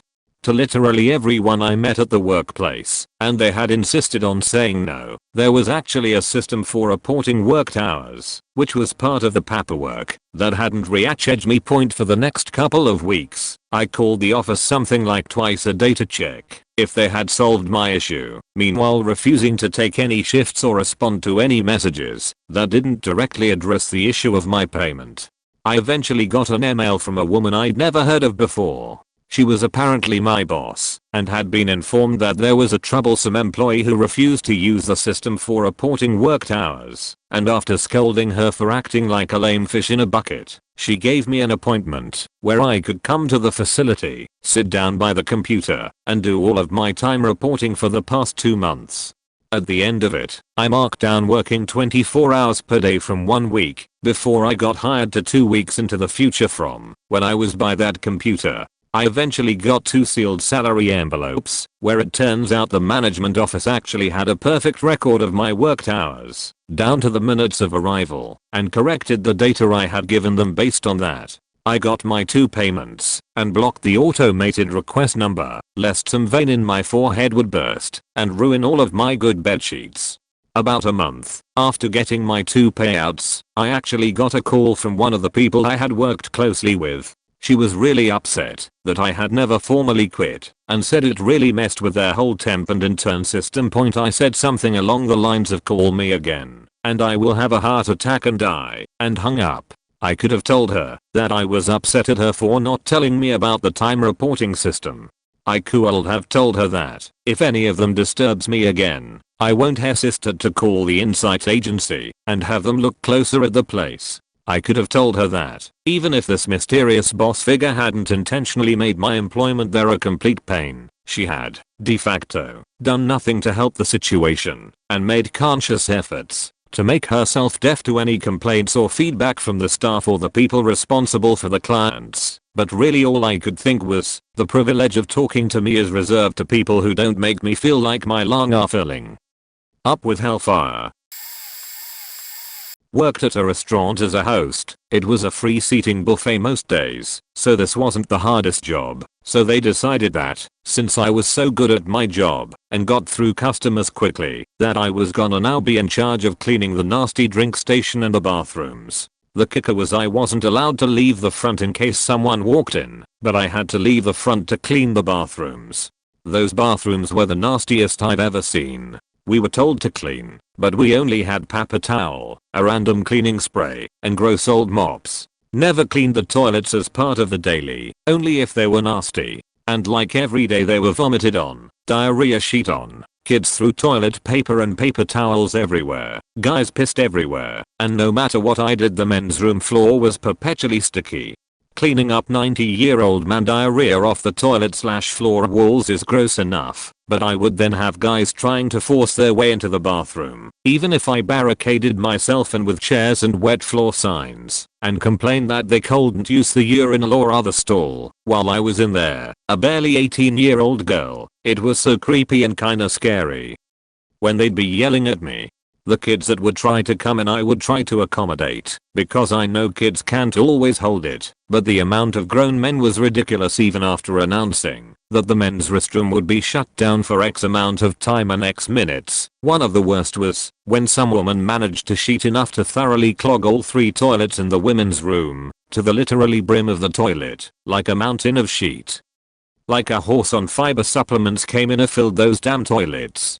Or maybe the guy who came in obviously not feeling well, refused to buy a meal, went to the bathroom for an hour, and after he left we found out that he had sheet in the urinal, like a lot. Luckily both times I got either the manager or the sweetest guy ever who worked in the kitchen, a huge and tall Mexican guy named Colas who intimidated everyone but was the sweetest guy ever to all us employees. To help me, because I could not handle that, I would've had to if it weren't for the fact I was one of 2 hosts/cashiers, and if I left they'd be faked, because I was working 6 shifts a week and the one I wasn't there the manager had to do my job, only because it was illegal for me to work 7 days. While I got paid a lot I certainly was not paid enough for all the things I did. I ran the hostess station/cashiered, cleaned the drinks station, helped the people picking up plates, helped put out food, ran the dessert station including making the desserts. I was great at the things I was required to pipe like whipped cream and icing, and cleaning the bathrooms, all in one shift.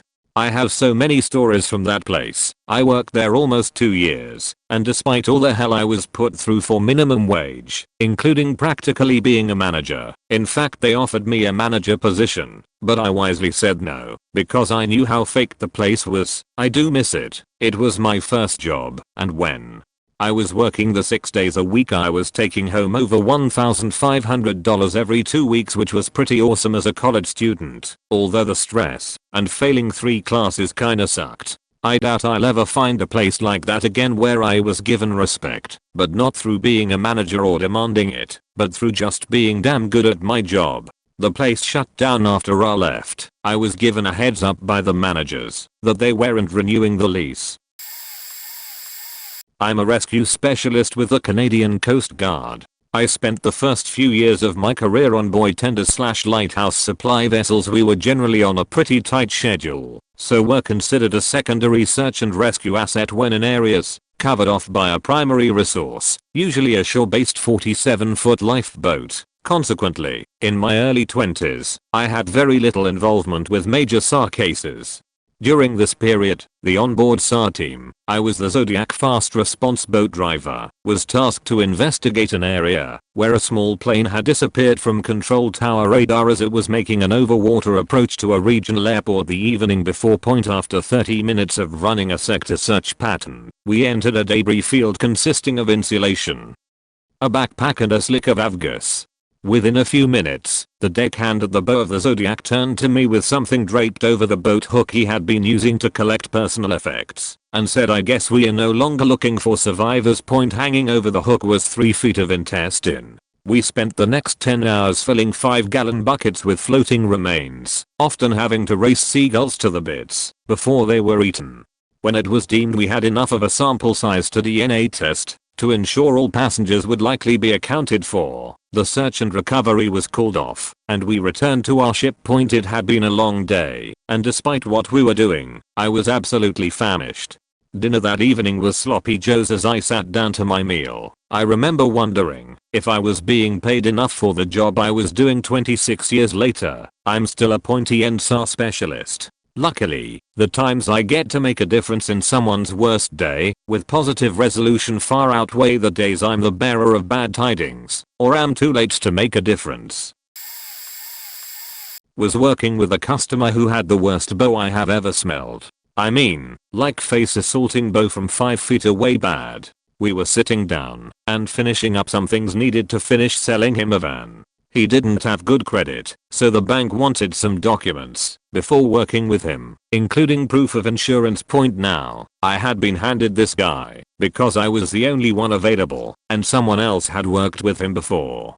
I was told he was going to have his proof of insurance faxed over, then I was going to print paperwork, and we were going to be done. So, Bowman is on the phone with his insurance agent, fax comes in, and he's got a deductible that's too high, which since it was financed, he needs to lower it to the second highest deductible. I tell him such. He proceeds to scream, "Well, you didn't tell me that," and then yells at his agent on the phone, "X person is now saying I have to change this. She should have told me. I don't understand why this is so difficult to do this," and proceeds to slam his fists on our desks and pacing throughout the room, still screaming at both us and his agent. I just had it fact this guy who can't take a shower. I knew he was currently in a hotel, paid for by his job. I don't judge people that can't afford a shower and screams at me over something that takes 5 minutes to fix because he was literally on the phone with his agent. I walked away and started helping another customer. My manager took over because I'm sure as hell not paid to deal with stinky McScreamy. I was an investor for insurance companies and received an assignment to check out a guy who had been injured on an offshore drilling platform. He'd sustained a back injury, but the medical records indicate he had mental issues, PTSD from Vietnam, psychotic breaks, delusions and multiple requests for a plastic stomach, so I was warned to be extra cautious if I located him. He was being paid substantial disability benefits and the company just wanted to verify that he was in fact disabled. So, I finally located him in a tiny town that consisted of 2 general stores and a post office. I was at one of the stores asking about him when the owner points down the dirt road at the other store about 100 yards away and says that's his vehicle. I drive there, pull up, and he's standing at the passenger side of an old Mercury Marquis and says, "I hear you've been looking for me." I'd previously asked directions to his home at the post office. I said, "Yeah, I'm in. The company asked me to check on you to see how you're doing." He says they did. Who at the company asked about me as he casually opens the passenger side door and sits down. Fortunately, I remembered the name of his supervisor and gave him that name. He kind of does a half turn towards the driver's side and swings back around with a short-barreled shotgun pointed at my gut. He pumps a shell into the chamber and says, "That's some beach, don't care about nobody. Now think careful, who in the hell sent you to spy on me?" I managed to keep my cool and just repeated the same story. I thought I was a dead man. I think me acting calmed him and he lowered the shotgun after a brief chat, and I slowly made my way back to my car and hauled ass. When I worked in housekeeping and got assigned a job at a house in the middle of the desert that had sat empty for 15 years. Some guy wanted it cleaned up so he could move his elderly father into it. The job took 2 to 3 teams every day, 3 days total. I spent an entire day and a half on one single bedroom. The house was an absolute disaster. Everything was coated in a thick layer of fine sand and dust. An exterminator had come a few days before and bug bombed the house, so we were cleaning up hundreds of dead spiders. It was hot as hell. We all had to wear masks and gloves. One girl on the first day didn't have a mask on and ended up accidentally inhaling a cobweb while cleaning under a sink and ended up outside choking and vomiting. On the last day, I was getting close to the end of cleaning the master bedroom. There was a door to the outside in that bedroom with glass panes in the middle to let light in, and the glass was covered up by a sheety curtain secured to the door at the top and bottom. I went to move the curtain aside so I could clean the glass panes, and a few little round objects fell onto the floor. Confused, I pulled the curtain back further and saw on the inside of it there were thousands of spider eggs. I shrieked and ended up going to get one of the older girls I was working with, panicking because I didn't know what to do to clean those off. Since they were mostly stuck to the curtain, we ended up pulling the whole curtain off and putting it outside. I say we should have burned it, but I think the homeowner ended up throwing it out. I had cleaned some gross houses before, but that one broke me a little. I'd go home every day and shower for at least half an hour and throw my work uniform straight into the washer. Worked at a pizza place for about a decade, manager slash driver, so I have a lot of stories, but this is the only time I ever walked out. I get an order that's about a 5-minute drive from the store. I get there and knock. A lady answers, so I go over the order and tell her total, as it was entered as a cash order, and hand it to her. She says, "Oh, I paid with a credit card." So I look at my delivery slip again, just to confirm that I didn't leave her credit card receipt at the store or in my car, but nope. It's definitely a cash order. I say, "I'm sorry, but we didn't get any credit card information from you, but if you'd like, I can call the store and we can run the credit card over the phone and I'll come back with your receipt in a few minutes." She tells me that she's not giving me her credit card again and that she has no cash. I tell her, politely, in my best customer service voice, that we didn't take her credit card information at any point yet in this transaction, and that if she's unwilling to pay for the food, I'm not able to leave it with her, or I'll have to pay for it myself. She gets pretty nasty with me, but gives me back the food, and I drive back to the store. This is when it happens. As I'm walking in the door, I see the manager in charge is on the phone. I can hear him saying things like, "Yeah, I understand. No, I wouldn't want to do that either. I'm sorry, let me send something back out to you." When he gets off the phone, he tells her to remake the order and says to me, "Once that's remade, I need you to run it back to the place you just were, for free." I'm a fairly laid back person. I don't lose my temper regularly or easily. I tend to go with the flow. Friends, I saw Ed that day. I'm not entirely sure why it was that triggered me, but I flipped out on him. I'm screaming at him at the top of my lungs about how this woman tried to get her food for free. And I can't believe that he was contradict one of his employees when they were just doing what they were supposed to do. And not only that, he would ask me to humiliate myself by returning to her house for no tip to give her free food. I told him if he thought that was the way to treat his employees, then I was done for the day. I gave him the money I owed the store for the shift, and I went home. I worked at a bindery on a paper folding machine. Essentially my job was to load large stacks of cardstock into the carriage, set the fence and press run, then watch the machine fold. If the fence drifted above 0.2 mm I had to stop the machine, reset the fence, check the last 20 to 30 copies to make sure they were within allowance, and start the process all over again. This was my first big boy job out of high school at 17 years old, and it paid well for what it was, $9 hour when minimum wage was $5.15. After working for 3 days I was told that the advertised work schedule of 8-4:30 with a half hour for lunch was only during non-busy times. Busy times were typically from March to October with an additional calendar rush from November to December. So we would be required to work 8 AM to 8 PM Monday through Thursday, 8 AM to 4:30 PM on Friday and 8 AM to 4:30 PM on Saturday if there were orders to finish.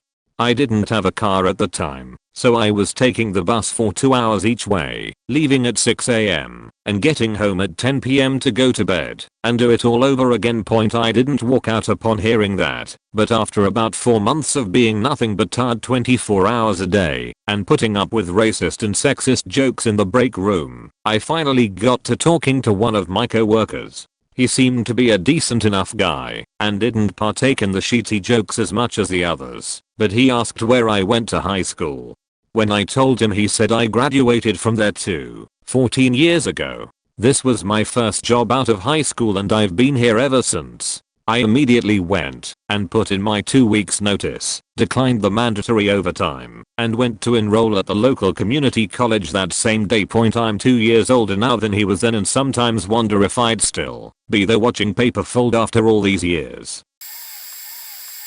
So we had a coupon for free cake with coffee. It was busy. The cakes were standing near the register with a sign with the name of the cake. A pie that gets confused with it is in the fridge for costumers to take. People without coupons still take these. A lot of costumers didn't have the coupon, so it still was very often this pie was taken out of the fridge. A customer bought 2 pieces of pie with coffee and 2 other snacks. I didn't see a coupon. She didn't mention it. So I simply thought she'd be one of the costumers that didn't get the coupon in the mail. I asked her if she wanted the ticket seeing as she had more than 15 euros total, and she firmly said she didn't want it. Thinking nothing of it, I continued. Eventually she called me over because she needed to talk to me. Apparently she did have a coupon, but it was under one of the plates. She got incredibly mad at me, telling I should know, and she wanted her money back. I politely told her it was impossible for me to get her money back seeing as she refused the ticket, only to tell me I never offered it to her. She continued yelling at me and my coworkers for 3 hours. She even tried to get me to pity her by telling she had stomach surgery and wouldn't have taken the pie if she had to pay for it. She continued until my coworker snapped and gave her money back. I would have never given it to her seeing as she hid it under a plate, neatly folded, not saying a word. It was all on purpose so she could get the pie for free, and it worked. Used to deliver pizzas. There are many scenarios that I could talk about, but this is one of my favorites. Anyway, we had a major order for a well-known charity, total of several hundred pies, and obviously going to be a donation. Being this big of an order, and being that this was going to be an early delivery, instead of PM, we had to get to work early, which meant that I had to be in early. 3 AM early, since I was cross-trained as a pizza maker. Okay, fine, whatever. So we've got 20 people in at 3 AM making hundreds of pizzas. Eventually we get to delivering these pizzas before we are even officially open. Fantastic. So I'm managing to fit around 100 pizzas in my car. Another 2 other drivers have another couple hundred, and there's more pizzas being cooked for a little bit later. So we drive what is normally a 30-minute drive, but because of the event, there's a massive reroute and traffic changes, and it's an hour and a half. We finally get there, and have to park about a block away, and then carry the pizzas over to the location. Fantastic. Finally get back to the store, and have to work my normal shift, which is 10 AM to whenever. Finally get to the end of the day, about ready to fall asleep before even getting checked out. Now, I get that, since this is a charity gig, there's not going to be a bill, so likely no tip, but surely the owner is going to make it worth our while, right? Wrong. We get mileage for the miles we drove outside of our normal delivery area, but nothing extra. That was when I quit caring about making sure my job was done at a superb level. I'm a quiet guy. I keep to myself mostly, and I try not to lose my cool. Back in August of 2002 I was 17, and had worked at the Quiznos in my town's mall food court for about 2 years. We had 2 new hires who I knew from school. We were in the same grade. These girls were twins, and they were also part of the popular crowd at school, and I was not. I also had a not so good history with one of these 2 always giving me attitude, but I never knew why. I was the first one on shift, and it was the busiest weekend of the year, the Sturgis Motorcycle Rally. Being first on shift also usually meant first to lunch break. Anyway, the lunch rush started early, and I had to take the register. The supervisor was on the sandwich making line teaching one of the twins, and the other twin took the sandwich finishing line, which they both already knew well enough.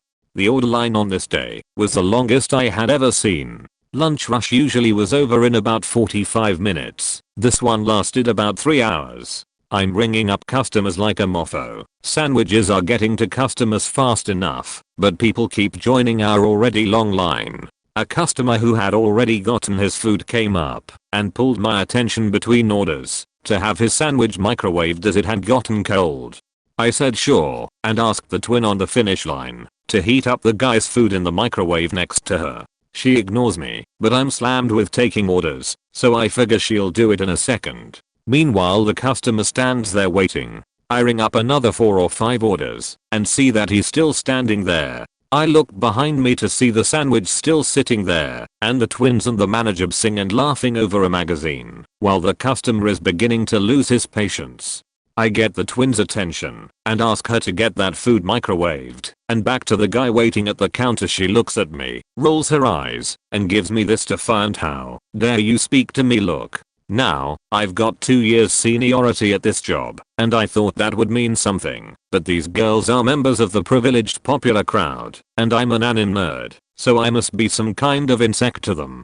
I decided not to argue and just to nuke the food and give it to the customer myself. The customer was angry that reheating his food took so long, but I looked on the bright side and reassured myself, once we get through this rush I'm going to get to go on lunch break. After he walked away I seethed about it in silence while taking more orders. We get through this Armageddon like lunch rush and it's finally time for us to start going on our lunch breaks one by one.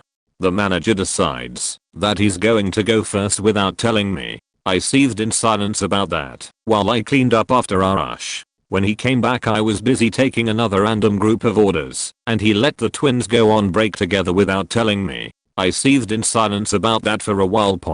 While I was waiting for the twins to return from their lunch break I called a restaurant my mom worked at part-time and asked if they had any openings. They did and they would love for me to come over and apply. The twins finally came back and were 30 minutes late and I was the only one left who hadn't gone to lunch. Said peace and quit on my way out the door. I didn't finish my shift. I took my uniform shirt off and drove over to the other restaurant to apply and interview and was hired the following week.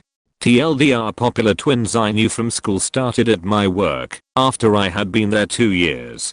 During our busiest day's lunch rush one of them treated me like they did at school and then the supervisor made me wait until last to go to lunch when my shift started first. I secured another job before my lunch break and quit on my way out for said lunch break. I used to work at a really horrible dog daycare when I was 19. There was a room for small dogs and a room for large dogs. One worker was in each room, watching up to as many as 50 dogs, all in one space. Definitely not ideal for 50 dogs. To communicate with the outside world, the front desk, we had walkie-talkies clipped to our shirts. They'd radio us when a dog was being sent in, or we'd radio if we needed to use the bathroom or anything. Since the front desk was where customers would possibly hear, we had code words for sim events, like break room for restroom, or clean check for a new mop to be brought in. Gross. In case of emergencies we would use code red. One day I got attacked by a dog while my hand was dripping blood while I'm trying to push a vicious dog away from me that's making all the other dogs act up and jump on me as well. I radioed the front for a code red. The 3 slackers up front replied and said code red. What kind of red? Do you just have to go to the bathroom? It's not really an emergency etc. So I radioed again and said it was indeed an emergency and I needed to get out. They started to ignore me, so I broke the rules and said a dog just attacked me. I need to get it looked at, so after that, they took an additional 20 minutes to get to my room to let me out. Luckily everything was fine with my hand, nothing too deep, washed it up, but told them I was switching out with the small dog room and never going back in there again. Quit shortly after that, a day where all the dogs got a stomach bug. Most disgusting day of my life. I love dogs, but I did not love it there. Was a server for 4 years, now a supervisor, and frankly being a server makes you say this a lot. Once had a resident, it's a retirement home, come 15 after we had closed, and had the audacity to get upset because she was late, didn't want to sit where we told her to, and was upset that none of the food she wanted was available other than sandwiches, and to Geo, she does this during breakfast too. She wants an omelette with coffee. Me, sorry we don't have those, only cereal or scrambled eggs, and coffee has been dumped out. Huh, but why? Can't you just make it? Me or other server, the chefs have put away all the omelette options, and have only an hour to fully finish preparing everything they need to prepare for the lunch shift, and it's not their problem you came in late. So it's only cereal or scrambled eggs, because it's easy and fast. Guess who threw a tantrum and went to tell the directors GHE don't want to give me and Y food, which resulted in our team almost getting into trouble for her lies? Luckily, we had 4 people to confirm that was not what happened, and they spoke with her about the rules and hours of the dining room, which she clearly didn't like. The lady goes on to do this again for weeks on end, and had the nerve to ask us why. Can you guys stay open for another 15 minutes for those of us who don't like to eat early? I eventually just told her, because it's closing time, the servers have to finish up their work, the chefs have to clean up, and we have family and friends at home to go and be with. If you want food that isn't scrambled eggs or cereal or sandwiches, you need to be here earlier. She eventually moved out of the building a couple months after because the management did not want to enforce her demands, aka force everyone to cook what she wanted after we had closed. She wasn't the only one who did this, but eventually the others learned their lessons and started showing up earlier or accepted what was offered to them. Yeah, you live here, but we aren't your slaves and we have rules and a business to work for too. Worked at a large chain thrift shop as a cashier and general labor. Chronically bad maintenance. There were 2 washrooms located at the back of the shopping area. One day one of them had a plumbing issue or sewage backup or something. Management blocked it off from customer use and called someone to fix it, but naturally they won't arrive for the foreseeable future. Water continued to rise in the washroom, leaking into the other washroom and inevitably the area around the washrooms. By the time I got to work there was about 2 inches of fecal water pooled in the washrooms. A literal pool of sheet water. Myself and 2 other minimum wage workers were told to mop it up and get it ready for the person who would fix it. No shoe covers. We had to search for gloves a long time before finding any somewhat acceptable plastic gloves. Took us a couple hours to mop up the disdainful liquid mess, which we found out also had some solid pieces, all the while customers were getting mad at us and trying to force their way onto the bathroom and then being mad because they were unusable. Ruined my shoes and bottom of pant legs. Don't want to think about what we could have contracted from the obviously biohazard which we were not supposed to even go near in hindsight. But we were poor, young and desperate to keep the job in the terrible economic climate. Thank goodness I found a different job shortly thereafter. Will never work for that establishment again. I was supervising at a restaurant where I was transitioning from server to service manager. Anyway, we have brunch on Saturdays and Sundays, where bottomless Bloody Mary or mimosas are $20 per person for all you can drink. Needless to say, weekend brunches would sometimes get out of hand and people would drink way too much. On 2 occasions, drunk women threw up all over the table. The first time, the woman just sat there covered in her own vomit, and her friends at the table snapped their fingers at me to get my attention and inform me that I needed to clean up. The second time, the woman threw up and was then resting her head in the vomit while her friends took brunch selfies. The whole area reeked of vomit and they refused to leave after we instructed them to pay and get out. These situations only happened a week or so apart, so both times the restaurant was out of the powder used to clean up messes of the kind. Since we didn't have the powder, the bosses refused to clean those messes up, and I couldn't force them to technically. Both times, my colleague and I had to get gloves, bleach, and sanitizer and clean up other people's bodily fluids. There was another time a lady leaked period blood all over the floor, but that's a different story. As a manager I get paid salary regardless of the hours worked. So at the end of the day, I'm making probably half of what my average server was making. It was gross, and I really don't think I get paid enough to deal with that shit. A few years back I was working at a tech startup and the CEO liked to use his minimum wage employees to do undesirable physical labor at his house. Everything from cleaning the mansion, washing his vehicle/boat, moving furniture around from different company houses, etc. This was annoying, but not a huge issue. It was to the point where nothing surprised me anymore, and I just tried to keep my head down and not get too frustrated.